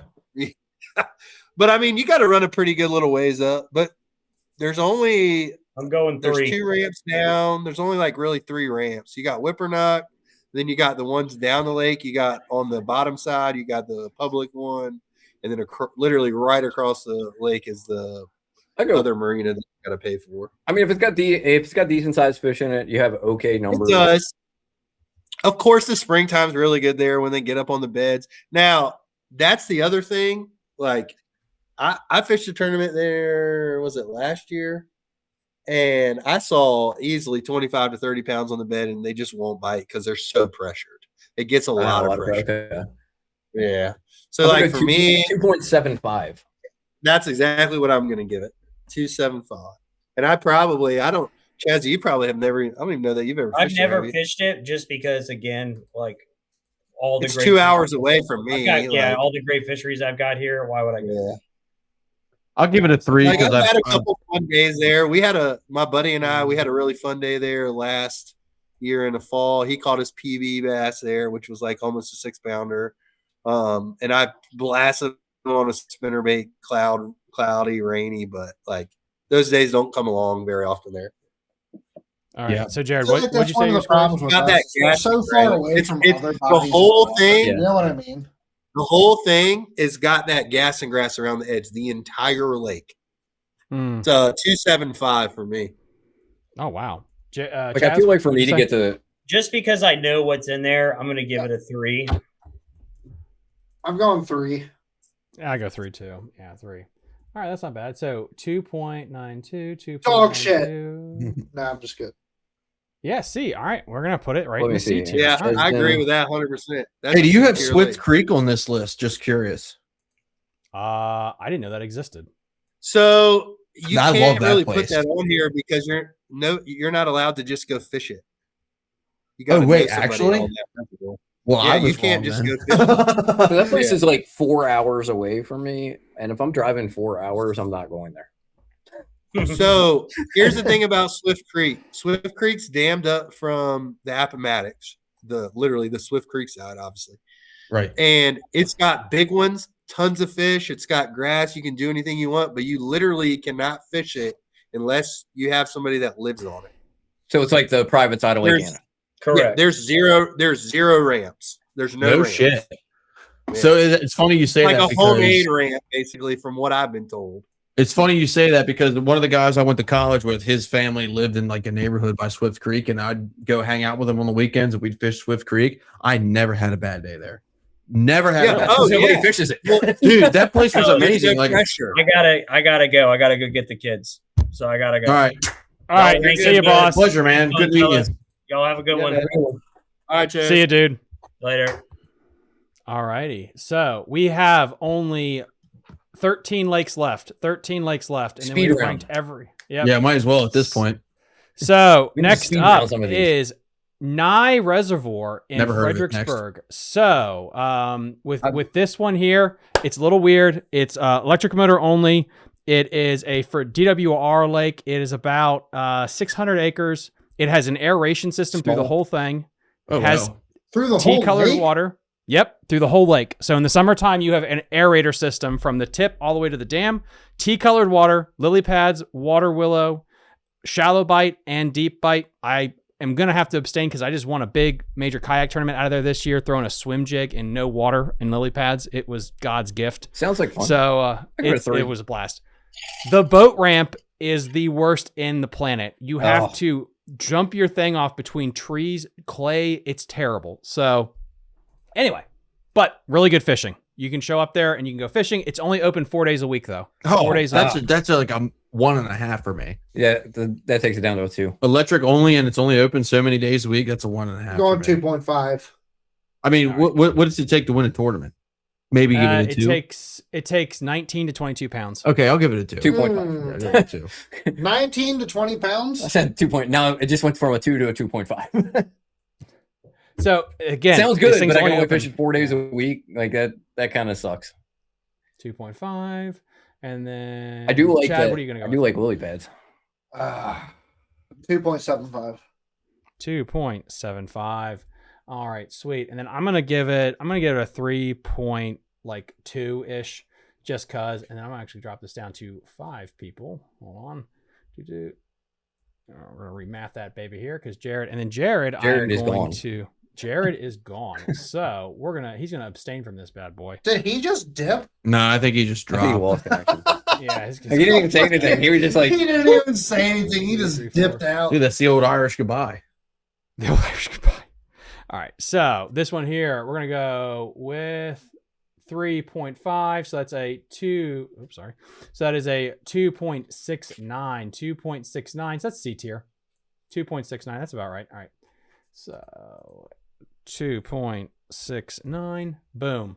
All right. And we'll drop that one in the old C tier because again, it has issues with it's not open all the time and the boat ramp is kind of tough, but the fish don't get pressured at all. So when you get in there, you will catch them all day. That's all right. nice. Lake. We're going to skip on Lake Mead and let's go with Lake Anna.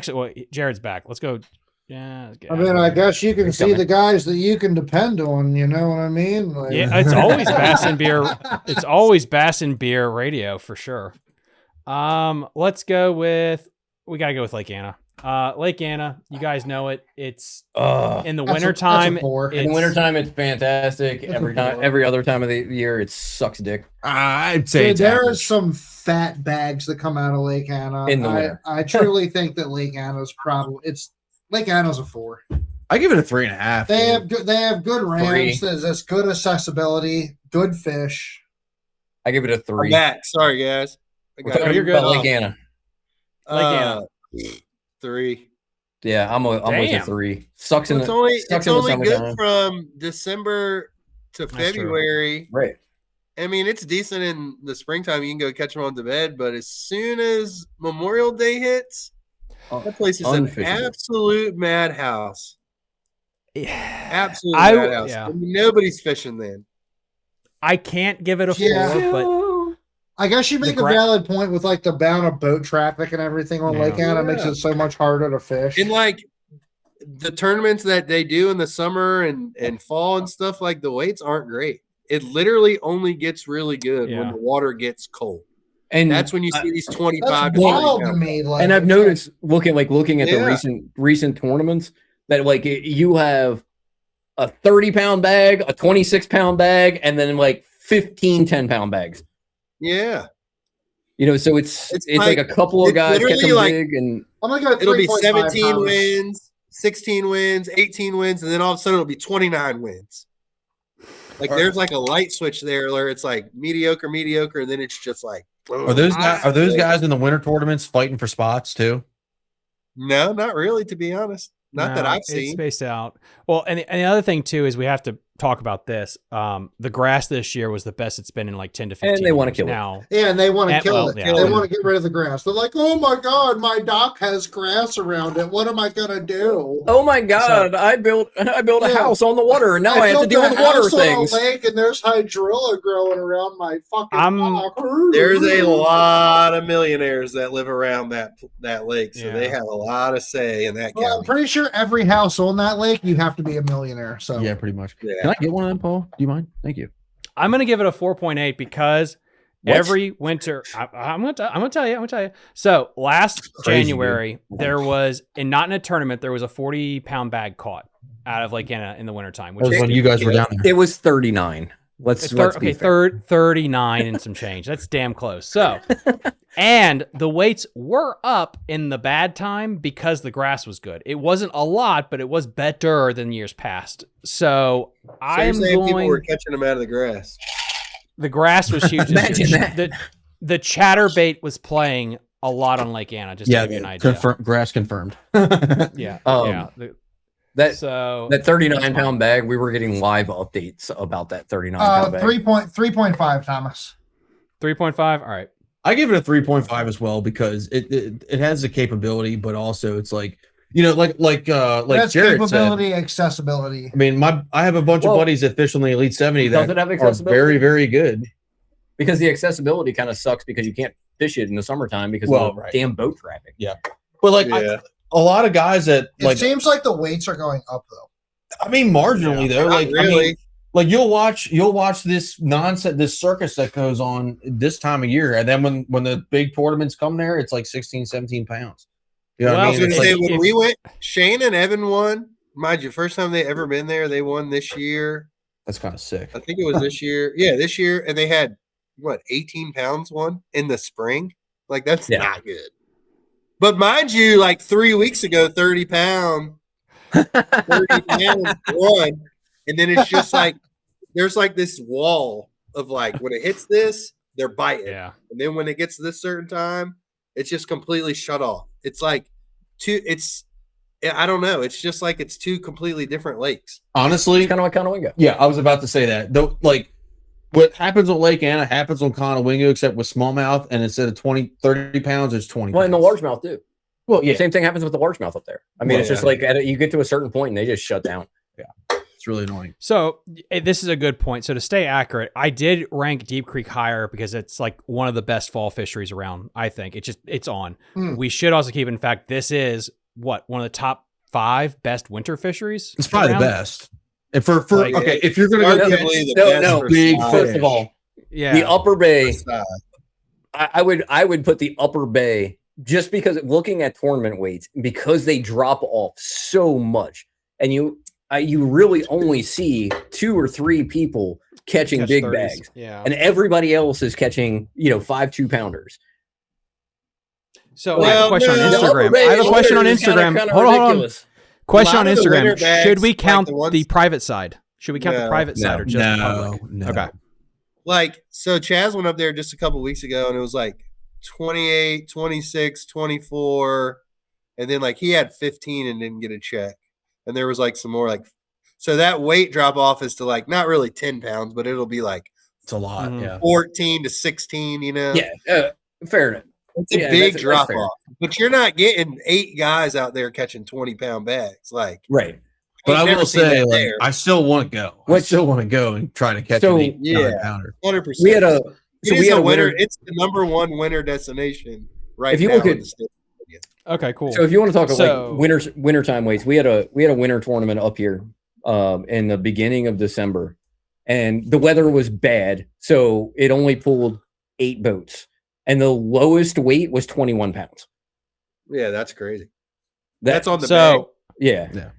Like that's right what I consider like good winter. Like now our top weight wasn't as good. I mean the top weight. I mean it was good. I mean it was 24 pounds. But so right now we have it at a 3. We don't have as high of a ceiling, but again, like our winter fishing is series. I give it a B because it's just not good all year round. It's very time dependent. That's true. So right now we have it as we have Jared, you have a 3, Paul 3, Chad 3.5, Tony 3.5, and I'm extremely generous at a 4.4 because the grass and the weights are going up. But that grass will be gone next year. So, but give it a year and a half. We're only talking about this year though. Yeah, that's true. That's true. All right, so that is a solid B tier. Now we have Lake Mead in Suffolk. Yeah, I don't know anything about this. Yeah, so like I said, a guy won with back earlier this year, caught a 10 something out of there, back-to-back 20 tons of 7-8 pounders come out of there this year, tons of 20-pound bags. It's literally connected to the same parking lot as Cahoon. Still, it's a 9-9 lake. maneuverability in there is better than Burnt Mills. It's got a couple patches of standing timber, so there's like a mid section in that lake where there's a bunch of standing timber. I fished Fork and Rayburn. I'll be all right. Yeah, it ain't nothing like that. But Toledo. Yeah. It's the best sight fishing lake, best spawn-in sight fishing lake in Suffolk. Ooh. Oh, I do love that. Because it's clear. Unlike, which is weird because Cahoon, which dumps into Mead, and that spillway is phenomenal when they're dumping there. You just go there and crack them. But that water's very tannic and Mead is very clean. It's really odd. That is odd. But it is. It's a fun. I enjoy it. It's a numbers lake, much more. Okay. It's probably the best numbers lake in Suffolk for sheer numbers of just going out, catching fish, having fun. So I'm gonna rate this the kind of the same as some of the others, a little bit higher because you're saying it's got better numbers. It does. It's got really good numbers. It's got big fish, but it's a 9.9, so it's restricted, and the ramp situation isn't the best. I'm gonna go 4.25. 4.25. I'm gonna go 3 just because of the ramps and the restrictions for me. I'm going 4 probably on this. 4 for me. How many acres is it? Less than 1,000 for sure. I would take mine to a 4. I'm gonna go 4. Yeah. Just the restrictions get me. Yeah. That is part. I mean, that's a big thing. Now, Mead and Cahoon are the only places that there's actually like a shack there where you can actually rent boats, and the john boats there aren't bad. They're 14 to 16 footers. You know what I'm saying? You can actually rent boats there, which is kind of nice. Is it? And you said it's multifunctional, it's shallow and deep fishing, like scope. So there, yeah, absolutely. You can scope. You can catch them on the bank. I do love scoping. You can go down to the dam and catch them off the face of the dam, really deep, like 25 feet, stuff like that. And they also have grass. There is a little bit of grass there too, which is nice. Ooh. But a lot of wood, a lot of structure, a lot of wood structure and offshore stuff there. 3.5. 3.5. All right. 3.75. Oh, that's A tier. All right. So we have it at A tier right now then. So let me, I don't. Right. Where did we rate Cahoon? Is it in the B tier? No, Cahoon is an A tier with. Okay, I say because it can't be higher than Cahoon because of number, just pure numbers wise, you're going to catch more. But Cahoon's got a lot better quality, but you're still catching numbers, just not as much. Fair. So we're going to have some major whiplash. Now we're going to go to Philpott Lake. Philpott Lake. I don't know nothing about it. I've heard. I've actually heard it's pretty good if you know how to fish. That's the thing. If you know, yeah. Where's Philpott? It is. Have you ever fished it? I've never fished it. Thomas, have you? I have not fished it. I've had a couple of guys on to give reports on it. It is spotted bass is the main fish in that thing. It's like Diasca basically, but it's about I think it's 3,500 to 4,000 acres. No motor restrictions. Very windy, but it's just a shit ton of spots. So you're never gonna catch a 25-pound bag out of there. But a lot of fish. A lot of fish. Yeah. I'm gonna give it like a 2.9 or something like that. I'm gonna give it a 3.25 because I know guys that fished it and do well there, and they say they really like it. But there's not a lot of big fish though. Not a lot of big fish at all. 2.9. 2.9. Chad, he's out of the room. He's gonna give us a 3. He's giving a 3. Tony, you said a 3 too, bud? I said a 3. I said a 3.25. 3. Just because I hear about the numbers and the good stuff about it. I might have to asterisk this. I'm going to go 2.9 just because this is such a cop out. I don't live near there, and there's a lot of places closer I can catch just a bunch of numbers. Right. I can catch a ton of 10 inchers at Big Slack, and it's 3 minutes from my house versus driving 6 hours. So 3.1. So you're saying Big Slack isn't in the dog shit category? No, it's still dog shit, but I'm saying catching numbers is dog shit. It's a C. Yeah, so it is a C. Yep, it's a C. Yeah, it's a C. All right, 3.1. All right. 01. That here. 3.01. 3.01. Perfect. And next up, let me pull this bad boy up here. Why are there so many lakes in Virginia? There's a ton. I feel like we don't even have that many, especially compared to North Carolina. My God, there's a million in Carolina. You guys have 3 times the amount of us, though. Like, it's ridiculous. Yeah, but Maryland's also an eighth of the size. That's Yeah. Yeah. If that, a tenth, maybe. I don't know. When I was driving to Texas, it was 24 I'm hours. driving, and I drive I'm like 6.5 hours, like 6.5 hours of driving, and I'm like, why the fuck am I still in Virginia? Yeah. Oh yeah. All right, only 10 lakes left.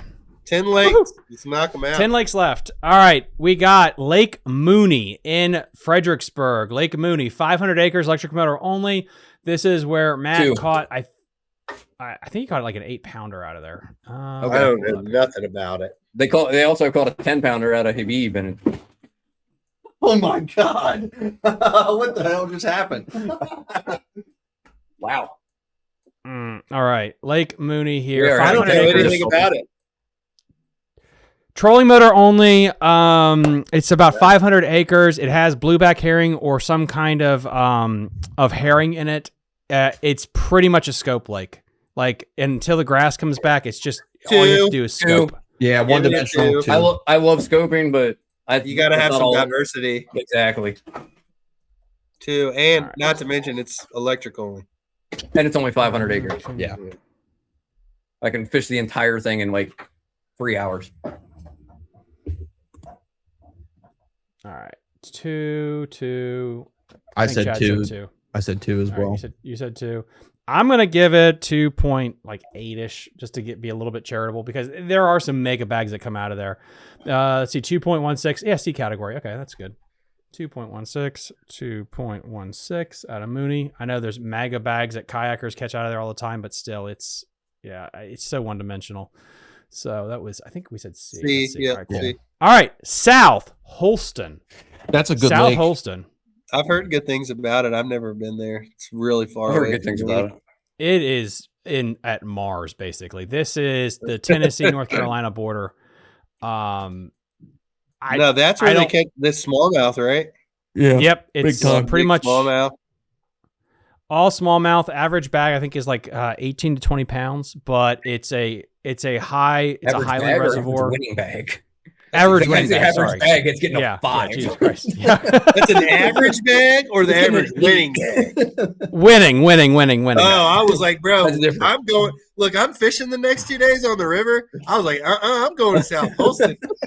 BFL. Like, I'm going right That's now. like St. Lawrence. South Holston. I know guys that live in Virginia that take time to like spend a week on this place because of the smallmouth fishing in the spring. I'm going to say 3.75.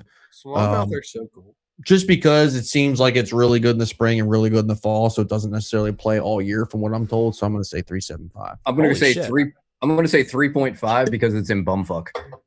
Yeah, I was going to say 3.5. If you're catching 18 to 21 pounds of smallies, like that's really good. Look at this. All right, this is the BFL there in March. 20s, 20, 19, 19, 19, 18, 18, 18. Good God. Yeah, they caught them. Yeah, they whacked them. Hold on. It took 17.7 to get paid. McCluskey. Oh, wow. Imagine that. That's not wild. Not him getting paid. Hunter McClaskey. Dude, you have a doppelganger. I thought that was McCluskey. I was like, damn, he went out there and got paid. Look at him. I was like, God damn. 17 pounds. Damn. All right. That's going to raise it. 3.5. Then. Like, that's very impressive. Because it probably takes me like 7 hours to get there, and in 7 hours I could be at the St. Lawrence. Yeah, that's fair. Ooh, that's true. All right, so yeah, but we're not talking about St. Lawrence. That's I'm just saying, like if I'm driving 7 hours, I'm driving to St. Lawrence. I ain't going to South Holston. Fair. Yeah. That's I a different world. Okay. Yeah. You have to drive in 6. Okay, well, yeah, but you got to keep it within our area. If you could drive there, would you, or is there another lake in the area that you could do that in? Well, I mean, but you're talking about it in the area. You're talking about a 7-hour drive. Like if I'm taking a 7-hour drive, like I got to look at whatever's in 7 hours. I go to Smith Mountain before I went there personally. Yeah. Ooh, really? I mean, all right, hold on. Let me see exactly how far away it is. It's Zero. It's like 6 and change. I think it's almost. Chad said 0. Okay, Chad's going 0. It's 7 hours. It's 7 hours and 2 minutes from here. I can be in the St. Lawrence in 7 hours from here. Yeah, but that's out of that's cheating for the show's about. For the hypothetical. Yeah, Paul. But it's 7 hours is 7 hours. Okay, how about this? We're only talking about Virginia, Maryland. 375 for me. Yeah, I'm on the same 375. How about based on the list? Would you rather go to Claytor Lake or South Holston, Paul? South Holston. I mean, obviously, I'd go to South Holston. You're catching You see. But I'm just saying, I'm not going to give it a high score. Like, I'm going to give it a 3. I'm going to give it a 3. Yeah. Okay, I'm not going to give it a 4 or a 5 because I feel like there are places closer. All right. Yeah. Chad, are you still at a 0? No, just give me a 3. All right. So just because we're talking about South Holston, there's a guy that we know that makes a lot of baits, and he actually sponsors our show for a little while. Bass Munitions. He actually has a worm named after Holston. It's called the Holston ST worm, and he named it after like South Holston because he caught so many smallmouth on it. So the Holston worm. Yep, Holston ST is the name of that worm. So your sponsors on the lake, and Paul's like, I'd never go there. I'm gonna go to St. Lawrence. I mean, it's better to be. But if I'm driving 7 hours, I'm going to the St. Lawrence. 3.24. All right. Hey Thomas, do we got anything else down my area? Because I gotta get the kiddo too. Let's see what we got down here. We got Waller Mill and then Flangay Reservoir. Never heard of that. I know Waller Mill. That's in Williamsburg. Flangay Reservoir. Yeah, Flangay Reservoir. All right, so the last one that's kind of in your area is Little Creek and Waller Mill. Whew, 2 of the worst. No, I'm just kidding. Yeah, we go Little Creek. That one's terrible. That's terrible at the end. So here's the problem with Little Creek. They've been having dam issues for the last few years, if that's where we're going. Little Creek's been having dam issues for the last few years, so it's very spotty when the lake's open, and then when you're launching, the ramp is like super steep. 2. And the lake's 8 feet down. Now, you do catch quite a few fish there. There's not a ton of big ones, so like 16, 17 pounds wins usually. But there is a good numbers, and it's clear. It's 2. Like it's a reservoir style lake for sure, but there's a ton of hydrilla like out in 20, 15 feet. Oh, really? 2.75. Yeah, which is why it's so surprising that the lake isn't better, because there's so much hydrilla. 2.75. You would think like hydrilla bumped it up a little 20 some pounds. Back in the day, it used to be pretty good. It's definitely, but it's like closed half the year. So like for me, it's a 2.5. Like it's fun when it's open. Well. And I got a buddy who lives on there, like who obviously can access it anytime he wants, and he goes out there and smashes a bunch of fish. But it's closed. Like I said, it's closed half the year. It's closed right now. I'm gonna give it. What are the restrictions like on the lake when you can? Oh yeah, it's electric only. 2.5. Now, yeah, it is like I said, I'm doing 2.5. That's a. It's not dog shit, but it's definitely in the C tier. All right, so we rated that well then. All right, so last one, Jared. You can hop off if you want to say anything about this. Would be Waller Mill Park. So Waller Mill, actually, low key, is actually a really good lake around here. Doesn't get a ton of fishing pressure. It's got really big striper in it, along with really like quite a few 5 to 7 pound bass. And honestly, it may get more striper pressure than bass pressure because it is electric only. It's another electric only lake. But low key, it's not highly pressured, but it is actually a pretty good fishery. It's definitely better than Little Creek. I can promise you that. 3. Yeah. So, I mean, it's like, for me, probably because of the restrictions and half the lake is there's like a pipe or whatever. I don't know if you can go through it. I haven't been there a long time. Yeah. I'm going 2.75. Because it's definitely better than Little Creek, but it's got it's just so restriction based. 3. Right, cool. 3. I'll go 2.5 because of the restrictions and election only and all that stuff. Yeah, it's not big. It's very small. I'll go 2.7 with him. So it's like, yeah, it's C tier at 2.79.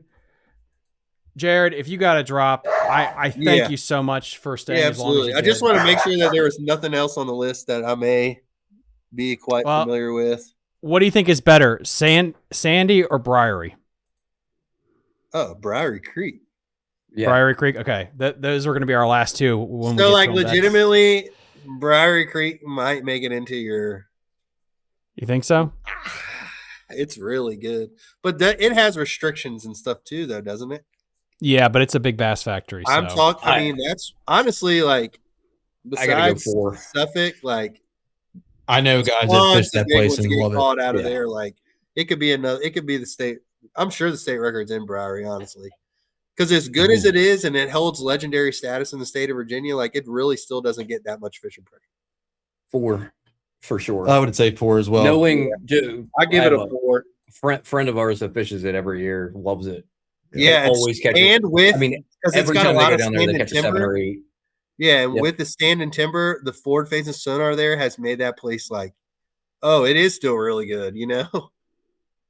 All right, so a lot of suspended fish around timber. So, well, screw it. We'll just do this one next. So Briery Creek is next, and then so Jared 4. Said 5 or 4. 4. You said yeah, 4, Jared? 4. 4. Yep. All right, 4. Paul. 4. 4. Chad. 4. I'm a 4 as Tony? well. Yeah, I'm a 4. You know, screw it. I'll just do 4 just for that. I mean, that's a good rating. Yeah, it's an A tier lake for sure. A tier. Jared, like you got to get out of here. I appreciate it, fellas. Thank you, dude. Thanks for joining us. See you, man. Appreciate it. Good meeting you. Have a good one. All right, Briery Creek, man. All right, Briery, Briery Creek, and then guys, wasn't that from if you're a horror listening, movie or something? Briery Creek. That's what I'm aware of. Oh, you're talking about Wolf Creek 4.0. Yeah, that was a horror movie. Yeah. What do you got? Oh man. All right. How many are left? We got. I'm gonna count them up here in 5 seconds. There should only be like 5 left. Yeah, there's not a lot left. Okay, let me move this bad boy all the way up to A tier.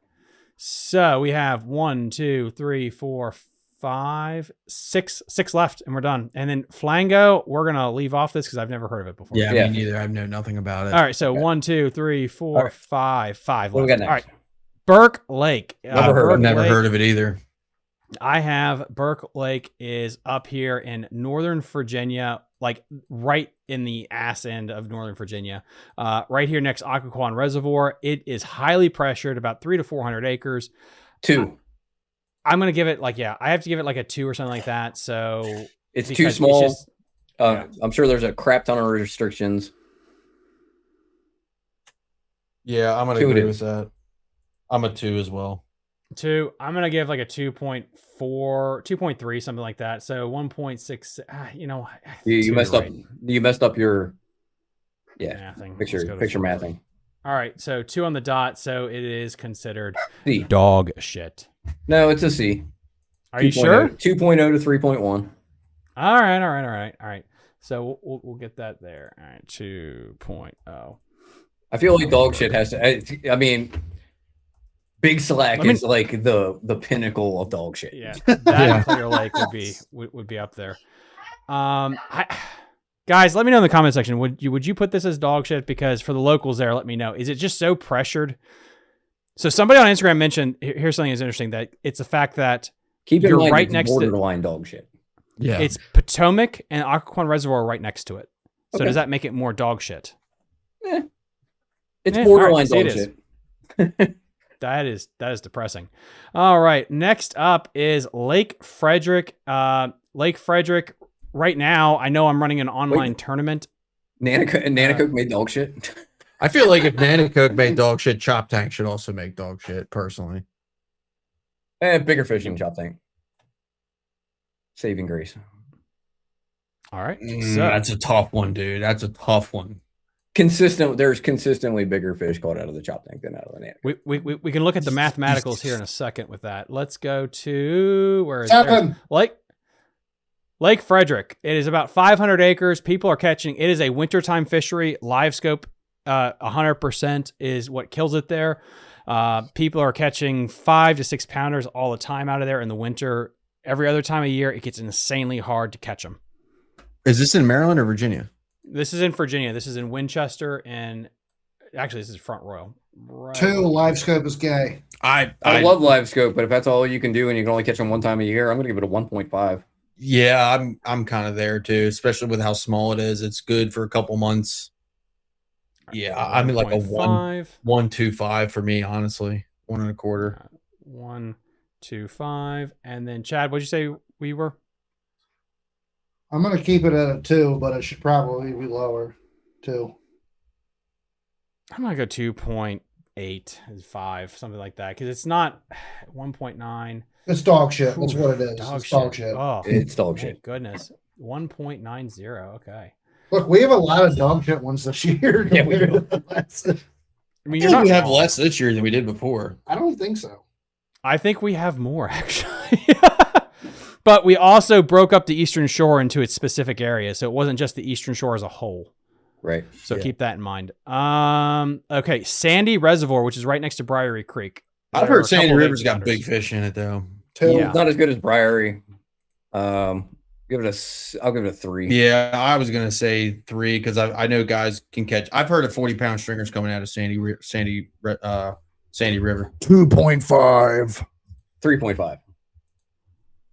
But I don't know a whole lot about it, so I can't intelligently talk. I'm just gonna say 3 because I know that big fish do come out of there. And you guys, said 40 pounds, so I go 3. Well, I mean, guys go there to catch big fish, and like I have heard of 3.5. 8 of 40-pound stringers coming out of place. So it's a B, average. Okay. Yeah, so 3. And what was Briery an A or a B? Legendary, I think. Okay, Briery Briery was was an A. So Sandy Res, yeah, that's accurate. Briery was an A. At a 4.0. So we'll get this up there. Boom.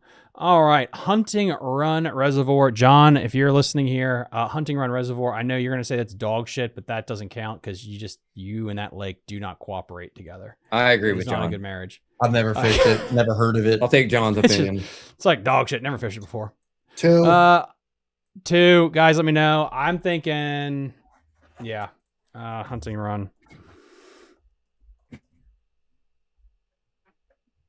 2. I'll say 2 just for the crowd. I mean, I don't know anything about the place. I know it's small. It's probably electric only.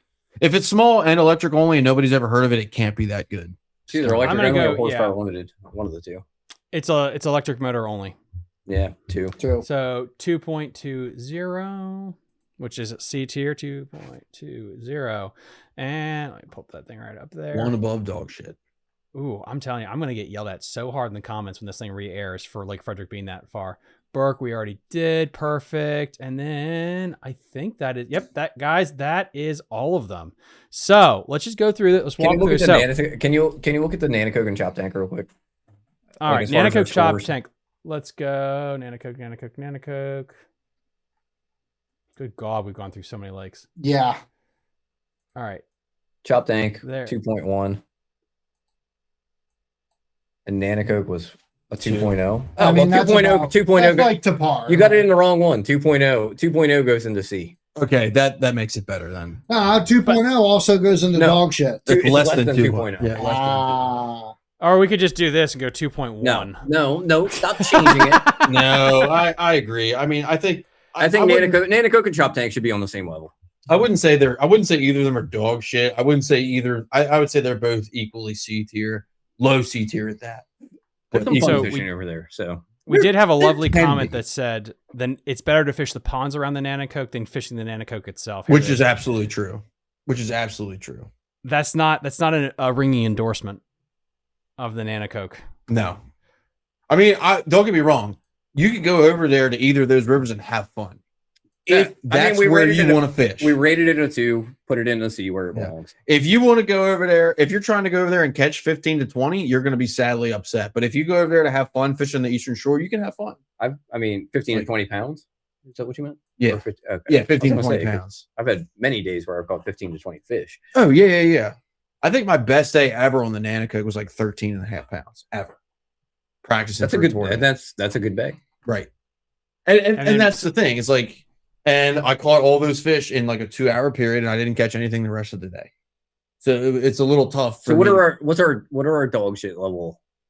Dog shit right now is Big Slack, Clater Lake, Lake Habeeb, Lake Frederick, and Lake Habeeb, and Lake then Camel. Yeah, I don't know, man. I feel like I think that at least one Eastern Shore river has to be down there that's just not doing well right now. I mean, if you had to pick one, I mean, they're not going to be on the dog shit level. If you had to sacrifice one child, who would it be? They're just not. We won't move it. We won't move it though. We won't move it. I'll keep it in C. But which one would you say is the lowest ranked C? I'd pick the Choptank for the numbers. I think that the Choptank is probably the lowest of the three right now between the Pocomoke. If you go Pocomoke, Choptank, Nanticoke, Choptank's probably the lowest of the three this year. But it has the biggest fish, for sure. Yeah. But it's the numbers, and it's mainly because it's been like it hasn't been a great for the last couple years. So, I'm lowering my score on Burke because there's no point in fishing Burke when you have the Tidal Potomac and then Occoquan Reservoir 2 minutes away within walking distance. So you're making Burke dog shit?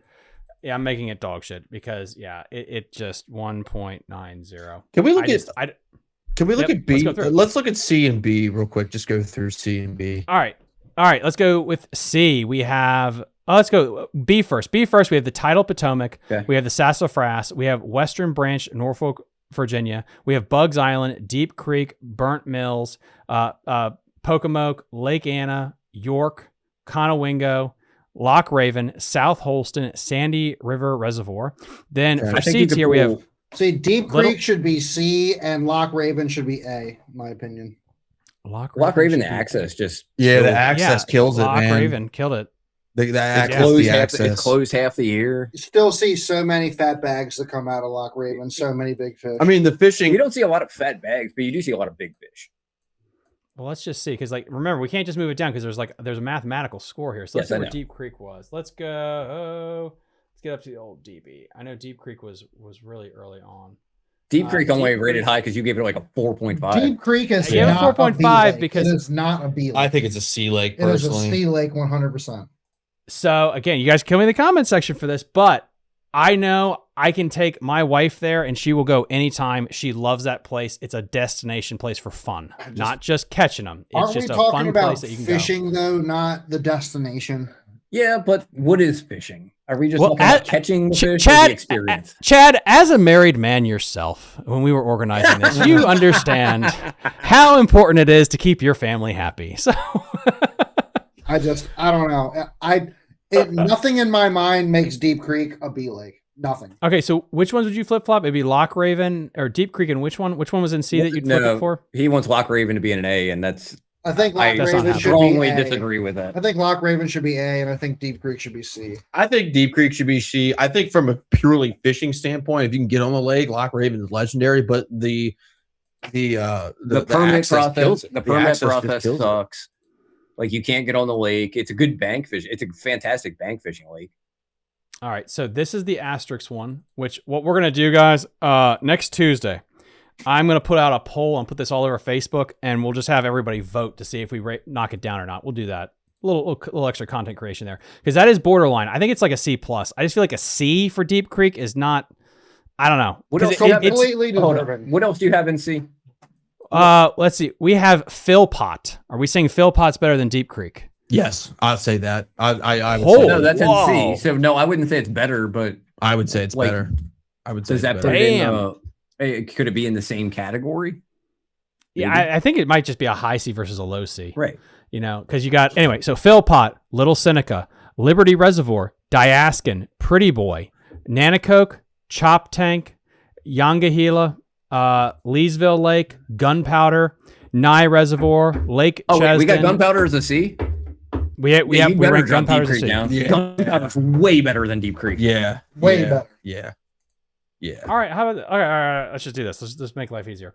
All right. Gunpowder normal should be a B, but this year it just didn't fish that way. Exactly. So, Paul, what would you rank Deep Creek? We'll just re-rank it. 2. I mean, I'm gonna rank it like a 2, like a 2.5. It should be 2 straight across the board. It's shit. Chad's saying 2. I'm gonna say 2.5. I'm gonna say 2.5. But it's not much better than that. 2.5 is pretty generous, in my opinion. 3.8.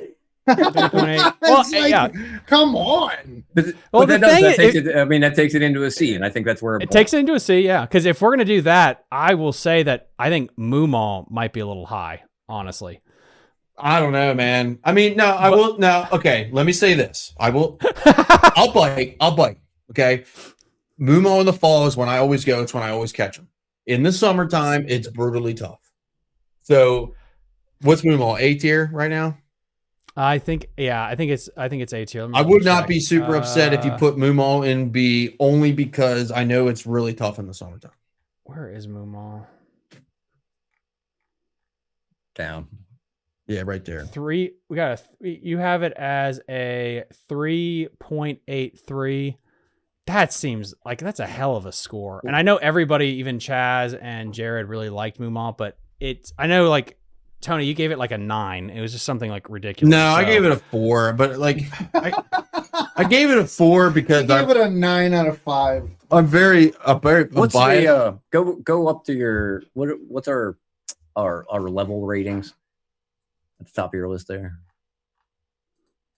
I think so. We have I gave 2 below, 2, 3. I could drop mine to a 3, which would probably take it pretty close to a B. I would give it, honestly, like if I take the bias out of it, I would give it 3.5 because I know it's tough in the summer, but I also know that I can go in the fall and have a chance of catching a 6+ pound smallmouth. But you like it. Bag. That's fine. Yeah. It's not just tournament places. Like, where would you want to go and have fun? And your fun place is Moomaw, and mine would be Deep Creek. Right. I think you should go to great Moomaw, fall though. spots. I'm just saying. I really do. I would drive to Moomaw rather than driving to Deep Creek. Yeah. And I think it's about the same distance away. It's a little further, but not much. Ooh. All right. So, you know what? I'm going to make a note here. This is what we're going to do, guys. Tomorrow morning, I'm going to put a poll out on Facebook, Instagram, everywhere. Which one is better? Moomaw or Deep Creek?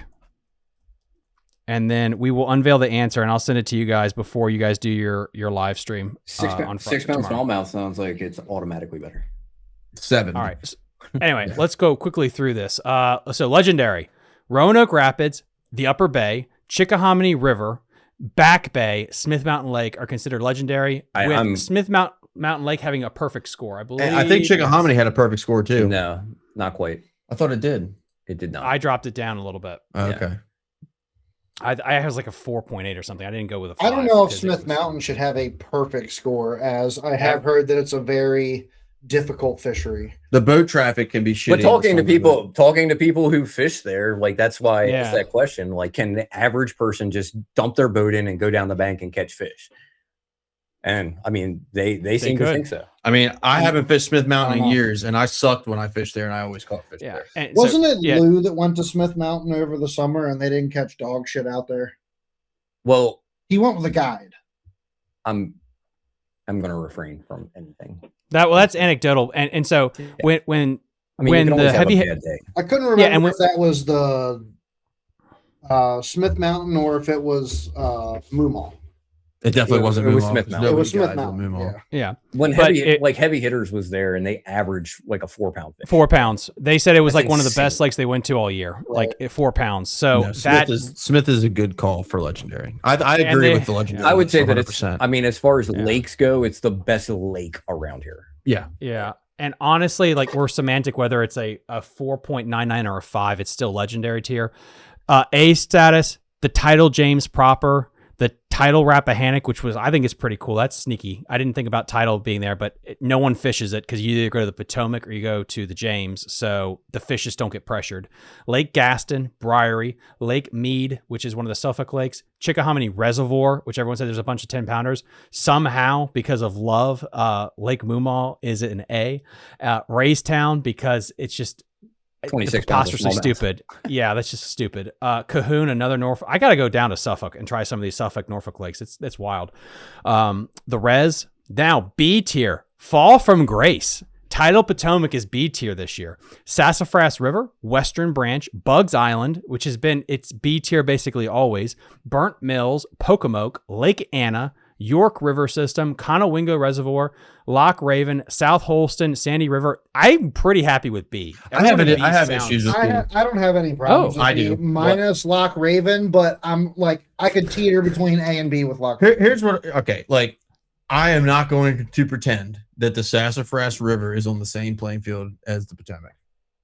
I see Potomac what you're is definitely saying, yeah. better. Now, the Sassafras plays. I'm not going to say it doesn't. It definitely does. But remember, it's a range too. It doesn't necessarily mean that they're on the same. Yeah, they're on the same level. Like I feel like you're looking at like a low B to a high B. Yeah. Okay. Between the two, I'll give you that one. Like a B- to a B+. This year is Conowingo anywhere near the Potomac, and I love Conowingo. I love it, but it sucked this year. It was horrible. I mean, I can't speak so much for Potomac as Potomac kind of sucked this year too. Yeah, but I mean, it didn't 8 pounds to cash a check suck. Like the Conowingo was 8 pounds to cash a check. We've had tournaments. So we've had. I mean, to be fair, like we've had tournaments on the Potomac where it took 12 pounds to win. I mean, yeah, we've seen that before on the fucking flats too. Depending on when it is, like it's different week from week. It changes. Well, that's the same thing with Conowingo too. Like you go to Conowingo in May, you're gonna catch 18 to 20 pounds. I mean, also keep in mind we're not looking for a place that's good 24/7. Like Lake Anna is a B tier because what carries it is in the wintertime it's one of the best. Right. So it's okay if like the Conowingo sucks for 6 months, but for a couple months, like that's where you want to hold a tournament because it's on fire. Right. It kind of counteracts late November on Conowingo. Like yeah, but even this year, I mean, yes, there was a couple big bags, but that was in December. Like the rest of the year was dog shit. There was, I think I can count on one hand the amount of bags that were over 15 pounds on Conowingo all year. One was in July, and then there was like 3 or 4 in November, December. Wait till you see the weights next year. Oh, next year is going to be phenomenal. Next year's going to be phenomenal because all those 1.5 to 2 pound to 3 pound, or there's going to be worse. It could be worse. I don't know. It's not because the Conowingo Opens, from what I understand, are banning live scope. Is that actually happening? That's what I heard. That's what I heard. Oh, I'm not fishing them. Sorry, I'm not going to fish them. And like I get it. Can't catch fish without live scope. I don't want to catch. I paid the money for the shit. I want to use it. Sorry. Well, no. Let's talk about that because I think this is interesting. What you could do with this list. And I'm going to screenshot and I'll send this to you, is which lakes are on this list because of scope? Like if you took Lake scope Anna, away, Lake Anna is one of them. 100%. Yep. Mooney is that way. Philpott is, I think, that way. Philpott's really offshore. Philpott's. Smith Mountain's almost like that, though. Smith Mountain like that is up. I mean, Smith, I don't know if it keeps it if it takes out a legendary, but it may put it into A tier. Definitely no lower than A tier. Mm-hmm. You know, I mean, the Upper Bay is not. Yeah, I mean, not like that. Some, but not really. And certain times of the year. I mean, I've been doing nothing but live scoping. So what if you take scope out of big slack? What does that make it? Just like don't even waste your time. Is that a new category? Time wasting? Yeah, because I put up the biggest weights there generally because I have scope and I've kind of got that place dialed in. But again, when the Federation or Mr. Bat, whatever your club's name, went in there, they didn't fish it right. Like, a lot of them were throwing big ass baits, and I saw some of them because there's a trail that walks past it, and they're throwing these big ass like chatter baits and swim baits. Like, dude, that thing is the size of the fish you're catching. Like, you gotta kind of have it dialed in. It's offshore, 20 feet of water, little hairy dice, little baby like Ned rigs, and you can catch 8 pounds, 10 pounds. Without it, yeah, it would be absolute. It sucks because it's close by, but it would be tough. It would be really tough, man. Bugs Island, I think it would be low B without forward-facing sonar. Because again, this is the second tier list we've talked about bugs, and everyone keeps talking about it's the spotted bass, and you're catching them offshore. Yep. Cool. If you ban scope, are you catching 25 pounds out of bugs consistently? I don't know. I don't think you are. And that's why I think everyone hated it for so long, and then scope made it a little bit better. But it's like, isn't it a Blueback Lake? Blueback, Blueback and Gizzard or Threadfin. Yeah, I think if you get there scope, I think. I mean, now are there largemouth there? Yes, and I'm not going to take that away from it, but it's like, there's big largemouth there. Yeah, they are there, but yeah, I feel that. On that note, last thing, Loch Raven. If you take away scope, no, it's still good, because it's grass. Really, a lot of grass. Yeah. I mean, you got grass and 18 feet of water. Yeah. Oh my God, that's awesome. All right, guys. Well, hey, listen, we did it. We just banged through all these places. Absolutely insane. We have one more piece of this coming up in 2 weeks. I'm hopefully going to get a bunch of river rats on. We're going to break down all the smallmouth rivers separately. Hopefully I'm going to get on like Jeff Little and some of those other guys. But this is it. Let us know in the comment section when this re-uploads what you guys think we got wrong, what we got right. And yeah, we will see you guys next time on Fishing the DMV. See you. Bye. You're listening to Fishing the DMV with your host, Thomas Ahrens. Fishing the DMV is brought to you by Jake's Bait and Tackle, located in Winchester, Virginia, and Tactical Fishing Company. If that doesn't get you jacked up, I don't know what will.